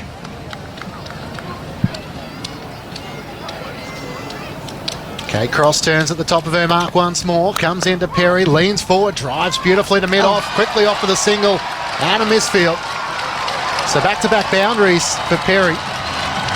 Unusual misfield as well from Charlie Dean. Down low to her left, just misjudged it. Misjudged it straight through her legs in the end, that one from Charlie Dean. Frustrating end to Kate Cross's over, who started so brilliantly. England can't afford misfields like that. They haven't got a massive total on the board, so mistakes like that are crucial in these games. So Australia 2 for 26, chasing 134 victory, with Healy on 7 and Perry on 8. Matt Klitsch and Alex Hartley with you on Grandstand Cricket on ABC Sport, ABC Sport Digital, via the Listen app, and on Test Match Special with the BBC. So Annie Shrubsole is going to continue from the Fitzroy Street end here. 7 overs in, Australia 2 for 26.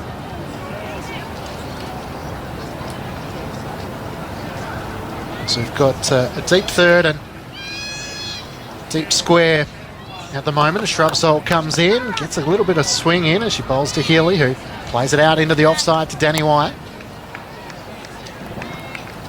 So you had some gifts. You'd received some gifts. Yes, I have. Some mementos. I have. Been given a couple of RCB shirts from Maxwell, he's had them for ages. When he signed for RCB, it's the team I follow, and we've been friends since he played at Lancashire. I said, if you don't give me a shirt, I'll be bitterly disappointed. Healy on 7, awaiting Shrubsole, chops back on this delivery, plays it out to extra cover. White does the fielding. So once a year they wear the green to the RCB, so I've been given a green shirt and I've been given a red shirt. And I've also got one from DJ Bravo, a CSK shirt, so don't know what I'm going to do with them all, but a couple of shirts flying around.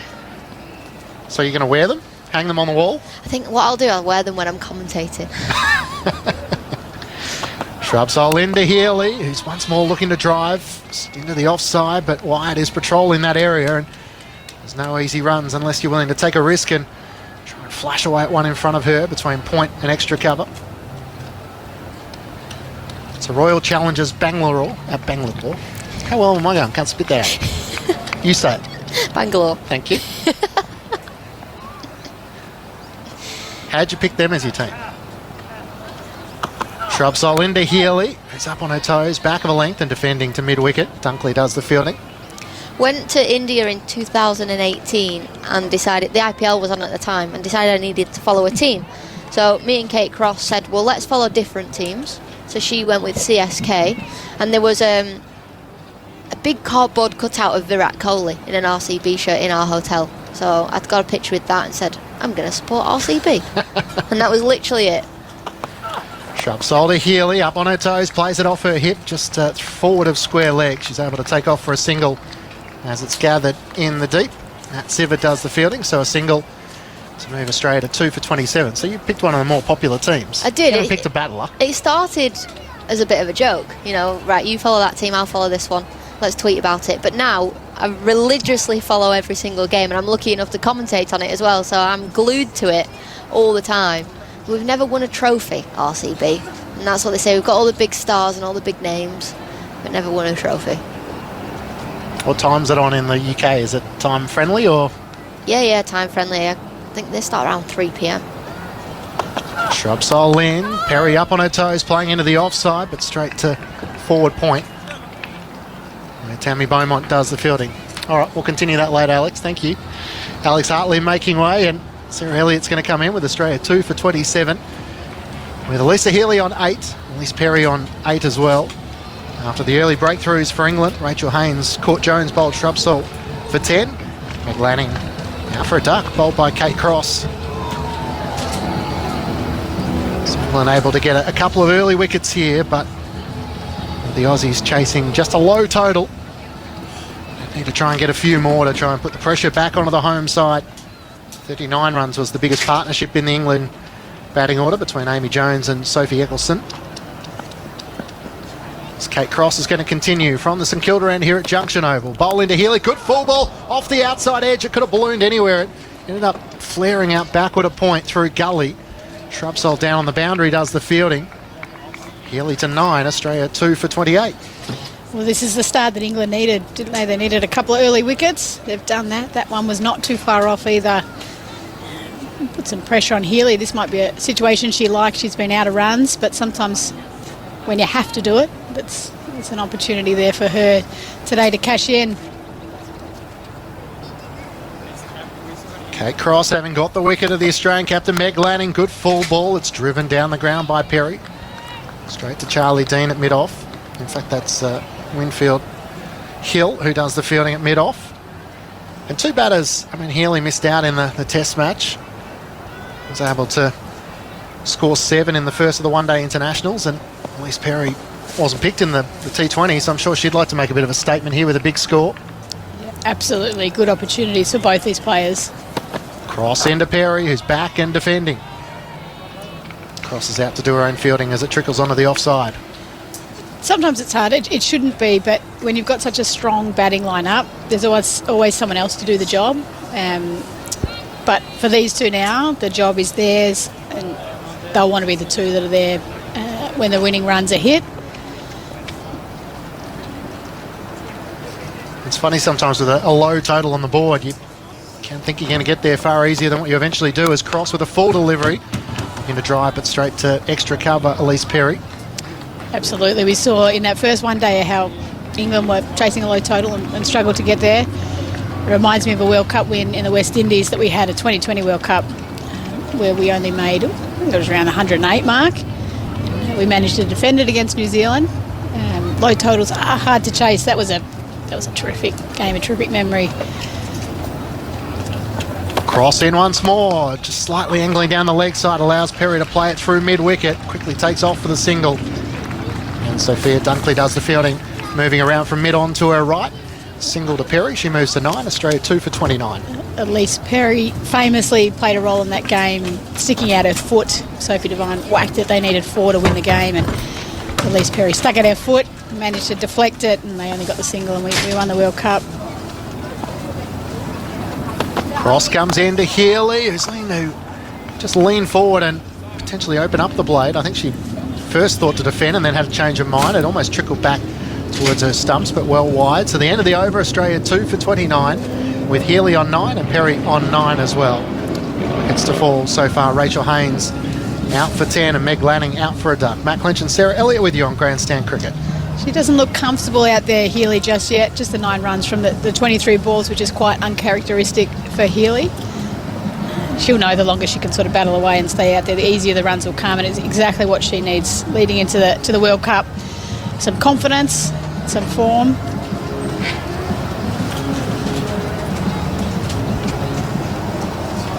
Start of a new over. Anya Shrubsole from the Fitzroy Street end, bowling to Perry, who's forward and defending into the offside. Danny White does the fielding, moving around from extra cover. It would be interesting to know how much advice Healy would receive, because I hear people like David Warner talk about sometimes the more balls you face in the nets, the more out of form you feel like. You've kind of got a natural routine, and sometimes you can overdo that if you start to almost overanalyse, seek sort of expert advice from outside of the team and friends and family. Shrubsole in, Perry once more looking to drive, but straight to cover. White does the fielding. Yeah, absolutely. And each player is different around whether they need to hit a lot of balls or need to get away for a little bit. Healy's been one that's really sort of worked through. We've seen her maturity grow in recent years, where she's become so dependable and so consistent in that run making. Early on, she'd have these blazing innings, and then the consistency wasn't there. But she's really worked through that, so I'm confident that she will, bounce back pretty quickly, and she'll have her trusted sources that she'll go to. Perry on 9, awaiting Shrubsole. They got a bit of movement in. That was a nice delivery. Once more, Perry up on her toes, is happy just to play it out into the offside, where Danny White does the fielding. Wonder how much cricket spoken about at home between her and Mitch. I would imagine maybe not a great deal. I know they love their golf and pretty relaxed kind of characters. Alyssa in particular sort of more that happy-go-lucky type characteristic that she brings to her cricket. 3 dot balls so far from Anya Shrubsole. She comes in and bowls to Perry, who's watchfully leaving 4th or 5th stump line. I should say that's actually a front, though, for someone that is very sweet. There's that front that she brings that's got the big bubbly sort of personality and up and about, and very happy to have a joke, but she certainly cares a lot about her cricket and has put a lot of time and effort into being the consistent performer that we've seen her be in recent years. Good over from Anya Shrubsole so far, bowling to Perry, who once more is leaning forward, driving down to mid-off. Another dot ball. Do you imagine she's the type of person who, once she retires, will stay involved in cricket? Seems like she's got that natural enthusiasm for the game, but would she go down the coaching path?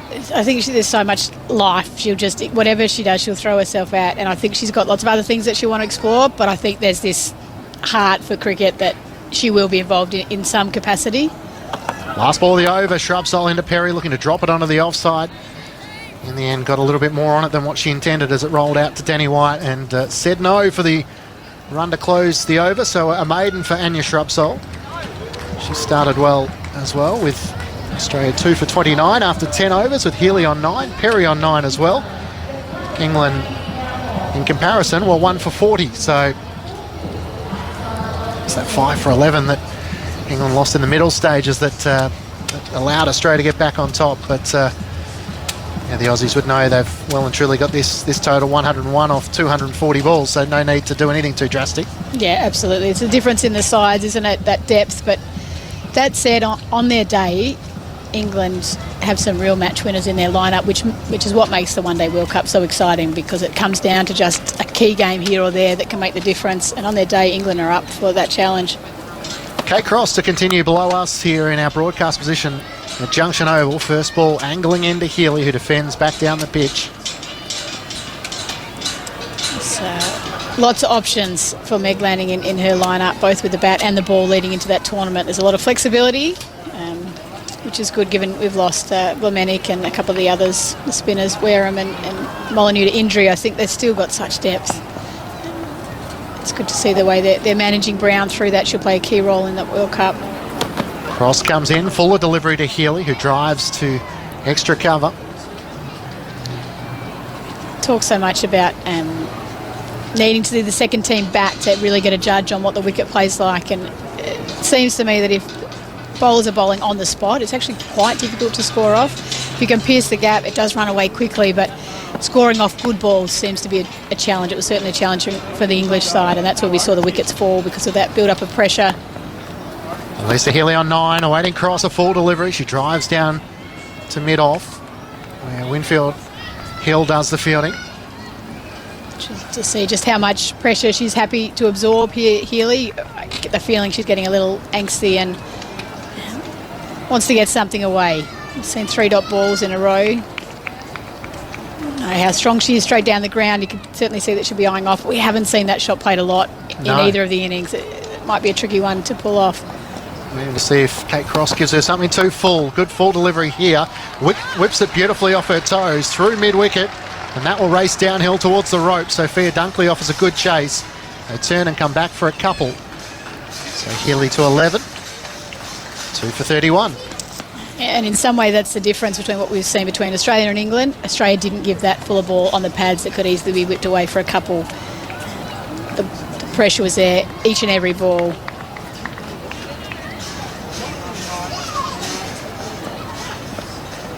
Kate Cross gets to the top of her mark, just at the edge of the 30-yard circle, comes in and bowls to Healy wide outside the off stump. She drives, but straight to point.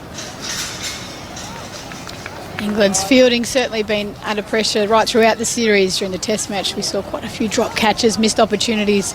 So that's certainly one area of the game that they'll be keen to rectify. And if they are going to be any chance in this game, you'd have to think that they're going to need to take each and every chance that comes their way. Yeah, the psychological blow when India played Australia, and they're able to take a lot of those catches.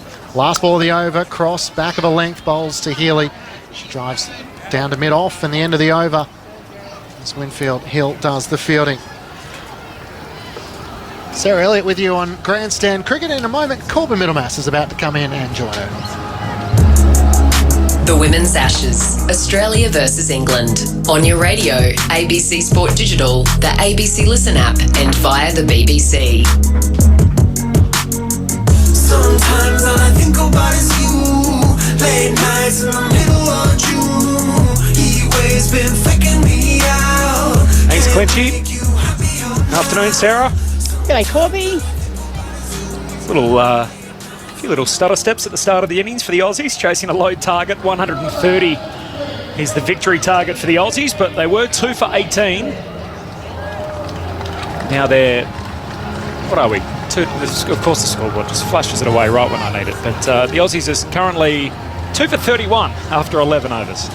So this partnership's crucial. What we saw in the England innings was that inability to form a partnership at anything too substantial. So these two will be clear on what they need to do. They'll be looking to get up and down the pitch, and anything that's in their hitting zone, they'll take that on.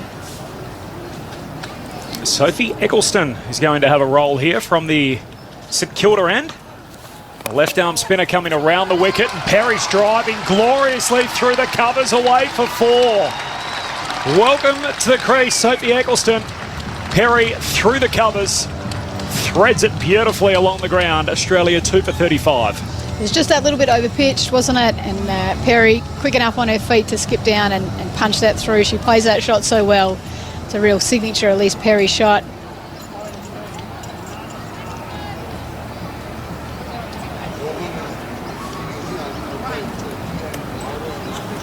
Eccleston around the wicket, and Perry drives down the ground and beats mid-on. A hand on the way through, though.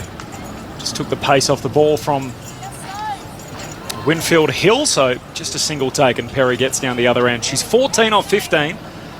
There's been a lot of talk about her strike rate and how Elise Perry's going in the shorter versions of the game. Lost her place in the T20 national team. It's Healy at the moment, 11 off 29. It's just crawling along. She takes a single here through cover point. Out to the sweeper back on the offside for 1. Yeah, she's such a diligent cricketer. She'll be so determined to sort of, I guess, answer that criticism. Not that she'll be paying too much attention, but for her own what she knows she's capable of. Eccleston well flighted. Perry driving out to mid-on. There's mid-off rather. There's no run. Yeah, she'll be working as hard as ever in the nets, hitting as many balls as she can, thinking through a game how she can increase that scoring rate and what her role in this team is. Eccleston continuing around, and Perry's defending out on the offside. We've seen her really bounce back with the ball. We've been a little critical over the last couple of years that she hasn't quite been at her best. We know she's had that significant hamstring injury as well, but she's really bounced back. You can see the work she's put in, and this series she's been bowling really well. It was on this ground, wasn't it? A game we did together in the World Cup. That serious hamstring injury as Perry's forward and defends out to mid-off. So end of the over, 6 off Eccleston's first, 12 down in the run chase, Australia. 2 for 37. The target is 130. Her form with the bat in this version of the game, or like her career rather in this version of the game, is outrageous. Averages 49 through 119 matches. 200s and 28 50s for Elise Perry. That is remarkable. Yeah, that is right up there with the world's best in the girls' game. I think it's a credit to her work ethic and how determined she is. Certainly sort of a generation player in lots of ways, hasn't she been? And she's still got a lot more left in her, you'd think. You average 49 international cricket in any competition anywhere in the world. You'd be pretty happy with that, wouldn't you? That's amazing. Over that sort of a sample size, 120 odd games. Absolutely. Kate Cross to continue. Bowling over the wicket to Healy. Struck on the pad. Shout for leg before. Umpire shakes his head. It's the umpire Mike Graham-Smith who subbed in at the halfway mark. It's pretty quick to shuffle back across her stumps there and to play the shot. Glance it down the leg side. I think it was probably going down leg side. England weighing up the review and deciding to pass on it. Would you have passed on that? I want to see a replay. That's not fair, is it? No. I would have gone upstairs for what it's worth. I mean, Australia's 2 for 37. You got Perry and Healy at the crease, and you're only defending 130. Yeah, I think maybe just going down leg. I've got the benefit of the replay, so I can say that. We saw them maybe misuse them a little bit in the first innings. I know they were probably forced to use them, but then they ran out towards the end. Slip in play. Healy on strike, awaits cross. She drives back between the legs of the non-striker to Dunkley at mid-on, and there's no run. I think important to remember too, it's fairly new, the DRS and the ability to review for the girls out there. So just, getting their heads around how that all works and when to use or when not to use. It's also very easy for me to say that with no consequence whatsoever, to sit up here and burn reviews that no one's going to criticise you for in retrospect, but as you said, sliding down leg and wouldn't have been out anyway. As cross the right arm seamer continues outside the off stump, and Healy uses the pace of the ball just to glide it along the ground down to Shrubsole at third man for one. It has been pretty nice to see sort of criticism sneak into the girls' game. Once it's out in the media, it's open for praise and criticism. It's been great to see the growth that we're at that point, that the girls are getting some criticism. And terrific to see the crowd in here today. I was just talking to Beamsy off air about when we used to play, you'd know everybody in the crowd. Cross to Perry, short, pulls it in the air but safe. Through backward square leg and an easy single out to the deep. On the western side of the ground, that's Eccleston out there in front of the Kevin Murray stand. It's a really good turn up today, isn't it? I mean, beautiful day, but you're doing well to get a spot of grass on the hill. Absolutely, or umbrella to sit under. It's it's a great spectacle, and why wouldn't you come down? There's a heap of families down. You can see lots of young kids watching the cricket. 2 for 39, the Aussies. Last ball across is over. She bowls to Healy, dances down the track, lifts it straight over the top of long off and over the right for 6. That is a spectacular shot by Healy. She's danced down, held her shape, kept her head nice and still, hit through the line of the ball. It was only a matter of time, I think, for her. She'd been patient, but it was in her slot and predetermined, probably. Terrific shot. One to break the shackles for Healy. She would have been 2 metres out of the crease when she made contact with the ball. Just picked it up clean. And over mid-off for 6. Healy on 19. Cross in again outside the off stump. And Healy, a late cut, just tucks it down to third man for a single. So 9 off the over. The Aussies 2 for 46. That's after 13. The target is only 130. Healy now on 20 and Perry on 15. The Aussies cruising here despite losing a couple of early wickets. 2 to go. Rachel Haynes out for 10. Caught the keeper Jones off Shrubsole's bowling. And Meg Lanning out for a 4th ball duck, bowled by Kate Cross. Certainly don't see that associated with Meg Lanning very often, do you? That one from Cross just was too wide. It's the width that the English bowlers are bowling with that's allowing the Aussies to score. She had just been hit straight down the ground, so obviously nervous about that, but just pushed that one too far wide. It's too easy to just rock back and dab or cut it down through that third man region. New over starting. Healy just defends back to Eccleston, the left arm spinner.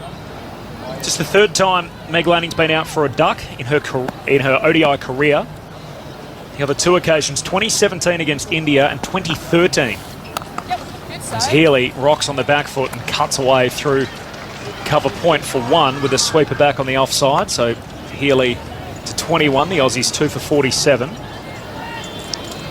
And it's only the second time she's been bowled in 50 over cricket, which tells you a bit about how Meg goes about it. So Kate Cross, and the other one was Marizanne Kapp, a South African pace bowler who we've seen a bit of in the WBBL. As Perry just angles the ball down to backward point, Shrubsole Fields has no run. That is remarkable to only have been bowled twice. Yeah, wow. Testament to the player she is. Eccleston to Perry, drives back in front of the non-striker. The bowler skips across the pitch to do the fielding. Her hand-eye is so good that I imagine she's not going to be beaten too often, is she, for pace, but you'd think at least some stage in your career you play that long, you might chop a few on and go with the big windy whoosh kind of a thing. She doesn't do that. Eccleston again to Perry, who's back in the crease and defending on the leg side. She plays such traditional cricket shots, really, doesn't she? You think of inventions in the game, the paddles and the sweeps, reverse sweeps. That's not Meg. She just hits through the line of ball. She plays off the back foot, cuts and pulls really well, drives the ball hard. She doesn't need to come up with scoring options like the rest of us do. She hits the ball so cleanly. Last ball of the over coming up. A few changes in the field here, so just one back now on the leg side for Perry. It's been a good over from Sophie Eccleston, so deep square leg back. Mid-wicket comes up inside the ring. Only two out with a sweeper on the offside. Eccleston to Perry, chops down on it late, plays to short third, Shrubsole Fields. End of the over, so just the one from it. 14 overs down in the run chase. The Aussies 2 for 47, chasing 130, the victory target. Some interesting playing around with the field there, maybe trying to fox, create a wicket. Just hard to think when it's Elise Perry that you're trying to do that against. She'll be happy to just defend out the good balls, drive, score with low risk that way, get off strike and let Healy, who's hitting the ball really nicely now, take on that responsibility of lifting the run rate. There's no scoreboard pressure on them at all.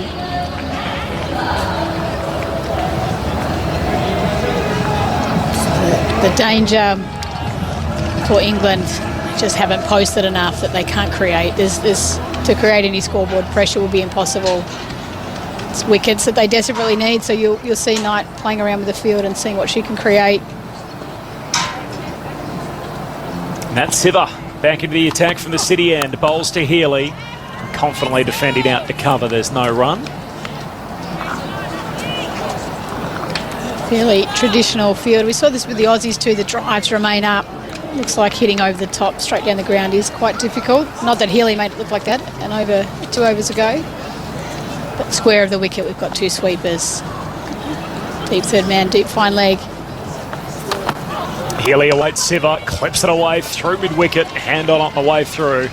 Knocks it in the direction of Cross, who picks it up at mid-on. Nice bit of work from Charlie Dean at regulation mid-wicket. Single taken, 2 for 48, and Healy moves to 22. I feel like there's so much pressure on Heather Knight in the England batting lineup as opposed to Meg Lanning, who, if she misses out today, she's got so much support around her. But at the minute for Heather Knight, I feel like she feels like a lot of responsibility falls on her shoulders.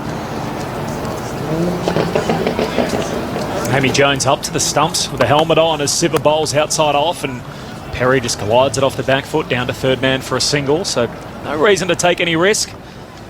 The Aussies chasing just 130 for victory. They're 2 for 49 now. We saw the Aussies use that change of pace, and just especially the pace is just subtly rolling their fingers across the ball, keeping it right on the stumps. The minute it's off the stumps, too easy to just glide through that vacant third man region. Healy back on strike, hammers it down the ground. She's caught. Good catch. Taken in the end at mid-off. And Winfield Hill hangs on to it. She thought for a moment it might have bobbled out. Elisa Healy doesn't want to go. She's hung onto the catch all right. And at mid-off, Winfield Hill takes the catch to dismiss Healy. She's out for 22. Siver gets the breakthrough on her return. And the Australians are now 3 down for 49 in the 15th over. She was tempted into the shot, wasn't she? The drives are up. She took it on. Winfield Hill did her best to drop that, but managed to grab onto it in the end. And she'll be disappointed, Healy. It was a big opportunity for her to try and find some form in this low run chase. But to her credit, she plays the way that she always does. She goes about her cricket really aggressively, and sometimes it comes off, sometimes it doesn't. 22 of 40 for Elisa Healy. We haven't seen sort of that runner ball type pace from her throughout this series so far. Her scores in the Women's Ashes, 7 in the only T20 game. She had a pair in the Test match, 27 and now 22.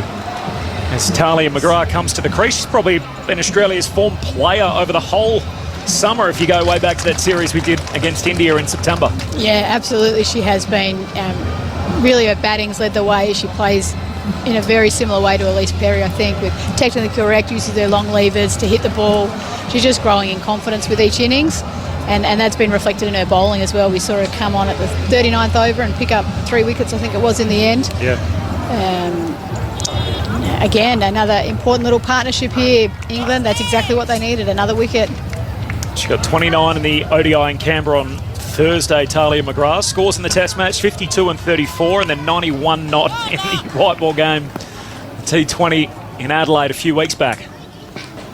Siver, first ball to McGrath. She's back and takes it off her hip, just wide of Dean at mid-wicket for a single. She's off the mark immediately. And the 50 up for the Aussies. They've lost 3 wickets in the process. A ball to come in the 15th. It's a good piece of running there. Important that the Aussies stay busy. We saw that intent with the running drop out of the England innings once they'd lost a couple of wickets, and that just keeps building pressure, and we saw more and more wickets fall. So the Aussies will be keen to just rotate the strike around here. Last ball of the Siver over. It's been a good one. It's short. It's hooked away by Perry. It'll be 4. Picked it up off the badge of her helmet and got it fine enough with the play back at deep backward square and away for 4. Perry moves to 20. Australia 3 for 54. It was pretty well guided bouncer, wasn't it? Straight at the helmet, but Perry good enough just to rock back and help it round the corner. It's a beautiful shot. We saw the Australians use the short ball really effectively in their innings also. Took a couple of wickets from the shorter ball. I was mentioning to Beamsy earlier, is it a growing trend in the game? It feels like in this series more than series past, we've seen both teams sort of use the short ball a lot. I'm not sure. I think it's always been a part of the game. Maybe just some of the bowlers been able to execute it, especially someone like Sutherland has really taken it on in the Test match. That last spell of bowling where she came round the wicket and dug the ball in short and had great success doing that. She can do it. McGrath can do it. Perry's been doing it effectively, not to mention Brown and Vlamenik. So the Aussies certainly have some great depths and be able to use the bouncer. 3 for 54 after 15. Eccleston starts a new over. McGrath's cutting, thick edge, fielded by Shrubsole on the hop at short third, and that saved a couple for certain if that was through. There was no one back there protecting the third man boundary. Good piece of fielding there by Shrubsole. Full ball to McGrath, bunts it back to the bowler. There's no run. Eccleston does well to get a hand on it. You know I love my numbers. The growing trends in the game on a sort of World Cup cycle. The numbers over the last 3 years in 50 over cricket, so since the last World Cup, results favouring the side batting second. As McGrath drives to cover, there's no run. Last 18 months, chasing teams have won 2/3 of all ODIs that have been played in women's cricket. Obviously those numbers will be improved again today with the Aussies in the box seat. You'd think to run this down, they only need another 70 odd. 35 overs to go, and a French cut from Talia McGrath. She'll get 1 as it squirts away on the leg side. 3 for 56. Any theory behind that? Is that across all teams? All women's ODIs. I was going to say, is it just because Meg Lanning's captain and she likes to chase and her team's very successful? I think 2020 cricket and playing more of that makes a difference too in learning how to chase. Perry drives between the stumps and the non-striker down to mid-on. There's no run. And I guess how to hold your nerve when you're chasing big totals. The girls are doing more and more of that in the 2020 cricket, with in some ways a bit less responsibility, 2020 game. I think maybe one small factor. Eccleston, quicker ball to Perry. Wanted to drop and run on the offside. Came off the bat pretty quickly, out to Siver at extra cover, and there's no run. End of the over, just the one from it. Eccleston's been a standout today for England in a side which has been sort of ground into the dirt at times. They made only 129 with the bat. She was 32 not out. Now she's bowled 3 overs, no wicket for 8. The Aussies, after 16 overs, are 3 for 55. The victory target is 130, so they're in the box seat. Perry's on 20, McGrath is on 2. And the drinks are out on the field. So for our ABC audience, some news headlines.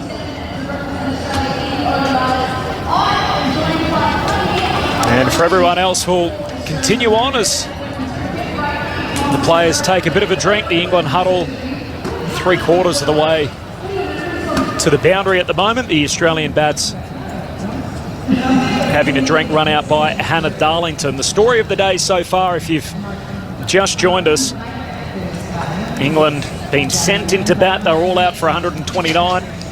Sophie Eccleston top scoring with 32 not out, 28 for Jones and 24 for Winfield Hill. Talia McGrath 3 for 4 off 3.2 overs, and Perry the standout 3 for 12 off her 7. Meanwhile, for the Australians, in their innings so far, they lost Rachel Haynes for 10. Caught by Jones off the bowling of Shrubsold. Meg Lanning came and went, bowled by Kate Cross, just the second time she's been bowled in her ODI career, out for a 4th ball duck. And Elisa Healy was out, caught Winfield off the bowling of Siver for 22. So the score was 3 for 49 at that point. It's currently 3 for 55 with Perry on 20 and McGrath on 2. More from Sarah Elliott to come throughout the day. Kristen Beams is back with me. Hello, Beamsy. Hey, Corby, good to be back with you. And it feels like there's a little bit happening now with some wickets falling.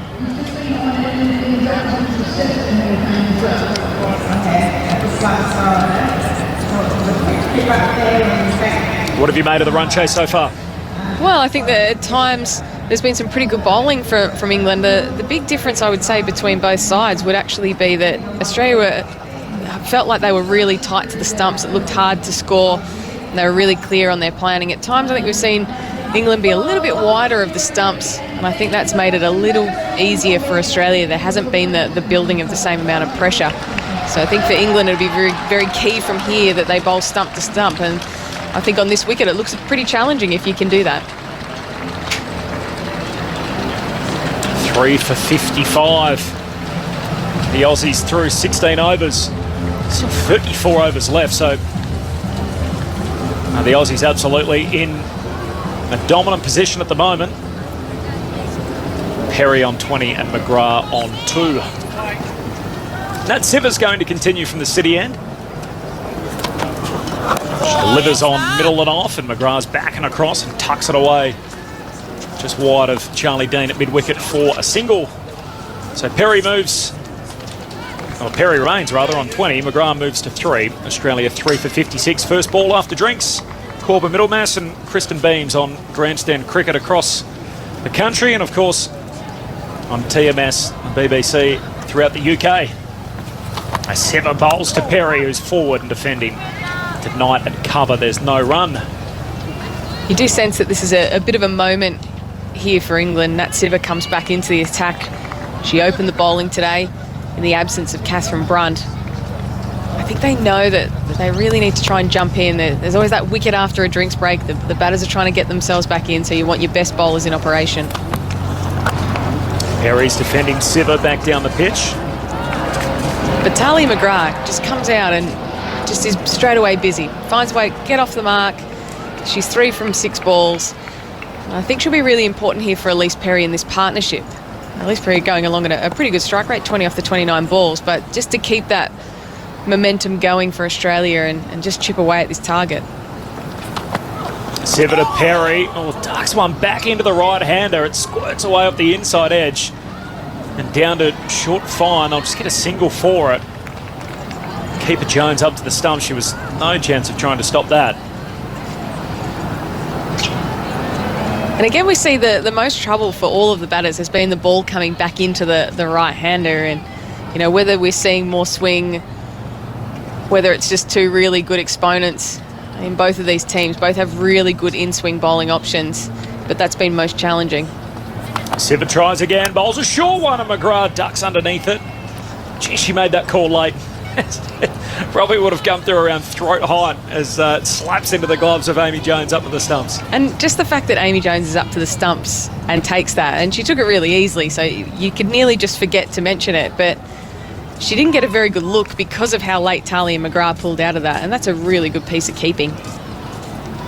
Siva in again on off stump, and McGrath confidently defends back to the bowler. So end of the over, 17 down, 3 for 57. The Australians. And that's a good start after the drinks break. You do want to build that pressure. I think every time there's a little break in play, it becomes a little opportunity, and especially when you've got this low target in play. Yeah, 73 from 198 balls. It seems like it should just be a walk in the park. So for England, they need everything to go right. So trying to take a wicket after the drinks break, just trying to get a little lapse in concentration. If they can then do that, take 1 wicket, 2, 3, they can really start to challenge. But you do feel that with Siva and now Sophie Eccleston, that probably their best 2 options to take a wicket. 27 degrees, clear blue skies. Eccleston starts a new over. Perry dancing down the track, drives along the ground to mid-on. There's no run. And we see it get for Sophie Eccleston the same that we did for the Australian spinners, is the both straights are up. So they're willing to say, like, yes, we want you to take it on, but you got to go in the air and beat the 2 fielders up. Eccleston again, quicker ball on off stump. Perry's cutting away through backward point. Back on the boundary. Dunkley keeps it to 1. Perry moves to 22. The Australians 3 for 58. In the 18th, the target is 130. And this will be a good little matchup here, McGrath v Eccleston. She is a really attacking batter. She'll like to throw her hands through the ball in the offside, and I think she will want to take her downtown. McGrath patient for now, defending. Out to Siva at cover point. But it is a good field here because it's a bit unique in the sense there's a short cover, and then the extra cover that's on the ring is actually really straight. Eccleston well flighted. McGrath driving down to mid-on is going to take the single, pick up and throw. Misses. It's Winfield Hill and a single to McGrath. She moves to 4. The Aussies 3 for 59. So that's a really hard gap to pierce, and that's because both of these players play a lot straighter than what we would see some of the other batters. Just 2 out. Letting 1 pass alongside the off-stump Elise Perry. So they are allowed as many as 4 outside that inner ring at this stage of the innings, but just a deep square leg and a sweeper on the offside. Eccleston, she's conceded only 4 runs in her last 3 overs. And that'll remain as Perry defends the last ball of the over on the leg side. So 3 for 59 after 18. The Aussies, the victory target 130 after England were rock and rolled for 129 earlier today. Changing comms, Kristen Beams is sticking around and Henry Moran is in next. The Women's Ashes. On your radio, ABC Sport Digital, the ABC Listen app and via the BBC. Thank you very much indeed, Corbin. The sun is shining and a couple more wickets will make this interesting. I agree with you, Henry. And I think this is the combination that's going to have to do it. We haven't seen Charlie Dean in operation. I wonder how far away that is. Whether it's if they can take a wicket, is she going to be the right bowler to come in? We know she gets a little bit more spin on the ball, and she could be a good option. In comes Siva. This is driven away nicely through the gap as well. It's going to bring runs. Could be 4 of them. It's a quick outfield, and indeed beats not just Tammy Beaumont at point, but also Danielle White in pursuit to that cover boundary. And it is 4 runs to start the over from the bat of Talia McGrath. Australia 63 on the board for the loss of 3. She loves to hit through that offside, and straight away it forces a change. Danny White heads out to the boundary, and it nearly feels that anything outside of the off stump is nearly too wide for Talia McGrath. She's happy to throw her hands through the ball. Keeper up to the stumps as this is pushed again into the offside. This occasion, Heather Knight, the England captain, will pick up. And there'll be no run. There's a cameraman down below us under some shade. Very welcome shade as well, because it is a warm, sunny day here in Victoria. As Nat Siver runs away from us. This is an edge, and it's going to rush down towards the deep third boundary in pursuit. Anya Shrubsole, I don't think it's going to get there, is she? Oh, no, good piece of fielding from Shrubsole. Diving, sliding, and preventing that fall. That's a good bit of work in the distance. Yeah, and a good piece of bowling takes the outside edge, and you'd love to see a slip in play, but it's that fine balance for Heather Knight to be trying to preserve runs, to try and take wickets. It's such a balancing act when you've got a small total that it feels like whatever you choose to do, it goes the other way. So she's probably saying, well, should I have a slip in? No, it's not many balls have gone past the outside edge, but a good piece of work down on the boundary by Anya Shrubsole. Siver is in. This is walloped into the leg side. Cries of catch from some England fielders, but it drops well short of Sophia Dunkley. Over to our right, fielding a squarish mid-wicket. And the score 66 for 3, so Australia on Jovi territory, about halfway there. 130 the target. As Siver runs in. Keeper standing up to the stumps. This is defended by Elise Perry, who's pretty much the perfect person for this scenario, isn't she? She'll just keep that scoreboard moving and she'll be really hard to get out. Yeah, I think she'd be thinking to herself, this is a good moment for me. I can get some time out in the middle. I'm under no scoring pressure. But I think she would still be mindful that there is so much talk about her strike rate, but she would be allowing herself the time to really get in. Perry defends up towards cross at mid-on. Stands at the moment on 22 from 36 balls, does Elise Perry. In Australia, 66 for 3. 19 overs gone. So loads of time left. The Duckworth-Lewis par score stands at 50 for those that might be wondering. And at the moment, plain enough sailing for Australia, though there'll be a little concern perhaps at Meg Lanning being bowled twice in 2 games by the same bowler. Yeah, I think it'd definitely be on Meg's mind for sure. I think she's the sort of player that would have a long memory with things like that and saying, well, you know, I need to go back and have a look at that and analyse that. And, you know, there are all the little things in the lead up to a World Cup tournament as well. You're mindful of that. Eccleston starting a new over from the St Kilda end. Is pushed into the offside towards Knight in the covers. And there's also no Beth Mooney in this lineup, and Nicola Carey and Sutherland come in. So that England would think that they fancy their chances a little bit more if they can get 2 quick wickets. Smacked into the ground, dropping rather gently in the end up towards Winfield Hill at mid-off. No run again from the bat of McGrath. And that's why I like this field as well, because Talia McGrath's trying to give herself a little bit of room, so trying to stay a little bit leg side to go through the offside or up and over because of how tight those fielders are on the off. Eccleston bowls, driven once again straight to the hands of Heather Knight at a very short extra cover. So I'm always fascinated with all the analysis because they would have talked about this and this would be a deliberate plan of... It doesn't feel like there's really a metre between them on the angle. Eccleston around the wicket, quicker ball this time, cut away. Good stop from Tammy Beaumont at backward point, losing her sunglasses in the process. Yeah, everything it is. Put it through the offside if you possibly can from McGrath. There's no protection really on that leg side. One fielder deep mid-wicket for any loose deliveries. Hard through the offside out towards deep cover and Dunkley. 1 run will be taken. And McGrath moves her personal score to 12 and Australia 67 for the loss of 3 wickets.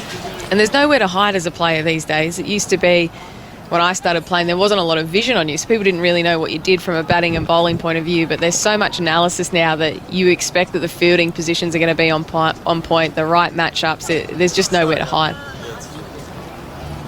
Eccleston at the far end of the ground. Round the wicket, bowling to Elise Perry.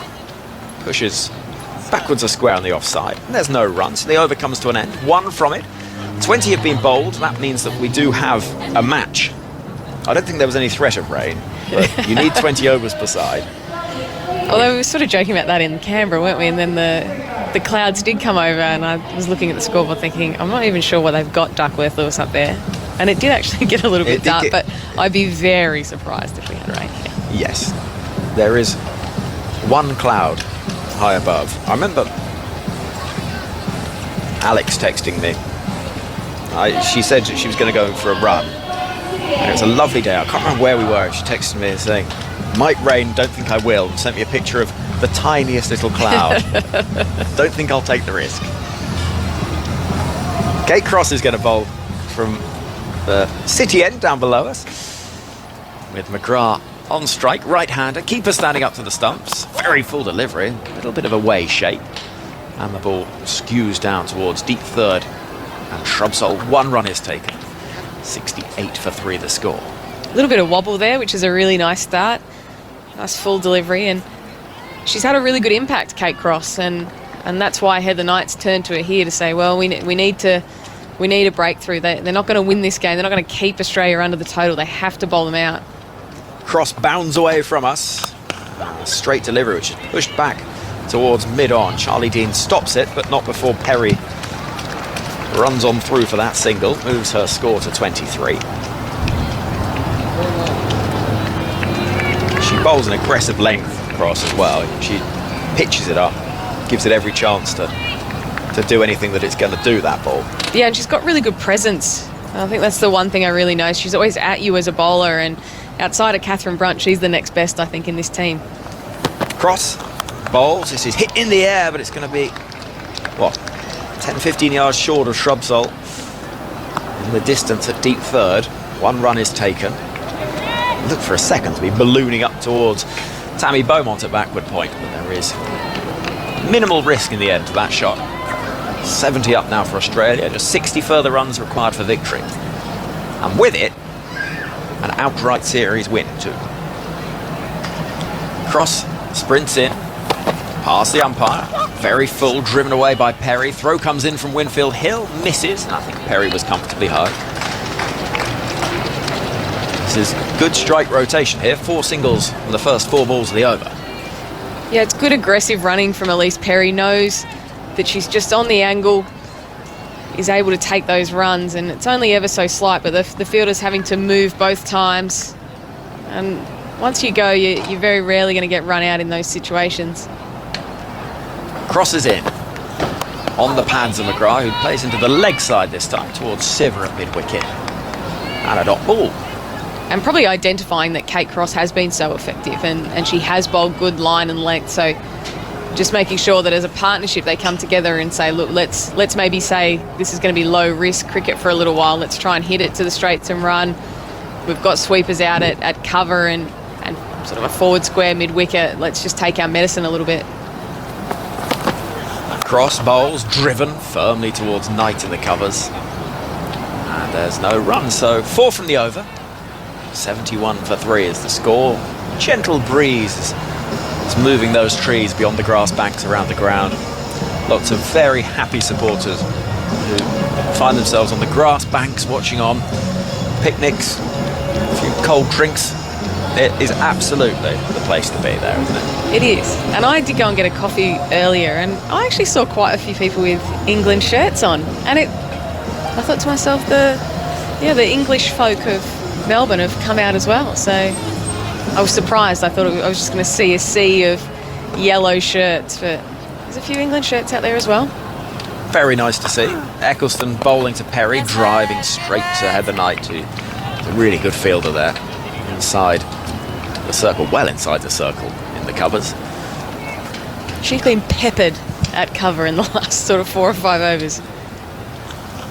Eccleston is bowling to Perry. And this sounds a really obvious thing to say, but if you've not, played cricket in even a few weeks, more in a moment, Eccleston in and Perry defends. You forget how the toil on your hands catching the ball and stopping the ball, but yes. How soft your hands get, how quickly they get that soft too. Yes. Which is why when they train, they quite often wear the gloves that has a little bit of padding just in the bits where you get those little hot spots.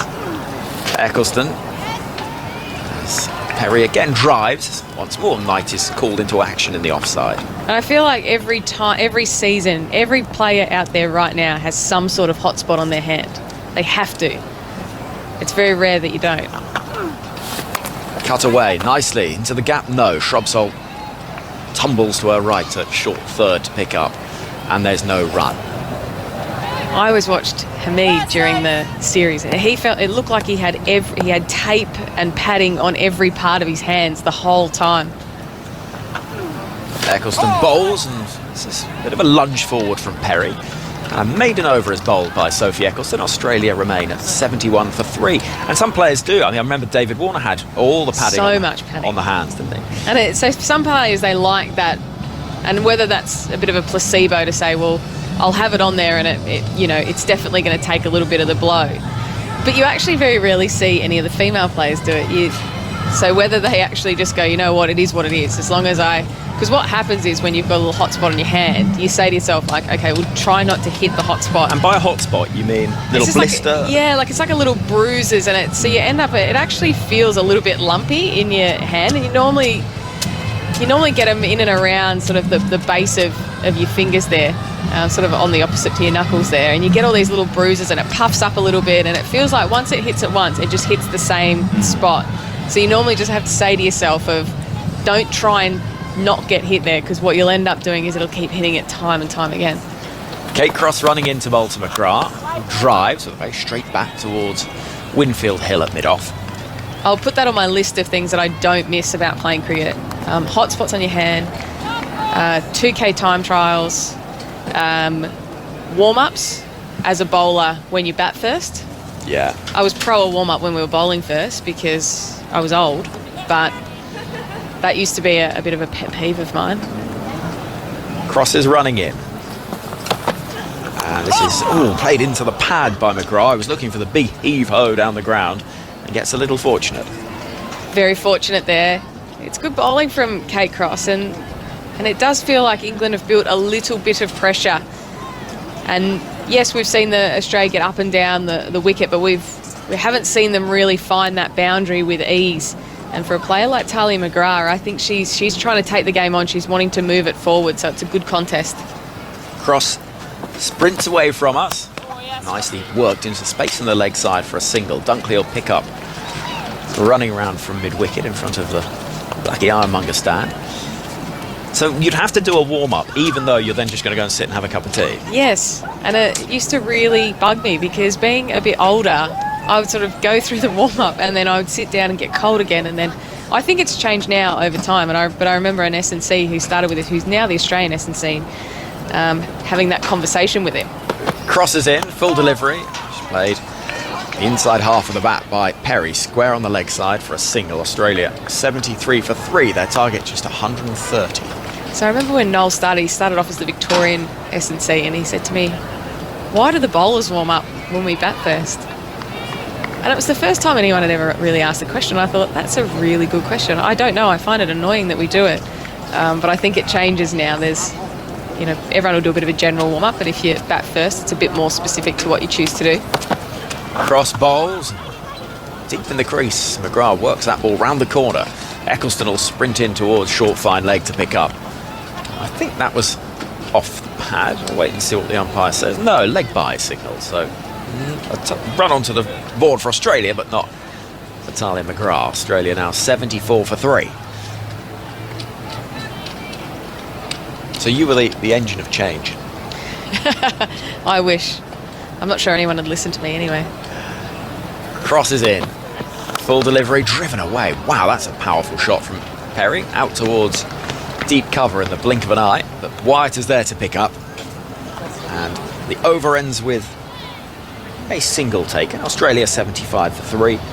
Their target stands at just 55 further runs from here, 130. So 55 runs needed from 27 overs, which feels to me like a pretty favourable equation. But just on that point, those fielders that are close in, somebody like Rachel Haynes, you'd normally expect at backward point will field 1 or 2 and over. Yep. Heather Knight at extra cover, similar. Their hands must be absolutely... Oh, they must be like leather. Yes, yeah. And there's also the kind of fielders that would spend a lot of time at training doing a lot of fielding as well. I think to be in those key positions, you do a lot of it. So the actual volume of balls would be much higher than, say, other fielders who don't field in key positions. Oh, yes, sir. Eccleston bowls, drops it towards short third, does Elise Perry, who stands on 26 from 48 at the moment. Both sides with all reviews available still, 2 apiece for this innings. As Eccleston in the sunglasses bowls, forward comes Perry, pushed into the offside. Well, yeah, you look down and Anya Shrubsole fielded that previous ball at short third. She, volume-wise, would do 50% less probably than Heather Knight because of the positions that they field. So their difference would be in their hands would be different. Quicker ball from Eccleston, rather hurries Perry into a defensive push towards Siver in the covers, and there's once more no run. Because you'd also think as a bowler you've got to be smart with what you're doing. You don't want to be getting cracked on your hand all the time as a bowler. Eccleston again. At that far end, bowling to Perry, who wants a single up towards mid-off. Gonna have to be quick. Throw comes in, misses. Perry was rather scampering for a ground, and though the dive didn't come in, she was certainly looking nervously to see if Winfield Hill hit. I'll be really interested to see if that had been a direct hit, whether Elise Perry would have been gone. Yeah, it was a good piece of work. I think she was safe there, but she just had to go on the angle around Eccleston, which Eccleston is well within her rights to stay where she is. McGrath comes down the track. That's a good looking shot. Back over the bowler's head. Couple of bounces, and it'll almost pick up pace. Feels on this outfield. Straight down the ground for 4. Lovely shot. Australia 3 for 80. Yeah, she was looking for that shot. She's been trying to get to the right length where she can lift it up over that infield, and she finally got the length that she wanted to be able to play that shot. And her aim here would be just trying to see if she can break it open a little bit. Can she get a field change just to make it a little easier for them? Still that shot is on with mid-on and mid-off up. This is pushed along the ground this time. She diverted away from the fielder at mid-off by Eccleston, but it is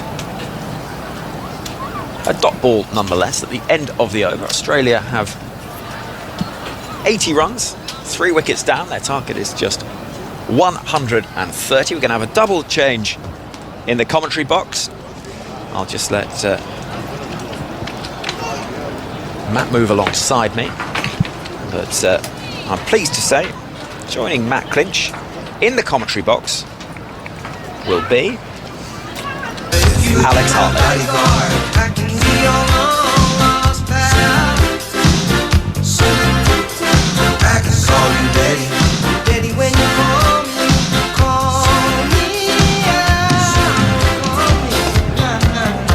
Thank you, Henry. Kate Cross is calling as she comes charging in just in front of our broadcast position, and Elise Perry, who's looked rock solid her whole innings, defends out into the offside. So Perry's on 27, McGrath on 19. Australia 3 for 80 at the start of the 25th over. Alex, we can just continue our conversation off there. Hello. Hello. What a tune that was, by the way. Wasn't it?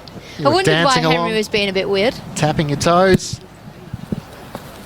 Cross in once more. Fuller delivery to Perry, who hits it straight to extra cover.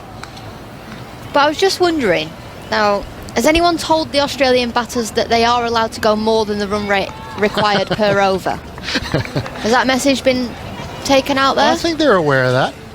Just not really willing to take any risks at this stage. I don't think I'm speaking in confidence that you questioned whether your stint would be required. Yeah, well, I didn't was a think bit of an office sweep as to how long we might have to chat for once this match is over. Cross with a nice full delivery, and that's driven beautifully straight along the deck by Elise Perry, past the bowler for 4. Yeah, that bounce into the signage as it crossed the rope and into the signage around Junction Oval for 4. Perry to 31.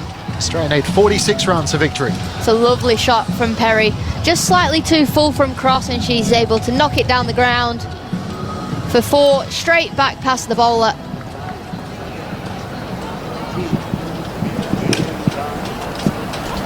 So Kate Cross turns at the top of her mark once more, back of a length to Perry, who rocks back and looks to play forward a point straight to Tammy Beaumont, who does the fielding. So England only posting 129. They would have been hopeful that they picked up a couple of early wickets, but Australia steadied. Elise Perry came to the crease and showed the sort of confidence that right from the opening ball where she hit through the covers for 4, today is going to be my day. Yep. Cross comes in once more. Perry opens up the face of the blade, runs it down to deep third for a single, and Shrubsole does the fielding. Australia 3 for 85 in the 24th over.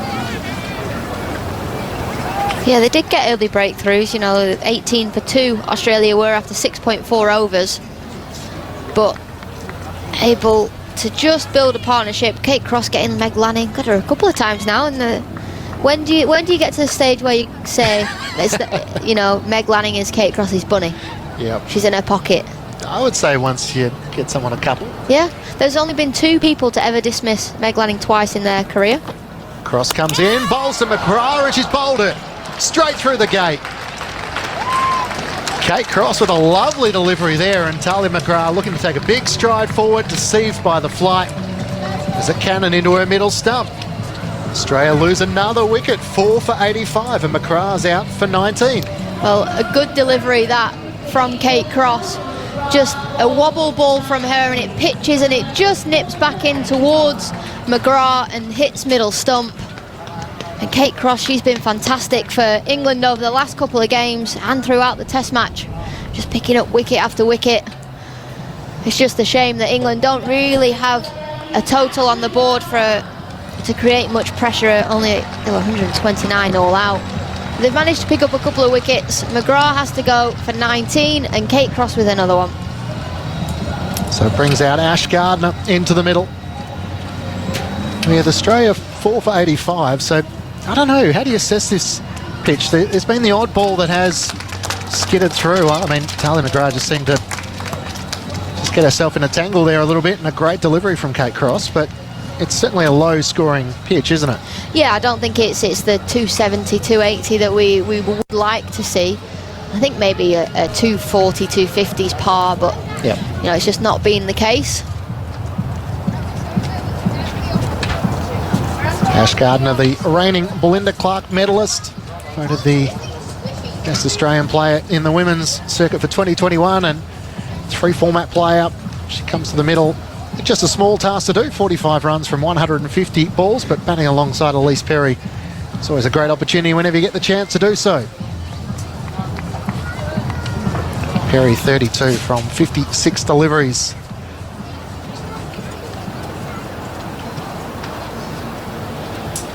So Perry on strike, start of a new over, as Eccleston comes in, flights her first delivery, and Perry defends into the offside. Eccleston's bowled well today.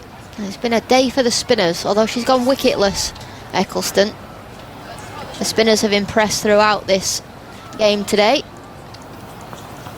Eccleston around the wicket, bowls to Perry, who drives straight down past the bowler. Eccleston dives down to her right, can't prevent the single. As Perry races through, moves to 33, 4 for 86. Looks like Kate Cross has hurt herself there. Yep. As she's just dived for the ball. Winfield Hill calling for a trainer to come out, so she seems to be grabbing at a wrist. I think maybe her finger, maybe just getting her finger stuck in the ground. Oh yeah, left finger, I think. That looks her. Yep. Ugh, that feels sick. Yep. That One of her good. left fingers just got caught in the turf and got yanked back, so that the trainer's coming out, and that might be dislocated. So I think she's a bit reluctant to move until someone comes out and works out whether they can pop it back in or whether she has to come from the field. She had one pretty similar in the 100, and she just ripped the top of her finger and ripped the skin, and it was pouring blood everywhere. She's a tough cookie. So she's still down on all fours, and the trainer has now come out. She looks pretty relaxed. She looks in pain, but she does look pretty chilled about the whole situation. She dislocates her fingers quite a lot. She's got a little finger that always pops in and out. So hopefully for her it's that one, it's not the other one. But she does often, I get a text saying, pop my finger at training again. What have you managed that this time? Just the regulation catch and my finger popped out. But Winfield Hill's a lot braver than I am, staying there while she gets checked out, because I'd have been running as far away as possible. So the trainer's out there just having a look at the moment as to whether just manipulate it back in a position, or I guess the other option is they give you a little painkiller to try and relax the muscles and see if that helps in putting it back into place. But it's a bowl in hand as well, which is yeah. never ideal. Looks like they've had some success. She's now just tensing the muscle, making a fist, quick look at it, and then is now going to have a go holding the ball in her hand and seeing how that feels. So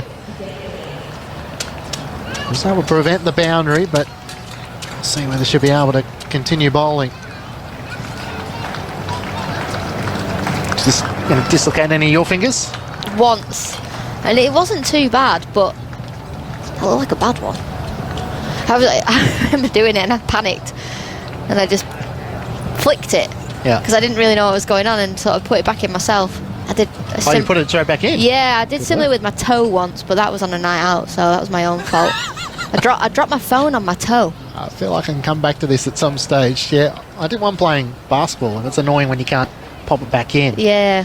Sort of ask everyone in the team, can you ever go, I'll look away. Oh, couldn't get it back in. Eccleston's back into the attack with that stoppage in play, and Gardner's looking to rock back and cut her first delivery on strike. So he had to go to the hospital. You did? Yeah, well, you feel like you're wasting everyone's time, really. I'm sorry, but I can't get it back. Can't do it Someone myself. help here. Eccleston flights his next delivery, and Gardner rocks forward, defends it into the offside. They're quite friendly because they go, this is a simple one. This will take 10 minutes. Get you out, get someone else in. Quite often when you get a knock on your finger as well, it just goes stiff and you're not sure if it's broken or not. Gardner awaiting Eccleston, back and hit on the pad as she looks to chop down on it.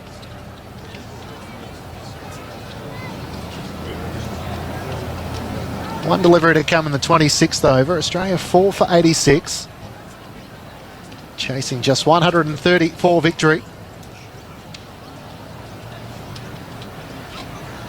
Eccleston's going to change to around the wicket now. Bowls to Gardner, who drives forward a point. She'll pick up a couple maybe. No, just the one as Sophia Dunkley races around to her left and does the fielding.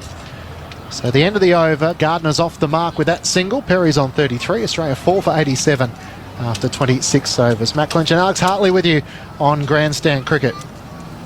As the physio comes on just to give Kate Cross, I think, some tablets, maybe a bit of tape. She is still bowling at the minute, so there's not much that'll stop her bowling. She's 2 for 34 from 7 overs. She wants another 3 for, I reckon. Mrs. Consistent over the last few years for England, Kate Cross. Not even sure I saw Heather Knight wander over to just check you okay to keep bowling. I guess the assumption is you'll tell me if you're not. You will keep bowling. We need you and we need a wicket. So before Kate gets into her motion, all right, what happened with your toe? So it was the World Cup final 2020. We're celebrating the Aussie win. I wasn't, but you know, I was out and about, and I had a charging case on my phone, which made my phone really heavy. Kate Cross back into the attack with a dodgy finger, bowls to Ash Gardner, who's able to work it with an inside edge backward of square leg for a single, down to fine leg. Gardner to 2, Australia 4 for 89 at the start of the 27th over. And I had a pair of sandals on, and I dropped my phone and it hit my toes. I didn't notice, so I picked up my phone and went, oh, is it cracked? No. And about 10 minutes later, I was like, gosh, my foot hurts. And my toe was completely stuck upright because it had dislocated. Kate Cross comes in, right arm over the wicket, bowls to Perry, who's looking to drive, but straight to mid-on. So I panicked and just curled my toes in my hand, and it crunched back in. And yeah, it was sore for about a month. Couldn't run for about 4 weeks. I'm not sure I put it in properly, but seems all right now. 2 years later, we crack on. It did crack at the time. How many drinks had you had by that stage of the night? Probably about 47. Okay, yeah. You weren't feeling it by that stage. Cross comes in, bowls to Perry, who drives, but straight to point. Tammy Beaumont does the fielding. But I was with Henry at the time, and he never believed me. I said, I've just broken my toe, dislocated my toe. He's like, no, you haven't. I couldn't walk for days, and my whole foot went black. So at no stage did you think I might just get a second opinion here other than Henry's? Nah, I thought I'd be all right. Rang my mum. and said, What I do you think I've think, missed the game I told you. I think you have. And still didn't get looked at. Cross into Perry on 33. Hits down the ground. Beautiful shot. Over the rope for 6. Just made that look so easy. As Elise Perry moves to 39, Australia 4 for 94. It's a lovely shot from Perry, just up over mid-off for 6. Slightly too full from Kate Cross that. In the slot, and Perry was able to loft it. Maybe time for Australia to accelerate and get this game over and done with. Just 36 runs for victory. As Elise Perry brings up her first 6 alongside her 5 fours. 39 not out. Just distracted by something as Kate Cross was looking to start her charge in.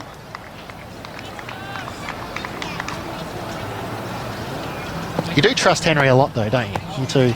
He's like my mentor, my best friend, my work colleague, my dad. Poor old Henry. Big shoes to fill.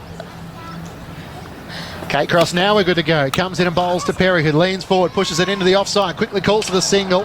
Beaumont couldn't take it cleanly. It allowed Gardner to comfortably get through. A bit frustrated, Tammy Beaumont. She came charging in, couldn't quite pick it up cleanly in the right hand. Had good support from Jenny White, who ended up racing in from the deep. Henry just showed me a text message, says, your dad, question mark. Well, you do, you help me get from place to place. Without you, I'd probably still be in Canberra. I think it's meant as an endearing term, Henry. I'm not sure he sees it that way. Ash Gardner on strike, waiting for Cross, drives beautifully through the covers. That's so well timed.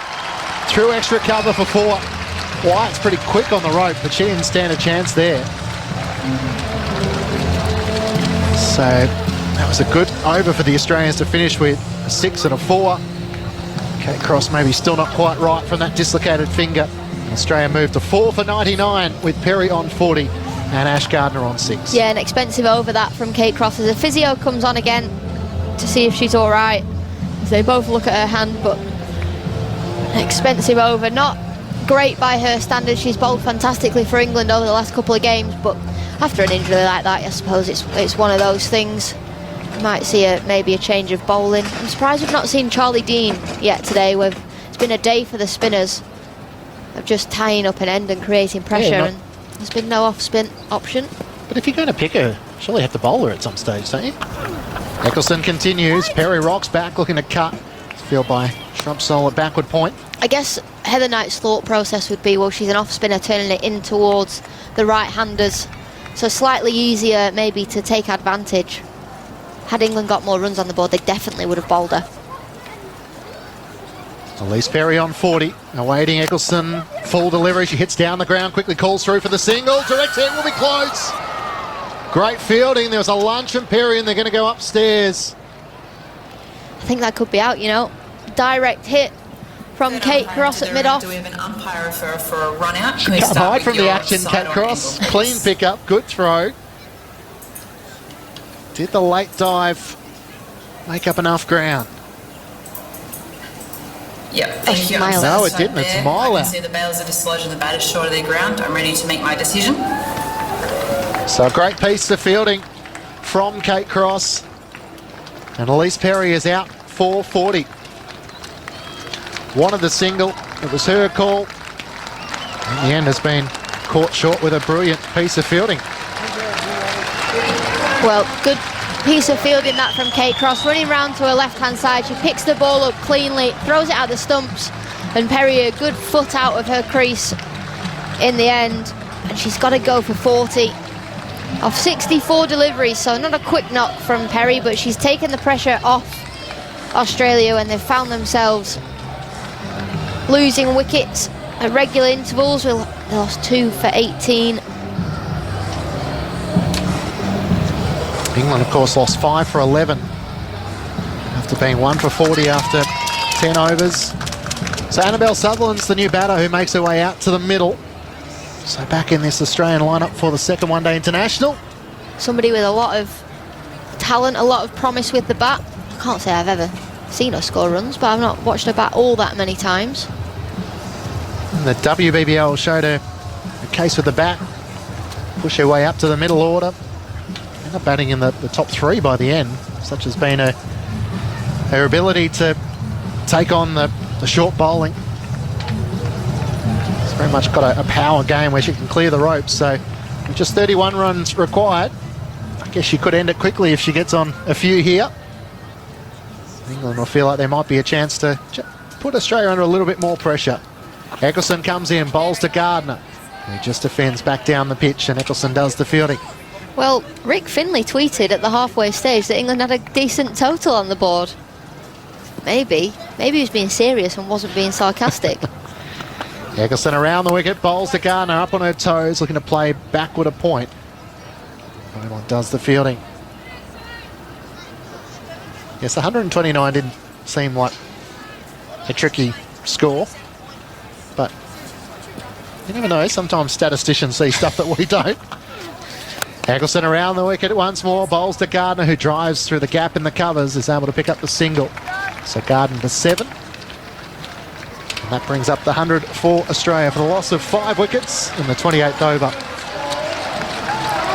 Eccleston's bowled really well. 8.5 overs, none for 19, wicketless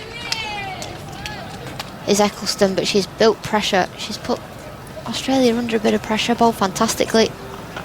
Eccleston into Sutherland. She's forward and defending. And that's the end of the over. So Australia 5 for 100 with Gardner on 7. Sutherland yet to get off the mark. Elisa Healy scored 22. Rachel Haynes 10. Meg Lanning out for a duck from the bowling of Kate Cross. Talia McGrath 19. And Elise Perry run out for 40. Alex Hartley goes straight into dance mode with the Macarena. Hey, Macarena. How are you going to go in quarantine? So you have, what, 7 days of quarantine? 10 days. 10 days of quarantine off the back of leaving Australia and heading to New Zealand? I've been known, when bored in lockdown, to be on TikTok, to make a few TikToks. So I think that could be, I might see if I can get a little TikTok series going. What's your go-to for TikTok? Just dancing or? Just taking the mic. Okay. Just taking the mic.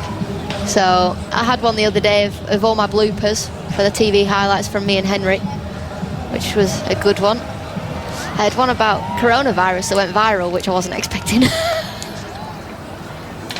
So I assume it was you picking up the virus, or? Yeah, it was. Yeah, ruining Christmas.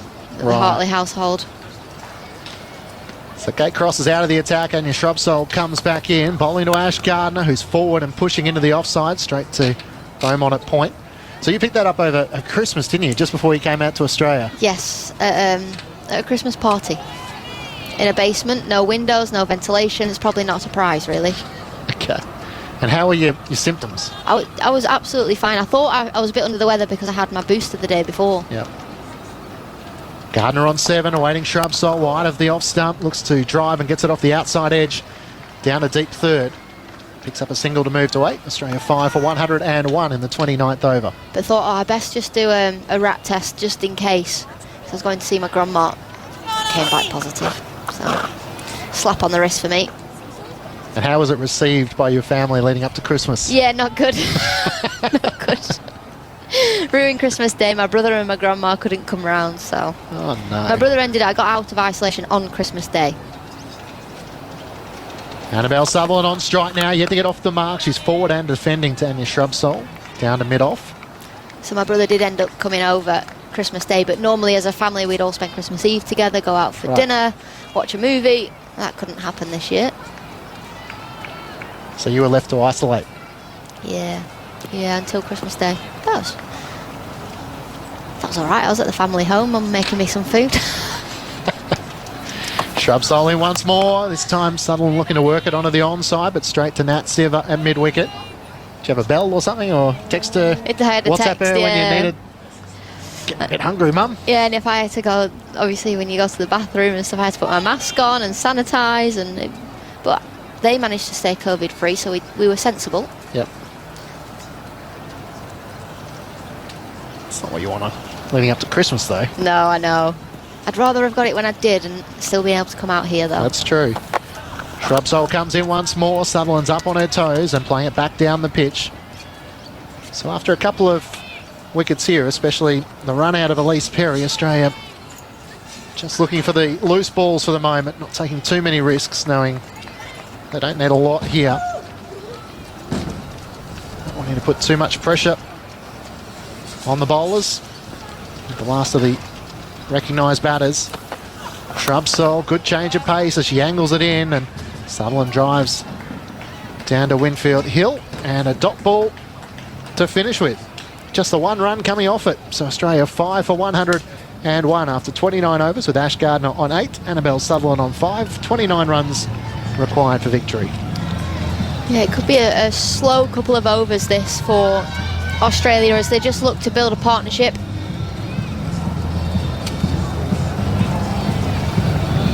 Nat Siver 1 for 25 from her 6 overs, and Shrubsole 1 for 10 from her 6. Has bowled especially well. Kate Cross with 2 for 46 from her 8. Sophie Eccleston none for 19. As Eccleston starts a new over. Gardner's playing it out into the offside. So King bowled 10 overs for 23 runs in the first innings. Eccleston flights this next delivery off the outside edge. Gardner plays it out, mix up. Annabelle Sutherland comes down. Could be a run out. The throw was just a bit wide. Beaumont may be caught in the two minds as to whether to try and throw it to the bowler or have a crack at the stumps herself. In the end, it allowed enough time for Sutherland to get back. No damage done. Eccleston in once more. Gardner forward, leans on this delivery and plays it out to Nat Siver at extra cover. Moments like that you need to take when you've not got a huge total on the board. That run out, breaking this partnership. You're then into the tail of Australia. Eccleston once more around the wicket to Gardner, plays it into the covers, quickly off for the single as it's just a few strides wide. Tammy Beaumont to her right. Allows Gardner to get through to move to 9. 5 for 102.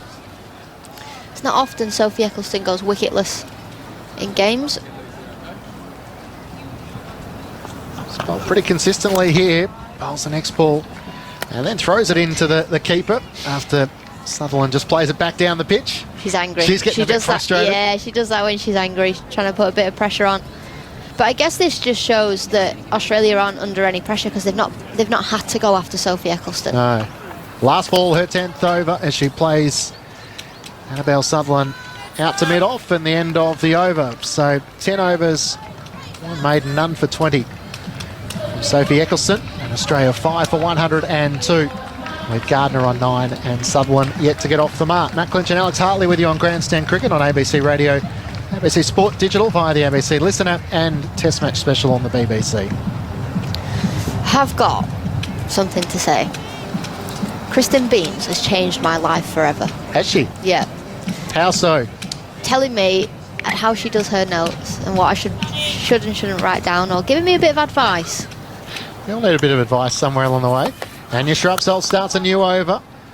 Bowling to Ash Gardner, who drives but straight to point.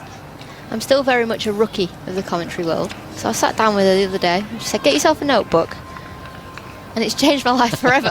It seems so simple. And I have had notebooks in the past, but never really written key points throughout the game. It's an improvement because in Canberra you had a little notebook which was about the size of a passport. Yeah, well, I've left some room to backdate as well.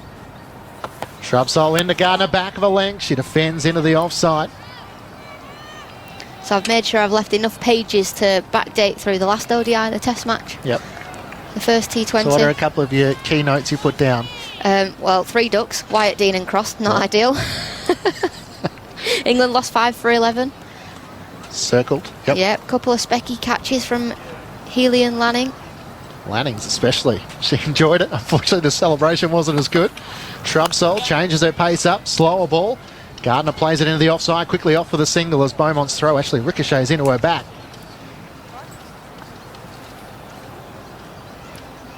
Okay, Cross just checking she's okay. Gardner to 10. Australia 5 for 103. Amy Jones with her highest score against Australia ever with 28. I just don't know what her previous highest was, so I've left that blank. Try and wet that one out for you. Yeah. Beamsy might have Maybe it. Henry can tell you. Shrubsole comes in, angles this nest delivery into Sutherland, who's up on her toes and defending into the offside to extra cover.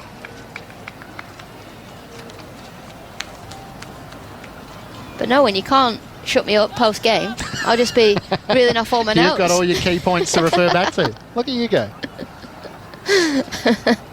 It's all part of the journey, though. You've had a few different experiences covering cricket. Shrumpsole comes in, bowls to Sutherland, who defends back down the pitch, and Shrumpsole's able to do the fielding. I mean, calling off a monitor when you're not at the venue makes it a bit harder. Yeah, that is tough. Don't quite feel as connected to the game as what you do when you're getting these wonderful positions like we have at Junction Oval with the window open, the sound and the vibe of the crowd coming through. Here's some of the players. Oh, it's so much better, easier when you're in person at a ground. You can hear the players and the stump mic. Shrumpsole comes in to Sutherland, full face of the bat on display. She plays it down to mid-on and she'll get a single. Bit of a poor fielding error there from Charlie Dean, who thought she had her body behind it. Next minute turned around and it just slipped past her. She's had a poor day in the field today, Charlie Dean. She has, so a single to finish with. So Gardner on 10, Sutherland on 1, Australia 5 for 104. You know who is the absolute notebook guru? It's Corbin Middlemass. So if ever a man can talk you through how to make sense of your stats, it's him. I'll leave it with you, Alex, on Grandstand Cricket. The Women's Ashes, Australia versus England. On your radio, ABC Sport Digital, the ABC Listen app, and via the BBC. I'm thinking of you and the things you do to me that makes me love you. Now I'm living in ecstasy. Hey, it's you and the things you do to me that makes me love you. Now I'm Thanks, Quenchy. 5 for 104. 26 needed to win for the Australians. There's 17 overs to go, so time's not going to be a worry. Afternoon, Alex. New over starting. Full toss, and Sutherland drives Dean down to mid-off. There's no run, and Eccleston does the fielding. That's Charlie Dean's first ball coming on from the St Kilda end. She's had to wait a while, Charlie Dean, and it's been a day for the spinners. Spinners have bowled really well. Been economical. To Sutherland again, works it away to mid-wicket. There's no run. So you're the guru of note-taking, are you? I'm big on, particularly for footy codes and the basketball, I usually have a... But you've not got a book there, you've just got a piece of I know, paper. cricket's the one sport I don't have a book. I generally just roll with the written scorecard. As Sutherland drives back to mid-off again, there's no run, but the footy I like to colour coordinate it and have it all nice. written out. I'll have to find your photo. I was going to say, you must have a photo of that, because you sound like a proud man. It's an adopted system, I must admit. It's been handed down across the years. Here's Dean again to Sutherland, who plays back to the bowler, and there's no run. How expensive was your book in the end? Oh, don't. I nearly had a heart attack. I know, I heard it. I got it in the airport. Uh-oh. $43. $43? That's 20 quid. It's an adopted system, I must admit. It's been handed down across the years.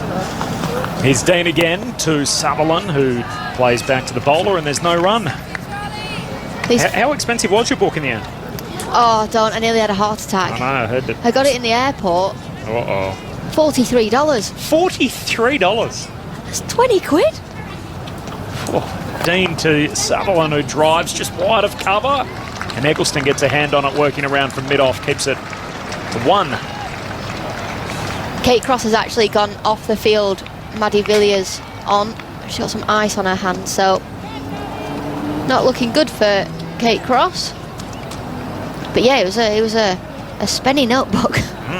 So Henry was on beer duty last night. I couldn't afford it. Oh, you didn't hesitate when you got to the checkout as Gardner carves one through the offside for a single. 5 for 106 now. Gardner to 11, Sutherland 2. Well, I'm a bit proud like that. So if you take something to the till and it's a bit more expensive than you think, you have to just kind of accept it, don't you? I agree. And you go, oh, I'm going to have to take the hit. So I had to take the hit. Oh, yeah, nice note. Got neat writing as well, haven't you? Thank you. On that, I'm going to leave you to it. I'll take that. Alex Harley, part of our crew on Grandstand Cricket, on TMS across the UK. It's the end of the over. Charlie Dean's first, just the 2 from it. Australia 5 for 106. England set 129, or 130 for victory earlier today. All out 129 in the 46th over. So it hasn't been a mammoth chase, and Australia have hit a few hurdles. On the way there, they lost Perry for 40, McGrath for 19, Lanning for a duck, Healy for 22, and Haynes for 10. Perry's 40, the highest individual score in the game. Gardner's 11 not out, Sutherland's on 2. 32 overs down in the run chase. The Aussies 5 for 106. They need 130. That's the magic number as Shrubsole starts a new over. Outside the off stump, it's cut away by Gardner, but safe. Past Beaumont, point away for 4. And Ash Gardner in the air, but brings about a boundary. She moves to 15. Sarah Elliott's back with me. Nice little return, Sarah, with a boundary. Yeah, absolutely. It certainly hasn't been the chase that Australia would have liked, but they're going to get there in the end, you would have thought. And that was a nice shot there from Gardner. Just unfortunate not to see someone from that top 5 still there. Shrubsole to Gardner, defending again back to the bowler. There's no run. Again, that ability to just keep on taking wickets in this English innings, same as what happened for the Australian bowlers. England have taken their chances, which has been good. But yeah, the Aussies will be disappointed. There'll be some batters looking back. At least we've got one more one-day match to go where we can really put their foot down. All in preparation for the World Cup next month in New Zealand. As Gardner waits on a slow ball and punches it away through point. Protection back on the offside, just a single. So Gardner to 16. Lord Nelson up. Australia 5 for 111 in the 33rd. It's a good little opportunity here for Sutherland to get up and down the crease. She's been so good. She was really great to watch in that test match with the ball in her hand, but how she's come along and still to think what she's got ahead of her. Shrubsole in again and just defended by Sutherland back to the bowler. It's not the end of the over. There's one to come. It's a dot ball though. Embarrassingly, looking at my notebook that probably cost me about $2, and it's got the worst handwriting in the history of the world in it. It's not too bad. Keeps me on track. It's a medical profession kind of. You've been kind. I said it's not too bad, and Alex Hartley said I can't read it. Off mic, and Shrubsole comes in again on off stump and worked away by Sutherland. A back foot punch to mid-off. Winfield Hillfields. Part of the training, maybe, when you become a physio or in medical profession, that you've got to write quickly. You just got to scribble away. I'll blame it on that, but it's always been messy.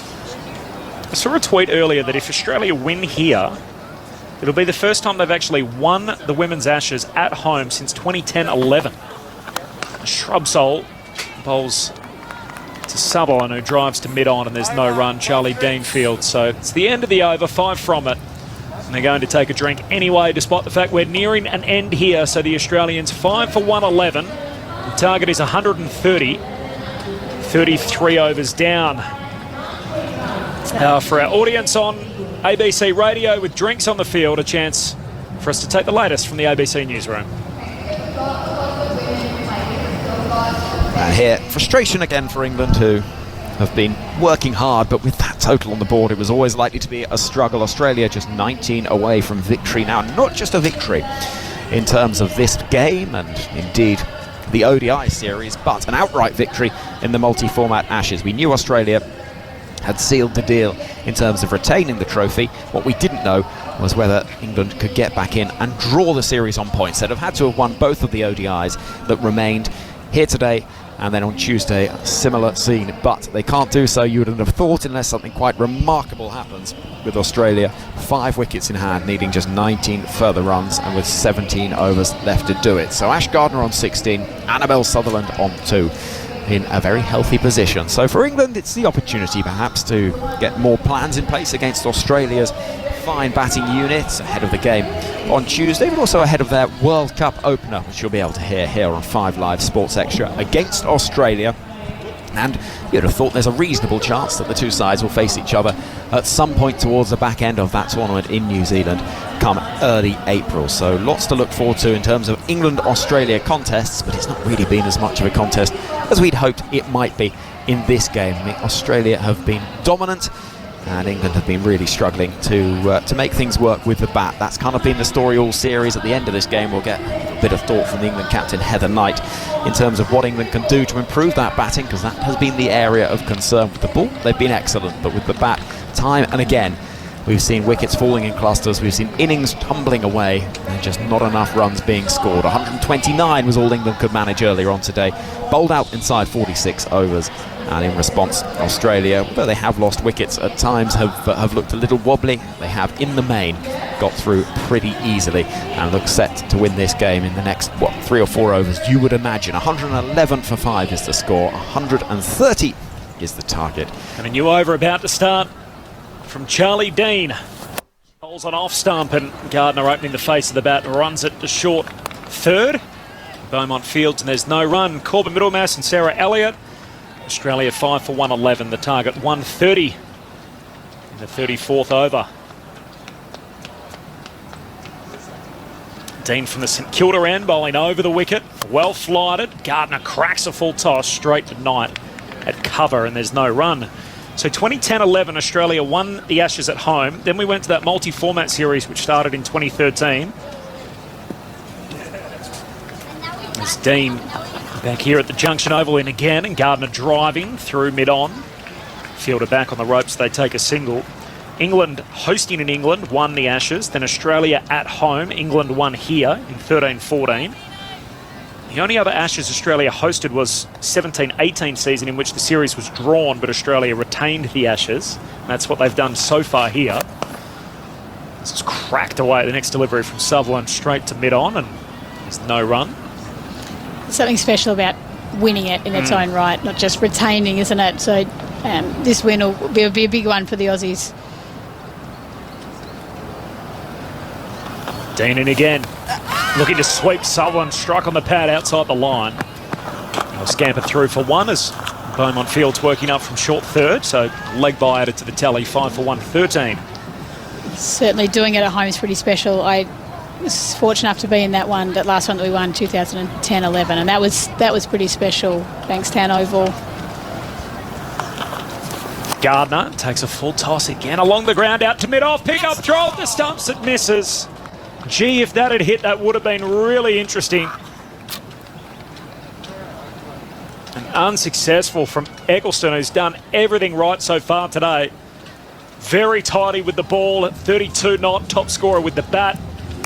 Quick release. And had she hit Sarah Elliott, Ash Gardner would have been in a bit of strife. Absolutely, she would have been well out. Sort of in a similar way, reminds me of that Test match just last week where England were well ahead on the run rate, had wickets in hand, and all of a sudden you lose a wicket, and it brought that pressure, and we saw them tumble and end up in a draw. But I've got a lot more confidence in this Australian batting lineup. The depth we've got, confident, hopeful that these two will see it too, and confident if not that we'll be able to see it through. It's been well captained by Heather Knight. They've used their best bowlers up front. There's no point sort of taking it deep if you're not alive in the game, and so far they're live in the game. 5 for 114, Australia in the run chase. Shrubsole, new over starting. Gardner straight back down the ground for 6. Hopped on the front foot and hammers it over the head of the bowler, over mid-off and over the rope. 5 for 120, Gardner to 24. That was a terrific shot, wasn't it? It was right in her slot, just threw her hands through the ball. Really nice and still, great shot. It's been hard to see. This total has been so low. We've said it's low, but it's really, really low for the women's game. What is it? Is the pitch caused some difficulty? Only 10 needed from here. Short, pulled away in the gap by Gardner. Between the two fielders, 4 more. 10 in 2 balls for Ash Gardner. The Aussies closing in. Well, that was just too short, wasn't it? Too easy for Gardner to help away. I think the key's been when you bowl on the stumps, very hard to score. The minute you're off the stumps, the runs are easy to come by. Those last 2 balls reflected of that, particularly the last one. Great shot by Ash Gardner. She's up to 28 off as many. The Aussies need 6 to win. Gardner back in behind at defending past the non-striker. You reckon part of it at all has anything to do with the fact of what they encountered sort of pitch-wise in Adelaide and then in Canberra, and then that just the adjustment mid-series from what has been sort of a wicket which has had pace and bounce compared to what they've had here today? Yeah, maybe. The Aussie girls will certainly know this pitch inside out. Junction tends to be a little bit slow onto the bat, but once you set, you're away. And a lot of the English girls have played many, many times on this pitch as well. Shrubs holder Gardner, wristily trying to whip it away. Picks out Siver at mid-wicket. There's no run. I think it's been key, the lines and lengths that the Aussie bowlers bowled. They didn't give anything away. There was no loose deliveries, very few wide of the wicket deliveries, and that built pressure. We saw wickets fall. England haven't quite been able to have the same discipline in their bowling. That said, they've done amazingly well to take 5 wickets in such a low run chase. England haven't had any scoreboard pressure at all to work with. England was 7 for 68. Did well to end up with 129 all out. And the Aussies currently 5 for 124. As Gardner on the attack. Works it to mid-on and Siver comes across a mid-wicket to get a hand on it. There's no run. Sutherland up the other end, just the 2 off her 20 balls, but certainly playing the role in the game that's on. Gardner's made it look the easiest in terms of scoring rates. 28 coming off 31 deliveries. Highlights in the day, a superb catch from Meg Lanning to dismiss Danny White earlier today. Outstretched at first slip. Thick edge here from Gardner. Takes it inadvertently down to deep third for a single. So 1 off the last ball of the over. 11 from it. 5 for 125 the Australians. They need 5 to win. Yeah, that catch of Meg's was outstanding, wasn't it? She was a full stretch. It's been a highlight, I think, of the Australians this whole series. They're fielding the catches in the deep. We saw Mooney take a couple of rippers in the Test match. Darcy Brown took a couple of rippers as well. The standard in fielding is right up there. The Australians leading the way on that. We saw equally how that let India down in that series in September last year. And I think English would say the same thing. It's let them down. They've had a couple of key moments, a couple of catches put down that could have really changed games. Eccleston, the standout for England today, is 32 not out with the bat, coming in at number 9. She also bowled 10 overs for 20 after her first went for 7. So she's bowled 9 overs for 13. Spin's been so effective today. A right arm off break of Charlie Dean to continue. A full toss. And Gardner cracks it away back to mid-off. There's a misfield. Ricochets in front of the side screen. Eccleston couldn't stop it cleanly. Winfield Hill runs back. Collects it a metre inside the rope. Gardner's back for 2. The Aussies need 3 to win. She hits the ball so hard, Gardner, doesn't she?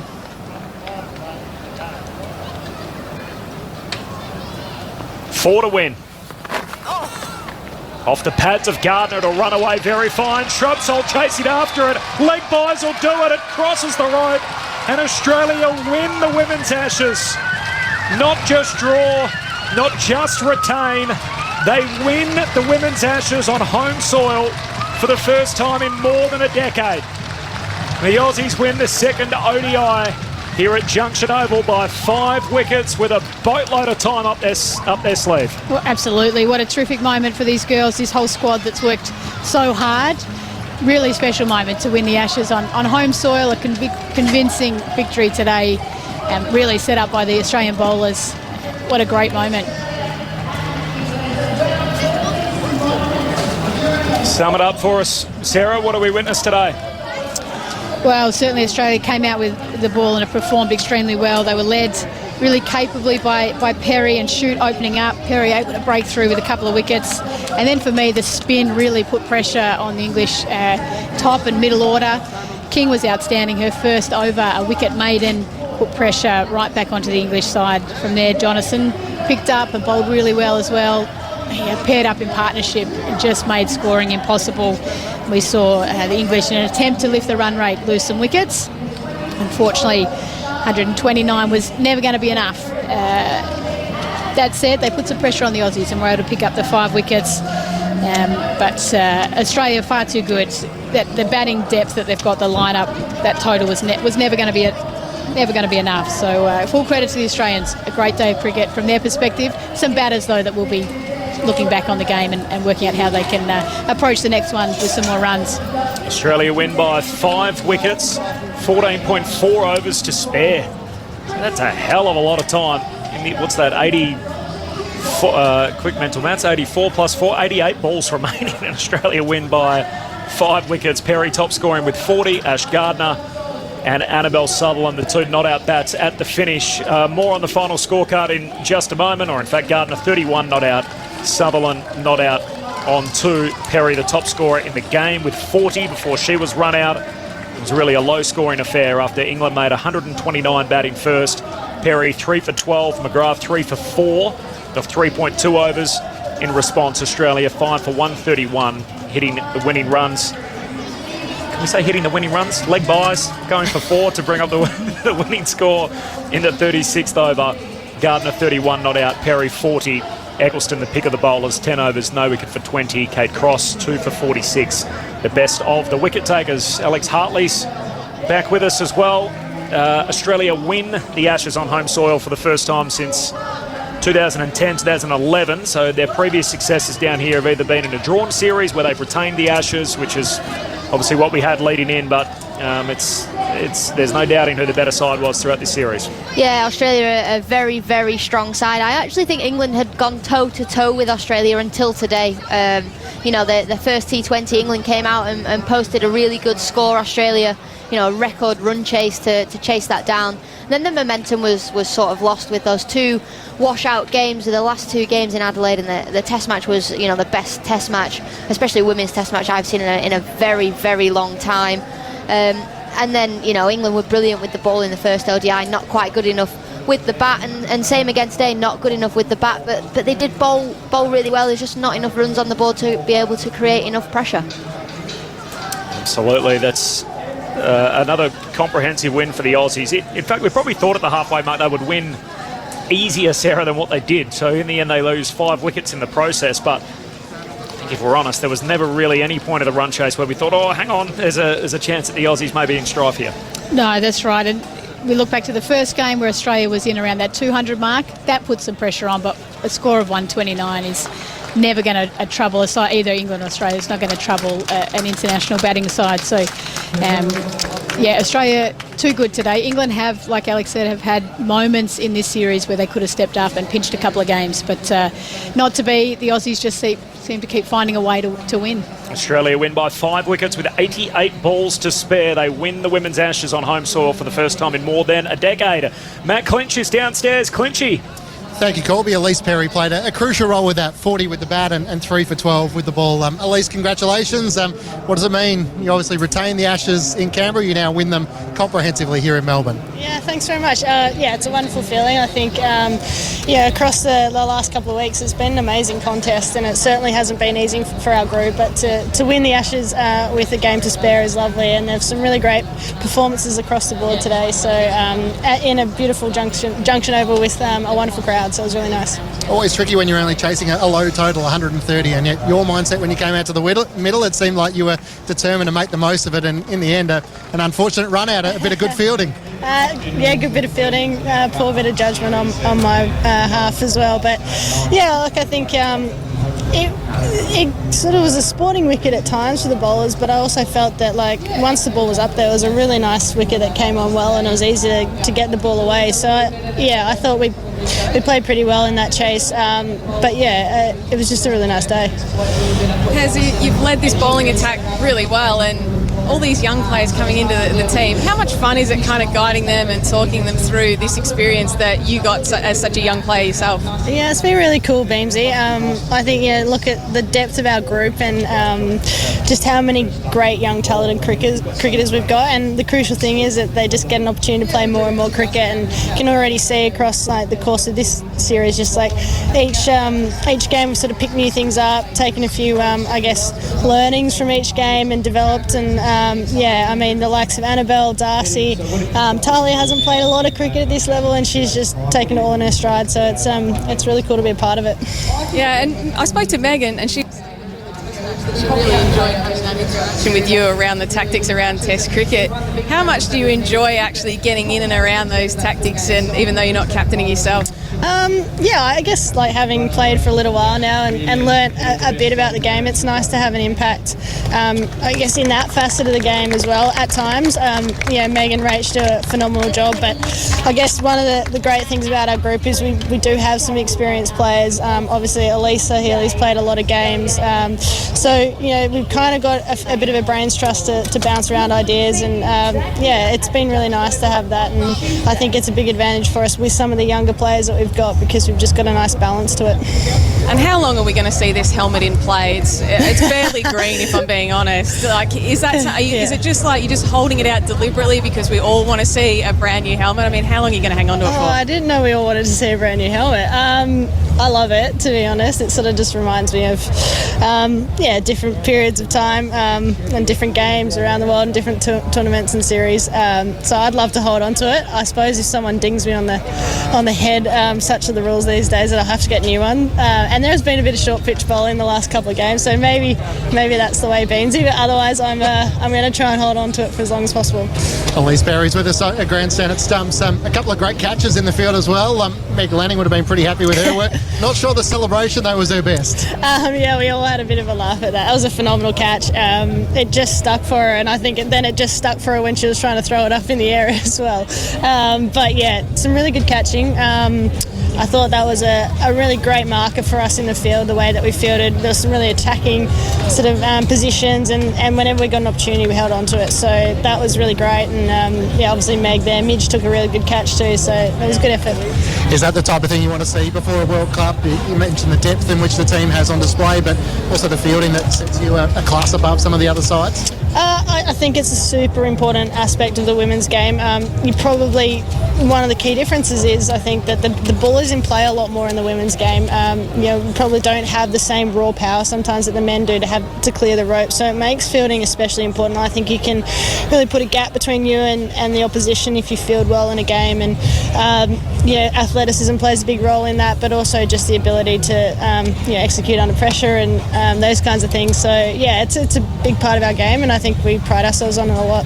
So you saw Beth Mooney was rested obviously for today. What do you think the mindset might be heading into the final one-day international with a chance, I guess, potentially? You've retained the Ashes, you've now won the series. You could experiment a little bit if you wanted to. I think, look, it's been really nice across the course of the Ashes so far that we've had really different contributors in different matches and people standing up at different times. I think that's really important going into a World Cup because you face so many different situations, different opposition, different grounds and circumstances so regularly that it's nice that people are being exposed to different things and different situations.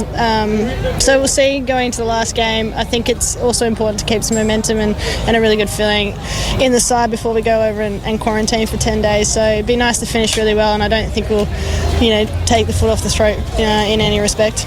Elise, congratulations. Great job today. Look forward to seeing you on Tuesday. Thanks, guys. Cheers.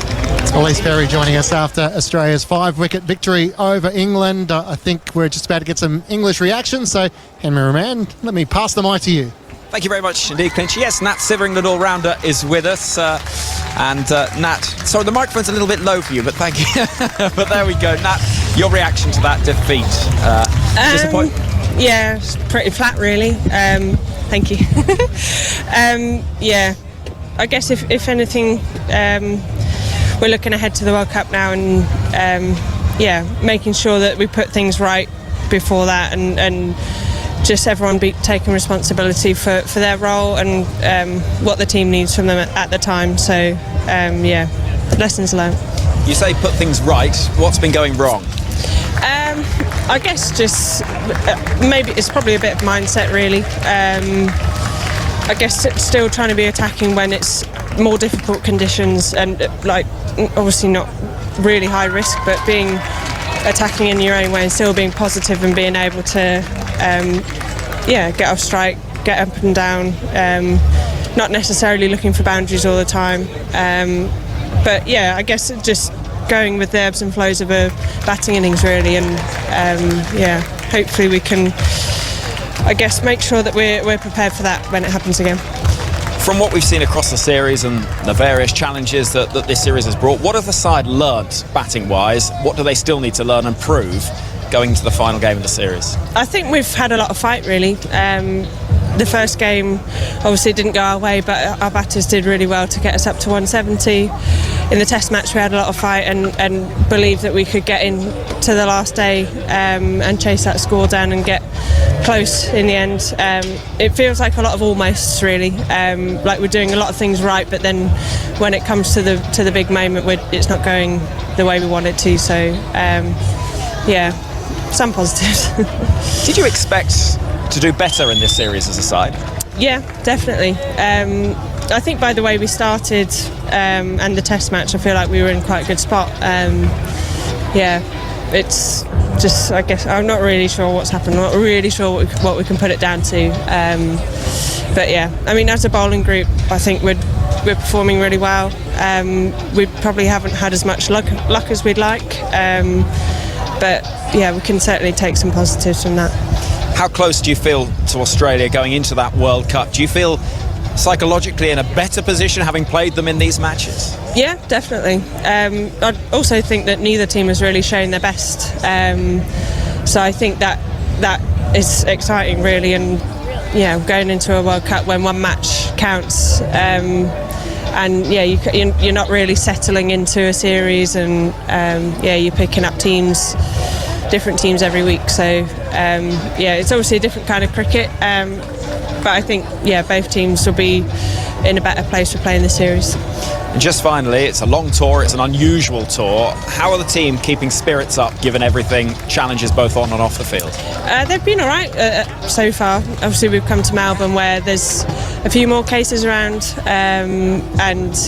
we're sort of being a bit more careful COVID-wise. So, we had a nice birthday party for H last night.